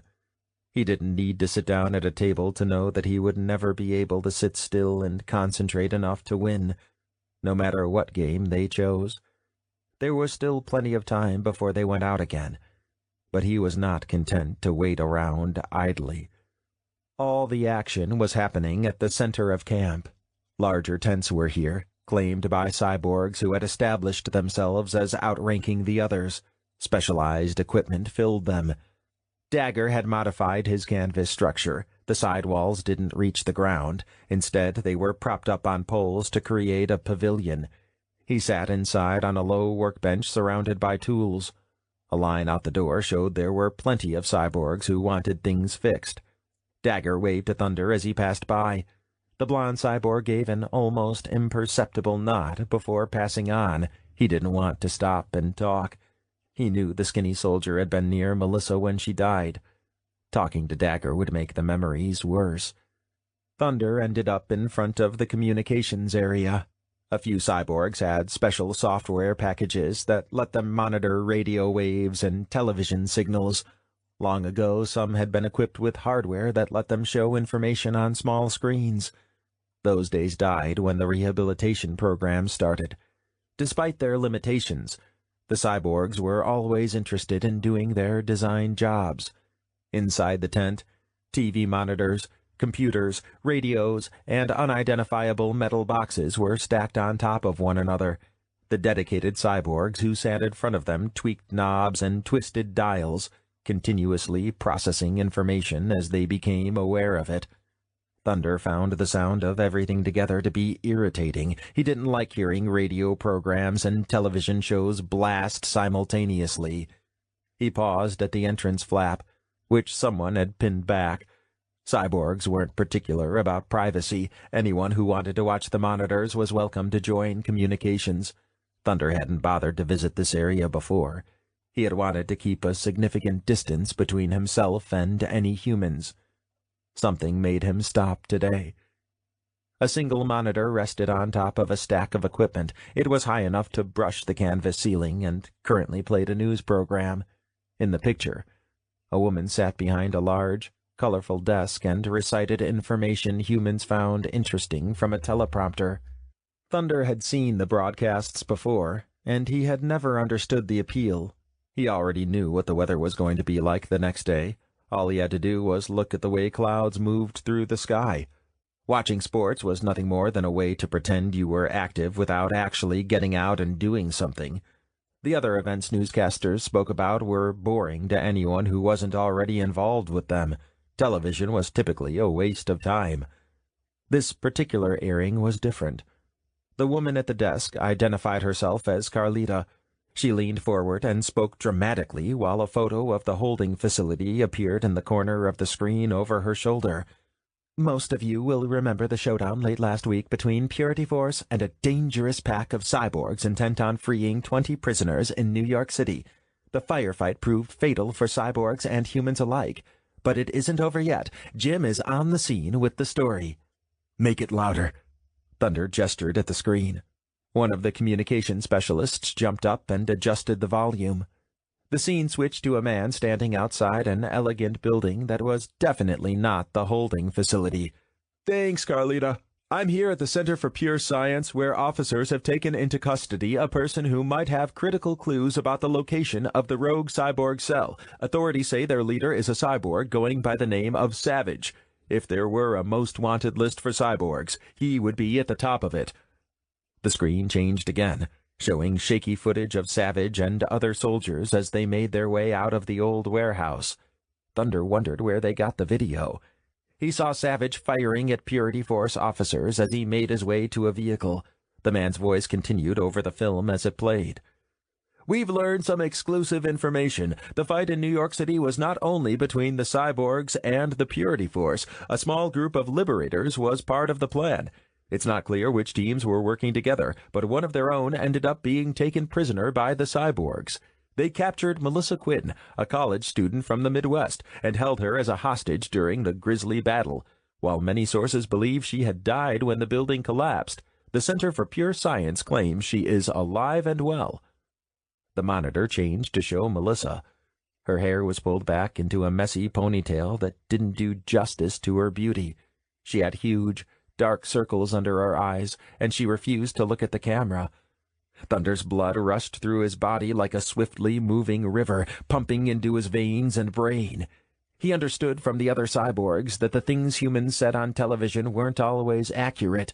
His heart told him they weren't lying this time. Melissa was still alive. Purity Force hadn't murdered her, and neither Savage nor Dagger had seen her dead body. His muscles started to twitch, fueled by the desire to act. He felt like running to Savage and giving him the punishment he deserved, but he needed to hear the rest of the broadcast. Thunder wasn't leaving without learning the truth from the humans. A different woman was on the screen now, with blonde hair and a lab coat. A reporter held a microphone in front of her face while asking questions. Miss Quinn sustained a few injuries during her time with the cyborgs, but most of them happened when she came back to us. A cyborg by the name of Compass threw her out of a moving vehicle and into the arms of Purity Force officers. She was lucky she only had a few broken bones. It's a perfect example of what those beasts are willing to do to us. Thunder clenched his teeth and fists, imagining which one of Compass's limbs he would rip out first. "Do you feel that all cyborgs are dangerous?" the reporter asked. "Some people say they can be quite friendly." The doctor shook her head vigorously while pressing her lips together. "That kind of thinking is what gets people hurt. I'm a doctor for humans, not man-made machines. I wouldn't trust my life to a single one of them. They're dangerous and unpredictable. Anyone who thinks differently is putting themselves and others at risk." The camera cut back to show Jim standing outside the building. Another figure had joined him. The new man had gunmetal gray hair and a suit jacket that seemed slightly too small for him. "Meet Director Sullivan." Jim gestured to the guest. "He's in charge here at the Center for Pure Science, and he thinks the patient might be able to lead them to Savage." Director Sullivan nodded. "That's correct. Here at the center, we study the mind of cyborgs as well as their bodily functions. We seek to understand how they think and what kind of logic they use. Our hope is that spending time with Melissa, who was heavily involved with the cyborgs for a few days, can give us clues which will help us discover Savage's plans for the future. She doesn't know it yet, but we think we can use her to predict cyborg behavior." Jim nodded and checked a piece of paper in his hand. "An inside source is telling us the cyborgs didn't want to give up Melissa to Purity Force. Perhaps the interest was mutual. Did Melissa want to stay with the cyborgs? What are your thoughts on that?" The older man glared at the reporter. "Who said that?" Jim's cheeks turned red with embarrassment. "Our source wished to remain anonymous." "Of course they did," Sullivan howled. "They know that if we found out their identity, they wouldn't have a job by the end of the day. I know you and all the other reporters are looking for a story that can make people's hearts drip pink sparkles, but look somewhere else. We design cyborgs to be vicious. If you knew how they treated Miss Quinn, you would understand. They can't change their true nature. If our patient has a soft spot in her heart for these animals, it's because she's suffering from Stockholm Syndrome." "Are you a psychiatrist, Director?" Sullivan angrily waved his hands through the air. "No, I am not. I'm just trying to make a point. I'm finished with this interview."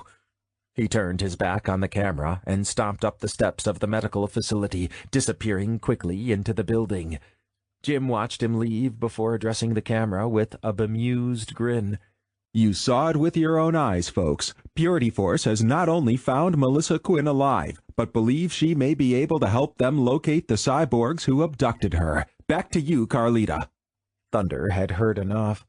All his suffering over the last few days had been for nothing. The humans had not killed Melissa. Even worse, cyborgs had lied to his face, trying to keep him away from her. He had been itching to do something. He wanted to act even though his orders were to wait. Now he knew what he was going to do. Chapter 20. Thunder's first stop was Savage's tent. He would save Dagger, Compass, and the others for later. It was possible Savage had ordered the other cyborgs to lie about Melissa's death. He would have to figure out who to blame eventually. But they weren't all innocent. Savage had claimed the largest tent at the center of camp for himself. Soldiers sat around it, waiting to speak with their leader individually. 2 other cyborgs were bringing food from the storage building. Another one had a jug of fresh water from the well just outside the wall. Savage was the only cyborg who had a chair in his tent. He had stolen it from a human's house. Thunder shoved past the queue of waiting soldiers until he stood in front of his commander. His nostrils flared as he breathed slowly. His body was starting to react violently from his new knowledge. "I need to have a word with you." Savage rolled his eyes. "Here we go again. I just thought that you had finally settled into your life as a soldier again. What kind of drama do you bring to me today, lover boy?" The cyborgs around them chuckled. It was easy for Thunder to ignore them. Their laughter was insignificant now. There was only one thing that mattered, and she wasn't here on the island. "I know the truth now," he whispered. "You lied to me. Melissa is alive." He waited for Savage to pretend otherwise, or act like he had no idea what Thunder meant. The commander was as tired of playing games as Thunder was. "You're right. What's your point?" "I did what was necessary to build you up. The girl was making you soft. I need you to be a soldier. You were created to be a war machine. The more time you spent with Melissa, the more you became like a human yourself." "So what?" Thunder gestured wildly with his hands. He wanted to curl them into fists and pummel Savage with them, but he needed to hear it from the big cyborg first. Just like when he listened to the newscast, Thunder wanted all the information he could get. "Did that make you think it was worth it to fake her death?" Savage eyed him coldly. "Are you going to try and tell me anything else would have made you leave her alone or stop fighting for her? I gave you many chances, and you refused to cooperate. She was leading you around by the dick. I didn't have a choice." Thunder pounded his chest, feeling frustrated. He didn't have a good response because Savage was right. He would never have left Melissa just because someone told him to, even if it was an order from his commander. "I'm going after her." "Like hell you are." Savage rose from his chair. He was only a few inches taller than Thunder, but his attitude made him seem intimidating. His confidence was a big reason why so many cyborgs were willing to submit to his authority. "We have a plan, Thunder. It's a good idea, and it's going to work. But we need everyone to follow it." "I'm for cyborg liberation, but there's no reason why I can't have Melissa at the same time. The one does not necessarily exclude the other." More cyborgs had appeared around Savage's tent, and Thunder could feel their eyes on him. It was a rare thing for a cyborg to defy his leader, and unheard of for someone to do it on behalf of a human. "I'll return and join you when I'm ready. I'm going to get Melissa first." Savage raised his voice to address the crowd. "Did everybody hear that? This Cyborg is going to confront Purity Force by himself to get his plaything back. That sounds like a great plan, doesn't it? The cyborg started to laugh and punched each other's arms. I don't think you understand, Savage. You've tried to keep me away from her before. Nothing is going to stop me now. Thunder's body pulsed with adrenaline. It was physically painful for him to stand still and do nothing but talk. Savage pulled out his hand instead of a weapon. The tip of his finger was only an inch from Thunder's chest. Don't even think about it. If you leave this compound, you will never be one of us again. The words triggered panic in Thunder's chest. He had never known life away from the cyborgs. They had always fought together, shoulder to shoulder, in battles against the enemy. Between the missions from Cyborg Sector and the quest to find a life of their own, Thunder and the other soldiers had become brothers and comrades. In the beginning, fellowship was part of their programming. Now it was in their blood. Even so, he had to do what was right for himself and Melissa. The cyborgs had already betrayed him once. It was time for him to change the direction of his life. You do what you need to do. As for me, I'm leaving. Thunder turned on his heel and marched back to his tent. He had to gather supplies and leave immediately. The path ahead was difficult, especially if he had to walk it on his own.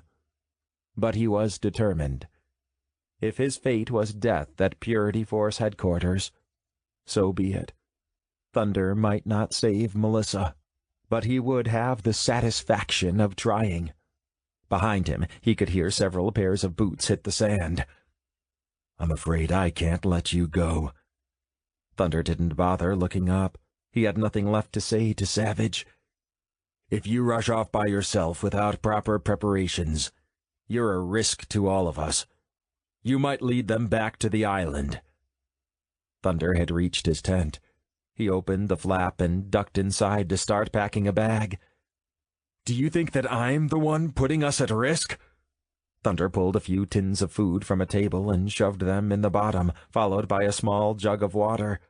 I think you've forgotten that I first wanted to talk and negotiate. I hoped to save lives instead of wasting them.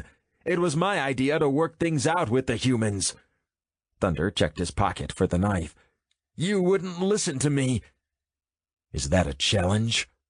Savage bellowed from right outside the tent. If it weren't for me, you and the other cyborgs would all be in a holding facility waiting for human scientists to decide what to do with you.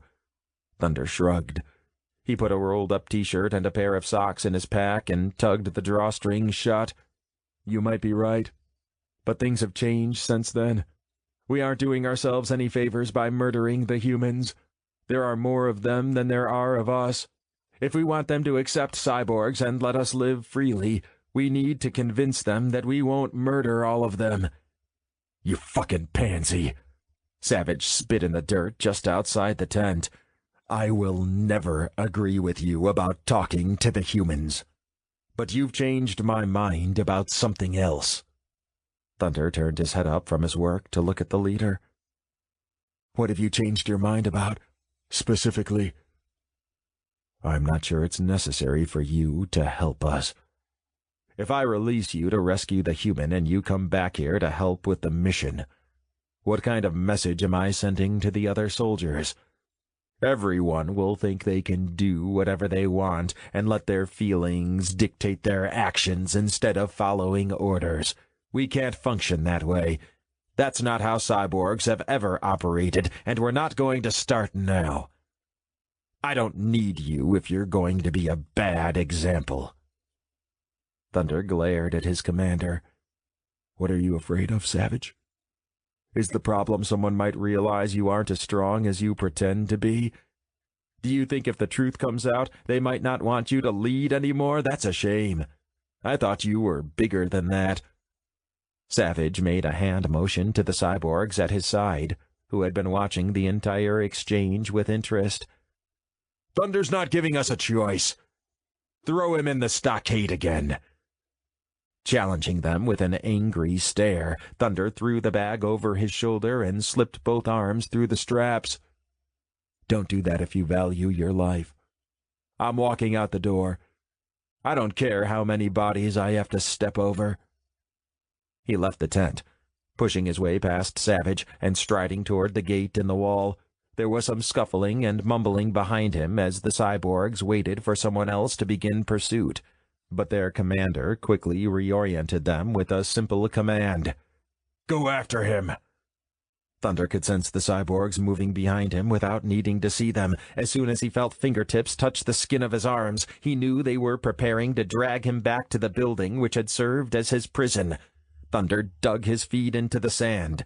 He allowed them to get a weak hold on him before he threw himself forward. Bending at the waist, he flipped his arms forward like a windmill. 2 cyborgs flew past him, crashing into the dirt and moaning as the air left their lungs. He didn't wait for them to recover before he continued his escape. He wasn't going to get lucky twice. He had managed to eliminate or evade many Purity Force officers, but they were weak humans. He knew he didn't have a chance against a cyborg army. The gate loomed in front of him. It was well guarded at all times, but the cyborgs who stood on either side of it today were paying particular attention to him. Everyone had watched his encounter with Savage, and he would face a challenge no matter how he tried to leave. Thunder prepared to fight. Chapter 21. "Don't let him off the island!" Savage's voice echoed across the camp, bouncing off the walls and alerting every cyborg about the problem. Thunder knew he had no friends, and everyone was watching him.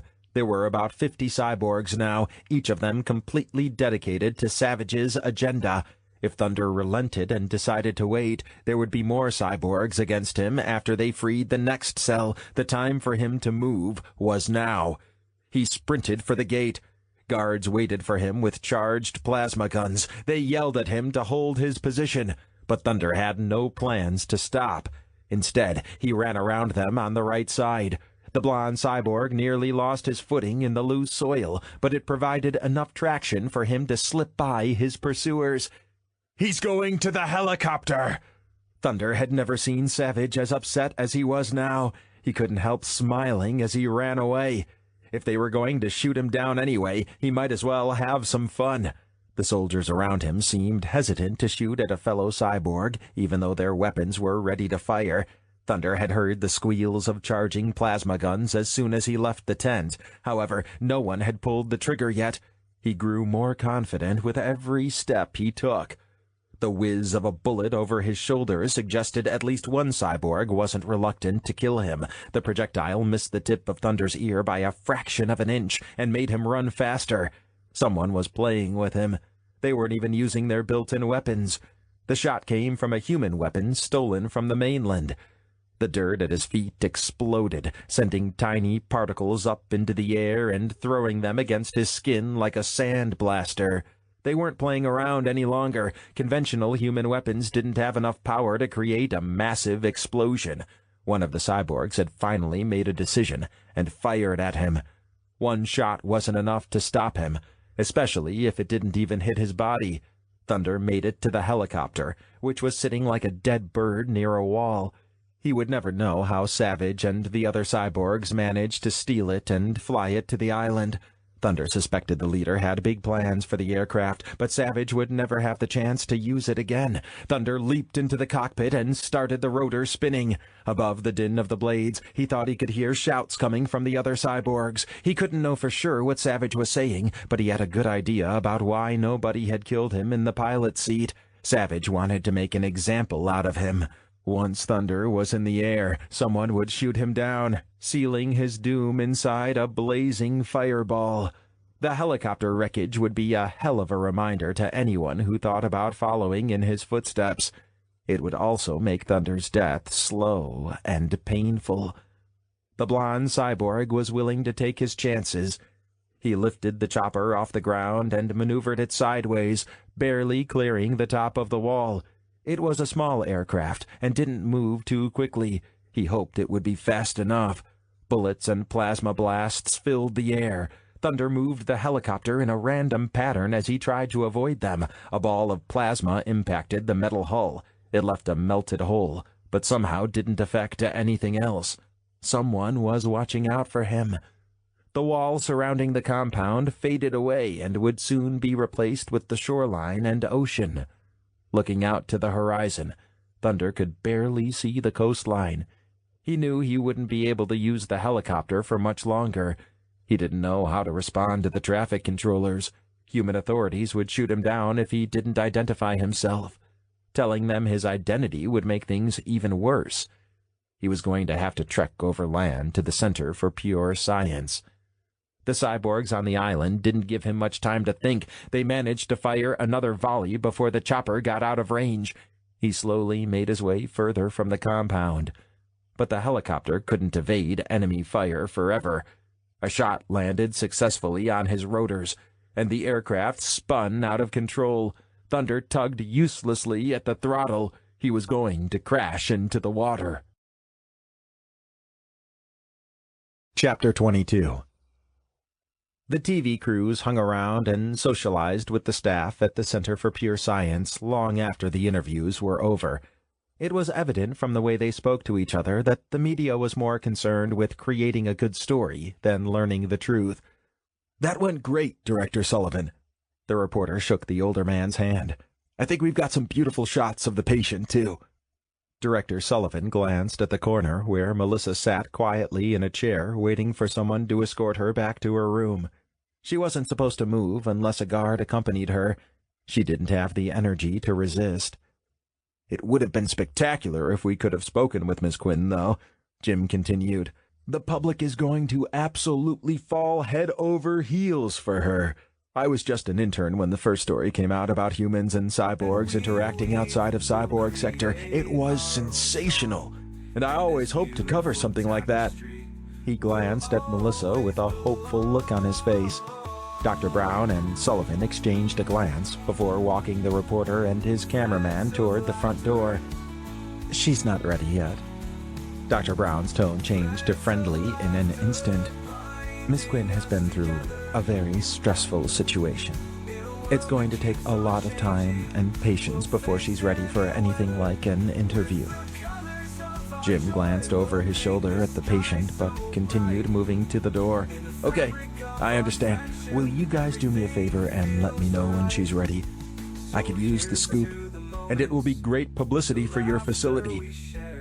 Director Sullivan tried to force a smile on his face that only succeeded in making him look ghastly. "Of course we will, Jim. Have a great day."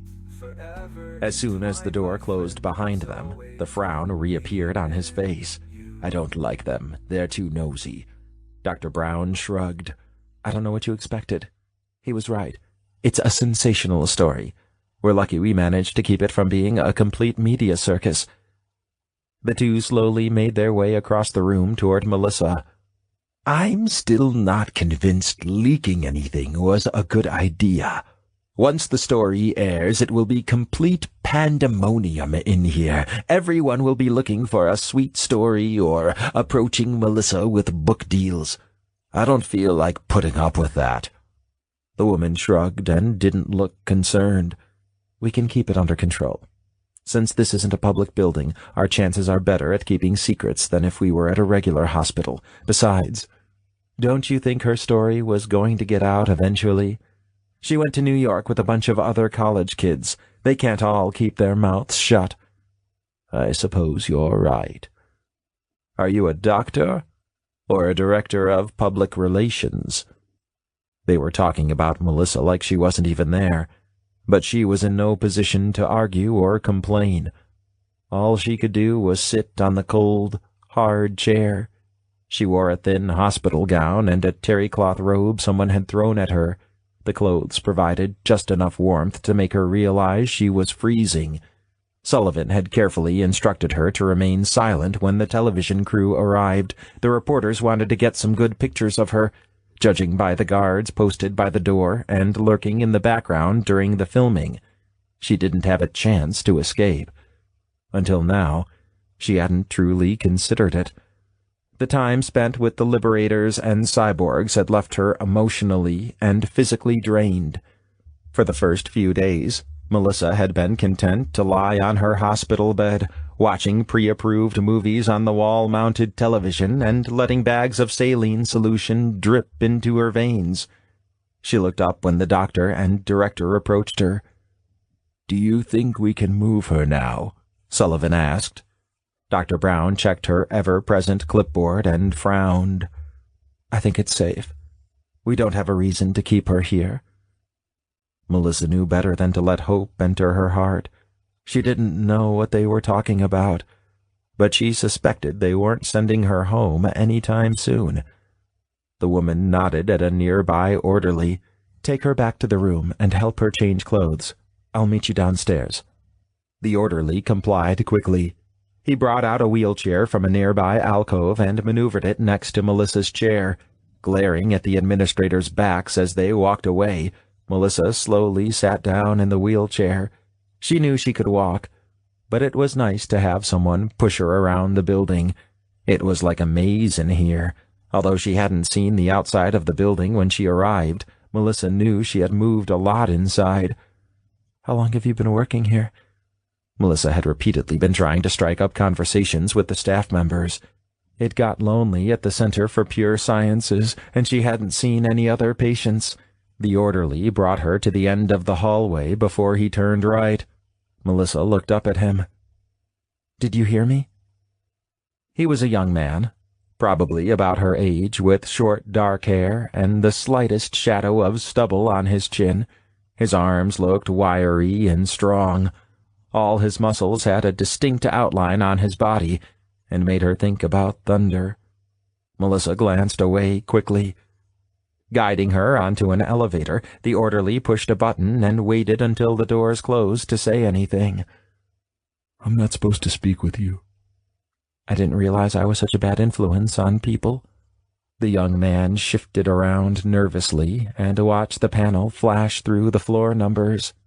"It has nothing to do with you. Orderlies don't speak to anyone unless it's necessary." Melissa shook her head. "It sounds like you're just as much of a prisoner as I am. Did they let you leave at night? Or did they make you stay here, like me?" The orderly shook his head and wheeled her off the elevator when they reached her floor. There were a few nurses around, so Melissa didn't try to talk to him again. She wondered why he hadn't answered her question, but she didn't want to get him into trouble.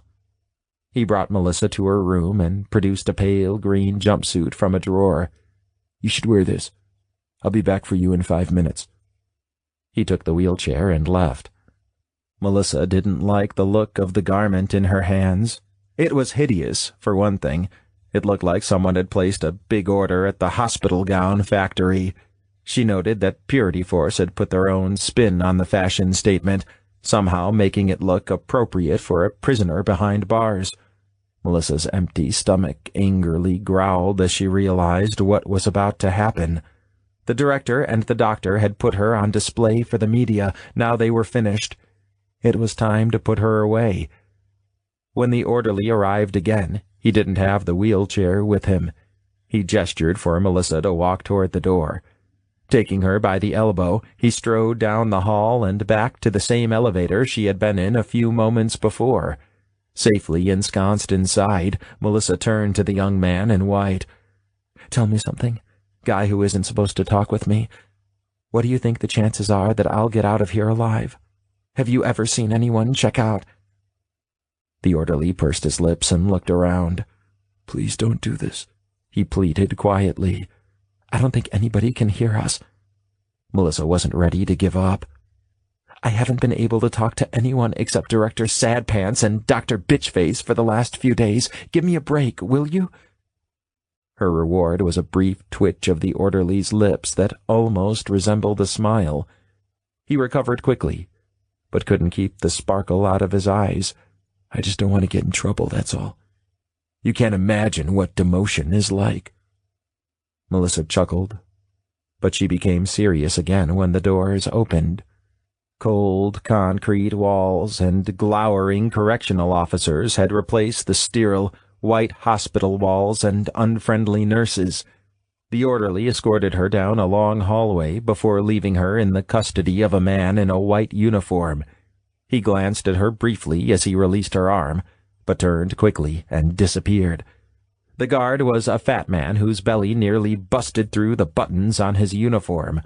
Melissa had never been in jail before, but this place was just like every lockup she had seen on television. The walls and floors were all concrete, except for the bars that made up the front of the tiny room, a steel toilet and little sink projected out of the back corner. The opposite corner held a bunk bolted to the wall. Melissa swallowed when she saw how similar it was to the bed where she had fucked Thunder. It shouldn't have been a surprise to her, given that both buildings belonged to Purity Force. But it was still a jarring memory. She wished he was with her now. The guard left her alone, and Melissa had plenty of time to think about what would happen to her. She doubted she would be allowed a phone call or a chance to speak with an attorney. These people were not the police. Purity Force was an agency committed to eradicating cyborgs by any means necessary. They didn't care about laws or justice. Several hours later, Director Sullivan showed up at her cell.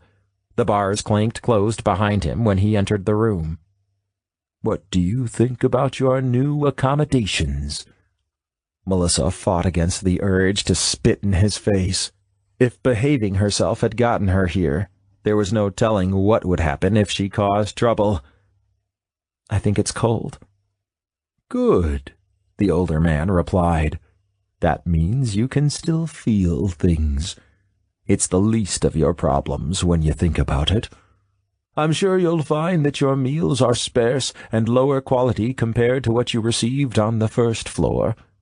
He looked into the lower corners of the room.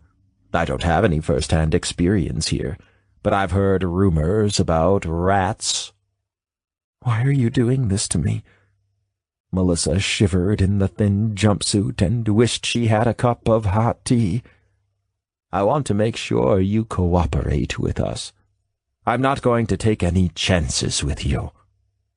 Sullivan hovered near the bars, preferring not to get too close. She stuck out her lower lip. "I already said I would tell you everything I knew."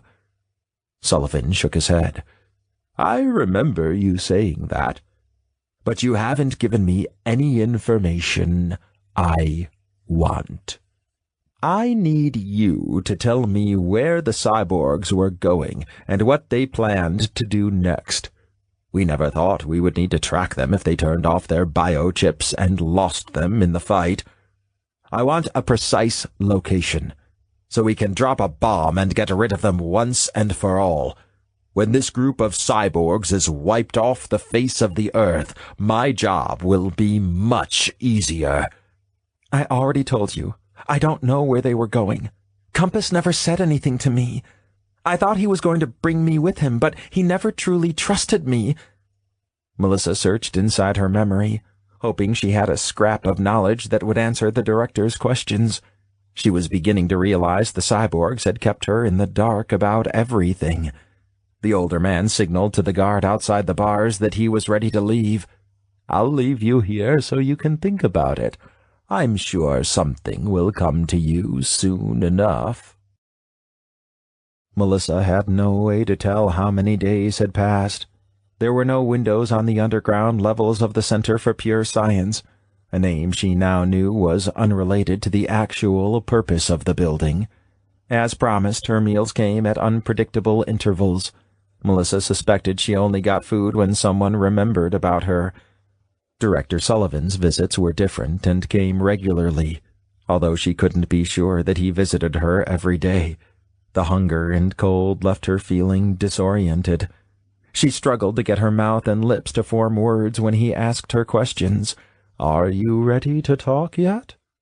He always asked her the same thing, and never ran out of patience. Melissa thought he would lose his shit eventually and start screaming at her in an attempt to intimidate her into saying something more. He could have tortured her if he wanted to. Nobody would have known what he did in secret. Sullivan never came near her and chose to stay near the exit. Melissa wondered if he thought a contagious cyborg disease might infect him. I can't tell you something I don't know. Do you want me to make up information?" Melissa lay on the bed, curled into a ball with her knees touching her chest. It was the only position which allowed her to have anything resembling warmth, but it left her arms and feet exposed. "No, I don't." He turned toward the bars. "I'll see you later." Melissa knew Sullivan had an agenda. No one with a soul would leave her alone to starve and freeze when she hadn't done anything wrong, but his visits had become something she looked forward to. Despite all of his faults and offensive behavior, he was someone else for her to talk with, and another voice in her head beside her own. She had tried to speak with the guards several times, but they were even more stoic than the young man. They wouldn't even look at her. "Wait a second." Director Sullivan turned back, raising a single silver eyebrow. "I might remember something." He held up a finger, signaling the guard to give him a moment. "What is it?" Melissa's teeth were chattering. "I'll tell you, but I don't want to do it here." Sullivan turned back to the gate. "I don't negotiate with Cyborg sympathizers." "You might if you heard what I have to say." Melissa knew she would regret her deception later when Sullivan found out she was lying, but she was too cold and tired to worry about the future. That suffering would come later, and she could improve her situation right now. "What do you want?" This was her chance to get everything she could. A laundry list spilled out of her mouth. "Get me out of here. I need an insulated room that's warm, a hot meal, and a shower." These comforts should have been given to any human being, or even an animal, but Melissa had to strike a bargain to get them. Her lips and tongue came to life as she spoke. "I'm not saying anything else until you meet all my conditions." The director considered her demands, putting one hand in his pocket as he studied her. Melissa waited for Sullivan to repeat his stance against negotiations, but he nodded in the end. "I agree to your terms, but you won't like it if your information is wrong. If that's the case, the meal you're requesting might be your last." He sent in the guards to retrieve her, and Melissa willingly stood up and followed them. A quick death would be easier than spending her life in the cell, and she didn't want to face life without Thunder. Sullivan's agency had killed him. She had nothing to lose. Chapter 23. Thunder had prepared himself for a tough trip. When the helicopter crashed, there was only ocean underneath him, and he managed to make a safe exit into the water. He dove beneath the waves and felt the sea rush over his head. As his descent slowed down, he began swimming to the surface until he emerged from the ocean and breathed in great gasps of air. The helicopter wreckage burned about 50 yards away, a distance far enough to be safe from any errant explosions, but small enough so he knew he was lucky to be alive. He could see a green strip of coastline on the horizon. Thunder hadn't had many chances to swim before, but he found that his body had the correct movements stored into muscle memory. He started moving for land, slowly but steadily. Once Thunder got out of the water, he stayed out of sight while navigating to the Center for Pure Science. Standing in a tree line that surrounded the building, he shuddered as he realized how much it reminded him of Cyborg Sector. The two edifices had probably been designed by the same architect, favoring cold, modern appearances that intimidated anyone who looked at them. He analyzed the center for weaknesses and exits, finding that it wasn't as secure as either Cyborg Sector or the holding facility in New York. The people running this place were confident enough in their security that they had not bothered to build a fortress. Thunder wondered if Savage was following him. He had been furious when Thunder defied his orders. Thunder had only survived by luck. He couldn't return to the island. If he and Melissa survived, they would need to find somewhere else to live. It wouldn't be as easy as finding the entrance, running into the building, and leaving with his woman. Extracting Melissa would be complicated, but Thunder would have to play it by ear. In a typical operation, specialists would provide him with crucial information like floor plans and guard schedules. Sometimes electronic specialists could hack into the security system, turning off alarms and changing security footage. He couldn't rely on other cyborgs this time. If he tried to access the systems on his own, Purity Force would track him down in an instant. Spotting an entrance that looked rarely used at the back of the building, Thunder decided to take a chance. It was a plain metal door painted brown. A dumpster sat nearby. It didn't look like doctors or scientists typically came this way, and he didn't think it was well guarded. Looking down at himself, the cyborg wondered if he could have done a better job at disguise. He wore a black t-shirt, cargo khakis, and boots. The entire outfit made him look like someone ready for combat. He couldn't control his body size, which suggested he was a cyborg. The bruises covering his face and body indicated he had recently been on the wrong side of things. Even if Purity Force didn't know his name, they might easily guess he was a cyborg on the run. Using trees for cover, Thunder kept watching the entire building. He waited for someone to look out of a window and sound an alarm, or for a guard to patrol the perimeter and spot him. No one was looking for him, and he decided to move while he had a chance. He ran over the small lawn that surrounded the building and was in front of the door in a few seconds. Thunder opened it by slamming the lock with his fist. If any guards were waiting for him, he wanted to have the element of surprise. The only person in the dimly lit room was a stout orderly loading sheets into a washing machine.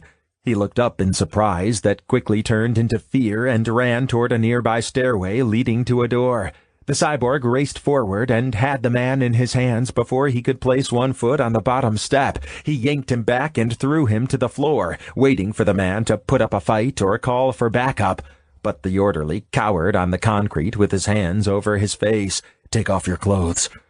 The white scrubs were too tight to fit Thunder correctly, but they would do the job.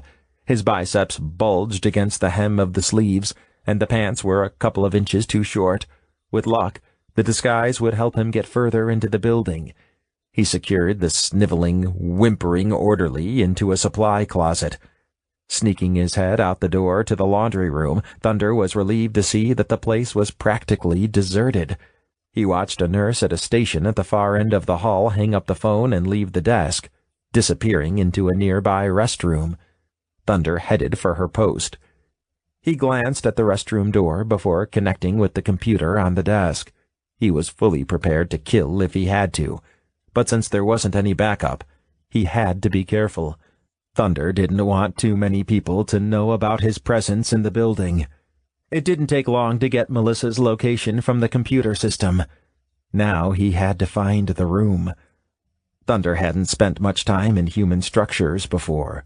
When he went overseas on missions for Cyborg Sector, he was almost always outside or in a vehicle. Still, he had found a schematic of the building and calculated a path to Melissa. He hurried down a nearby staircase, watching the signs on the walls as he descended. When he reached the prison level, Thunder braced himself. The door was locked. It had only been through luck and staff incompetence that he had made it down here. Getting to Melissa herself might not be as easy. He raised his hand and knocked on the door. "Yeah, I've got clean linens," Thunder said slowly. "Don't you people talk to each other? It's not time yet. Tommy brought some down this morning." "I'm just following instructions." Thunder took a deep breath as he heard the hard click of the bolt unlocking. "Did he give you a written order? Because I'm not going to be responsible for more dirty sheets." As the door opened, the guard on the other side took in the sight of the hulking cyborg in the stairwell, dropping his jaw in disbelief, and raised his gun. The cyborg knocked it out of his hands and shoved his elbow into the man's face. The guard fell back with a crunch as a second human appeared. He yelled at Thunder to stand down, but his shouting stopped when the flat of the cyborg's palm shoved the man's nose up into his skull.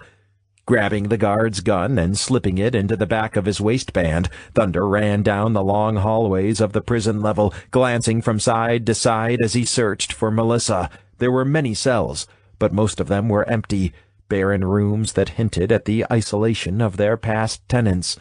2 more guards turned the corner in front of him, and Thunder slowed to a walk. The humans were talking to each other and hadn't heard the noise from the fight. I told her I wasn't going to buy her flowers anymore if she was going to be like that. I guess she didn't want the flowers after all. Before I knew it, she'd thrown my clothes onto the street. The guard speaking was short, fat, and had a large belly. A taller, skinnier guard shook his head. "You're better off without her." Thunder strolled toward them, keeping to the side of the hallway. He didn't have an accurate count of the number of men that were down here, but it would be best if he could take them down one at a time. If he made it past these 2, they wouldn't have a reason to sound the alarm. As soon as the shorter guard saw Thunder, he stopped his companion and looked Thunder up and down. "Check out the ape they hired, Bobby. He's so big that it doesn't fit into regular clothes. What are you doing down here, lunkhead? Did you lose your way to the laundry room, or are you not smart enough to shake sheets?" Thunder easily overcame the guards. 2 fast punches left the heavy man slumped against the wall. Thunder put the skinny one in a headlock, cutting off his air supply. "Tell me where Melissa Quinn is," he demanded in a harsh whisper. The guard choked and gasped, but managed to point his finger at a bend in the hallway. "She's in the last one on the right," he gasped. "Thank you for your cooperation." Thunder snapped his neck by twisting his head, and let the body fall to the floor. When he reached the location, it was empty. His vision went crimson with rage. Had the guard lied to him? The computer had indicated Melissa was here, so how could he find her now? Quickly checking the remaining empty cells, he ran back to the stairs. Thunder's brain started working in overdrive as he flew back toward the upper levels. Was Melissa still their captive, or had they released her? If they had killed her, he would murder every person who worked here without questioning them. He would even take care of the pathetic orderly down in the laundry room. He spotted a small plaque near a massive wooden door that read, "Director Sullivan." He instantly recognized the name from the newscast. If anyone knew where Melissa was, it was him. Thunder glanced over his shoulder. The nurse had returned to the station but was reviewing some paperwork. Another orderly stood at the opposite end of the hall in front of a vending machine, fishing cash out of his pocket. If he moved now, no one would notice him. He slipped through the office door. The room was opulent, with wood-paneled walls and marble floors. A dark oak desk sat at the far end. The man behind it was someone Thunder recognized from television. The human didn't bother to look up at the sound of a cyborg entering the room. "I said that I didn't want to be disturbed for the rest of the afternoon unless someone verified Miss Quinn's claims." Director Sullivan signed a piece of paper, set it aside, and began reading the next one. "I'm here about a laundry order," Thunder replied. The older man looked up with anger blazing in his eyes, but it quickly faded to confusion. "I don't think I've seen you before. Orderlies are not supposed to speak with me directly." Thunder approached the desk and wrapped his hands around Sullivan's throat with so much force that the chair rolled back and hit the paneled wall. The cyborg moved with them, unwilling to let go of his catch. "I want to know one thing. Where is Melissa Quinn?" The director sputtered. His face turned purple, and his eyes blinked rapidly. "Who are you?" he wheezed. "You're one of them, aren't you?" "I'm a cyborg, if that's what you mean, and I want Melissa back." Sullivan laughed. "She sold you out already." His legs helplessly kicked as he fought for breath. "She told me everything she knew about you. And do you know what she wanted in exchange? Food and clothing. She doesn't give a shit about you." "I'll see what she says myself." Thunder pressed his thumbs harder against the man's windpipe. "Tell me where she is." The director tried to pull Thunder's hands away, but his fat fingers were only good for pointing at things. "You have to let me go first." "Fine." Thunder yanked his hands back. Without having the cyborg to help hold him, the old man crumpled to the floor. He rubbed his neck gingerly. "She's in room 2B. It's upstairs. There are guards, though. You'll never get her out of here. Not alive, anyway. It won't matter if there are 100 guards." Thunder raised his knee and brought his boot down swiftly, crushing Sullivan's windpipe. Chapter 24. Melissa curled up and pulled a blanket over herself, reveling in the warmth. Sullivan had put her into a room that looked more like a hotel suite than a hospital bed. She was sure he would return to take her to the basement soon enough. Until then, she was going to enjoy every bit of it. She couldn't resist relaxing in the large bed. After taking a hot shower that had washed away a week's worth of filth and getting a hot meal in her stomach, Melissa thought she might go to sleep and never wake up again. She felt good. But something was still missing. Even if the director decided to let her return home, there would always be a cold spot in her heart where Thunder used to be. The door opened, and she closed her eyes. They had come to retrieve her. Melissa knew Sullivan was waiting for confirmation of what she had told him before he allowed any more concessions. The problem was that she had lied to him. The cyborgs were not going to the Mexican border. It was the first thing she thought of, and she didn't know what was going to happen to her when Purity Force discovered her deception. Melissa was surprised by the squeak of a wheelchair being pushed up against the bed. She had imagined they would make her walk back down to the prison, taking steps toward her doom using her own feet. Melissa would take any comfort available. She sat up, turned over the corners, and slid into the wheelchair, rubbing the sleep out of her eyes. The orderly spoke quickly. "What did you tell them?" She laughed. "I thought you didn't want to talk to me. Has something changed?" "Yes, something has changed. The director is dead." Tipping her head back, Melissa realized the orderly looked different today. He was taller, bulkier, and seemed like more than a man. "Thunder? I thought you were dead." Despite being overcome by exhaustion only a moment before, Melissa launched herself out of the wheelchair and wrapped her arms around the cyborg. She clung tightly and squeezed her eyes shut, not wanting to open them in case she learned Thunder was only a hallucination from her time in the prison. When his warm, strong hands closed over her back, she knew he was real. "I would have come earlier, but I thought you were dead too. I saw you on the news. I wanted to rescue you. I don't know how much time we have. I had to take out the director and a few guards to get to you. By now they have to know a cyborg is in the building. This is for you." He withdrew a gun from the back of his pants and handed it to Melissa. "Do you know how to use it?" Melissa looked it over. Unlike the heavy plasma guns Purity Force had used in the holding facility, this weapon was a regular pistol. She checked the magazine and saw that it was fully loaded. Of course.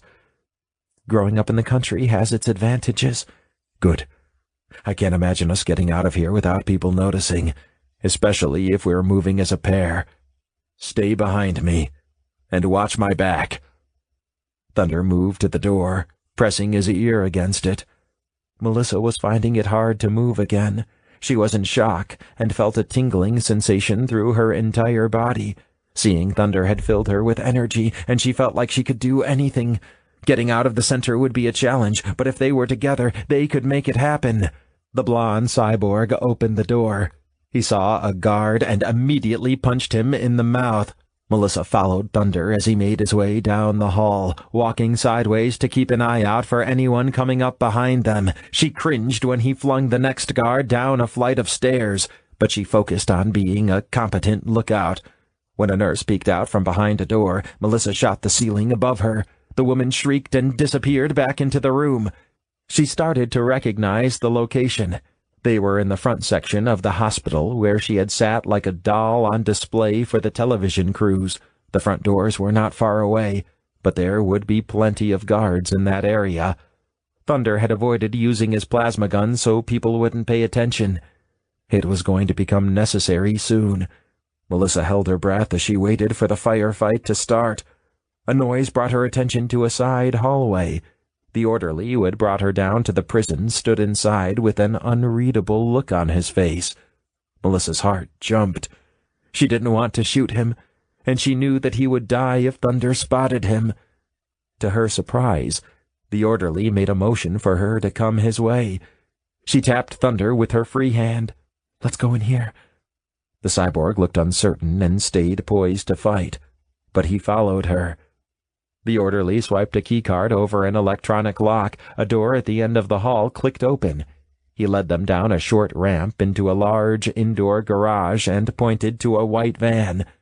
"The keys are inside." Melissa eagerly headed down into the room, but Thunder paused, staring at the orderly so fiercely that he backed against the wall. "Who are you? Why would you do this for us?" The orderly glanced at Melissa and back at the cyborg. "I came here to gather information for the Liberators. We were planning to free Melissa tomorrow, but we don't need to do anything now. You should take this." He pulled a phone out of his pocket and handed it to Thunder. "Call the number at the top of the contacts list, tell them who you are, and use the code word FLOWER. They'll get you to a temporary safe house and out of the country." Melissa couldn't believe her luck. "Thank you so much." She grabbed Thunder by the wrist and headed for the van. Chapter 25. Less than 24 hours later, Melissa felt like she was on a different planet. She collapsed onto a small bed while Thunder pulled up an attic ladder behind them. The sun peeked into the room through vented windows. Looking up, she could see a spider had made a new web up in the ceiling rafters. Thunder's face was all business as he came across the small room toward her. "We can leave first thing in the morning. We have a private flight to Jamaica. From there, we'll work our way over Brazil. There are a few people who are willing to help us start new lives. We'll have new identification and jobs. My contact says they'll even assist the rest of Savage's cyborgs if they can find them." He shook his head in wonder. The human running the safe house was full of information. "Some people's hearts were affected when they saw the news stories. I never told Purity Force, but I think they knew something had happened between us." "That doesn't sound right. How could they know?" Thunder shook his head. "The cyborgs were the only ones aware of anything, but they couldn't have told the media." Melissa shrugged. "It could be anything. Sometimes it's a look in someone's eyes. Have you seen yourself in the mirror lately?" She stared up into Thunder's emerald gaze and saw a softness she hadn't seen before. It lay underneath all the anger and bloodlust that was part of being a cyborg. Thunder could finally stand down. It would be a while before they could stop looking over their shoulders, but for the moment, they were safe. Melissa was determined to take advantage of the opportunity. She pulled Thunder down toward her, kissing him passionately. He responded almost instantly, parting his mouth to make room for her tongue. As she tasted him, she realized it felt like it had been an eternity since they were together. She never wanted to be separated from him again. The bed wasn't the perfect size, but they would make it work. They always made things work, no matter where they were or what was happening around them. Thunder felt the rage and violence inside him fade. In its place, an urgent sense of need appeared that coalesced into a hardness between his legs.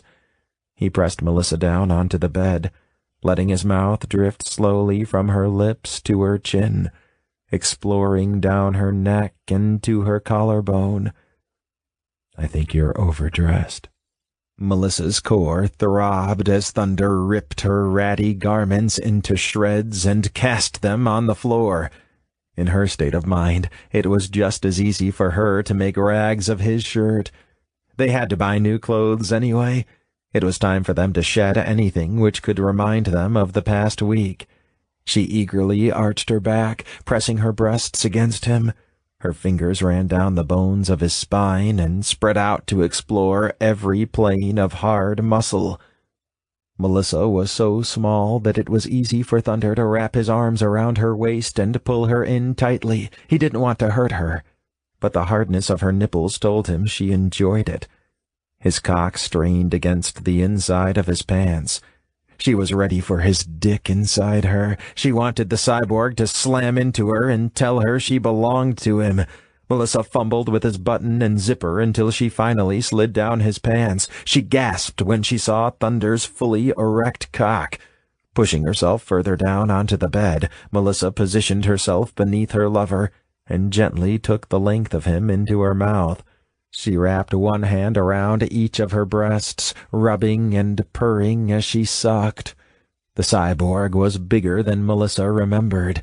She had to open her throat if she wanted her lips to touch the base of his erection. Thunder knew about the pleasure Melissa could give with her mouth, but this position was even better than when they had been standing up. He liked it when she looked up at him subserviently, but when Melissa was underneath him like this, he knew it was the ultimate sign of submission. He gave an experimental thrust of his hips.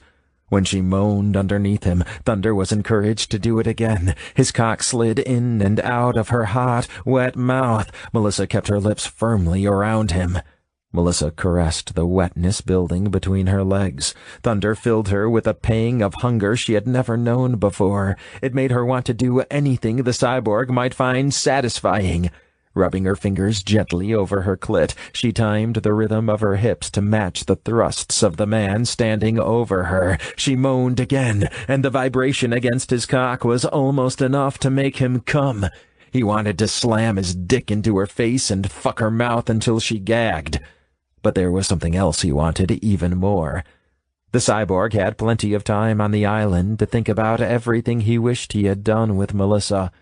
It was time to try one that had gotten him through several lonely nights. When he pulled himself out of her mouth and stood up from the bed, Thunder was thrilled to see Melissa touching herself. He was willing to wait a moment to see the show. He took his shaft in one hand and watched Melissa's fingers work away at her core, gently rubbing around at her clit. The woman's other hand came up to caress her breast. She had never had anyone watch her masturbate before. Melissa felt a wave of pleasure ripple through her body. It was one thing to get herself off alone in the dark, but it was different having an observer. The intrigue in his eyes was thrilling. She slipped a finger inside herself. Feeling dirty, she pumped a few times before pulling it out again and slowly began licking her finger. Thunder couldn't wait another second. He took a long stride toward the bed and grabbed Melissa by the waist. He flipped her over so she was face down on the edge of the bed with her ass in the air. He grabbed one cheek with each hand and pushed his cock inside. Surprised, but cooperative, Melissa shifted her hips to give the cyborg complete access to her body. Thunder pumped into her pussy. Her sweet core increased the throbbing of his cock as he slipped in and out of her creamy interior. Oh my God! The waves of pleasure that had been crashing into Melissa's body were growing closer together and coalescing around Thunder's dick. She had never been so aroused by this position before. She had merely tolerated it. He hadn't even touched her clit yet, but she was going to come. The cyborg could feel her growing wetter around him. As she started to convulse, he pulled back his hand and smacked her ass.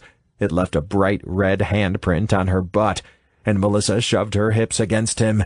He did it again, spanking her again. Melissa's orgasm racked her body so hard that she almost fell off the bed. "Please," Melissa moaned, fluttering her eyelids as her arousal slowly subsided.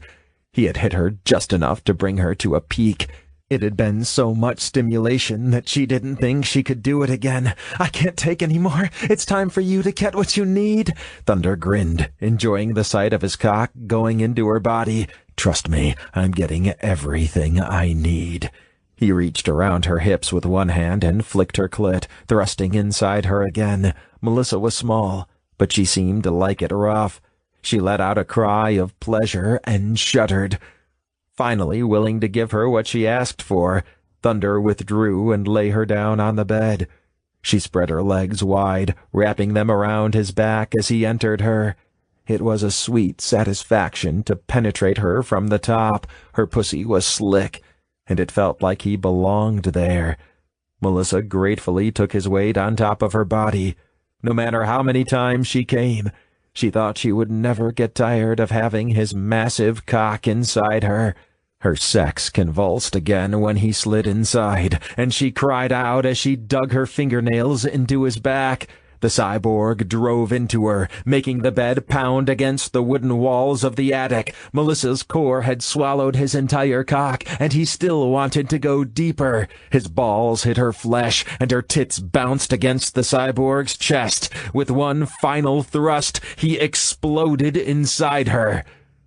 As they lay together, slowly caressing each other with the tips of their fingers, Melissa felt a smile spread across her face. They both had been through many trials to be together. They even both thought the other was dead. They were finally inseparable, and it would never change. "I love you." Melissa held her breath as she waited for his response. Was a cyborg capable of love? Thunder knew it wouldn't be long before he craved Melissa again, but he found a simple pleasure in lying next to her. He was used to spending time processing a problem and analyzing a situation. His feelings for Melissa were something he didn't need to think about. "I love you too."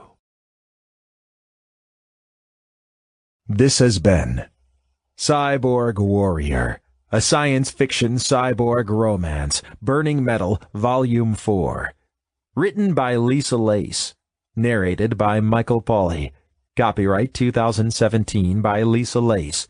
Production copyright 2017 by Lisa Lace. Audible hopes you have enjoyed this program.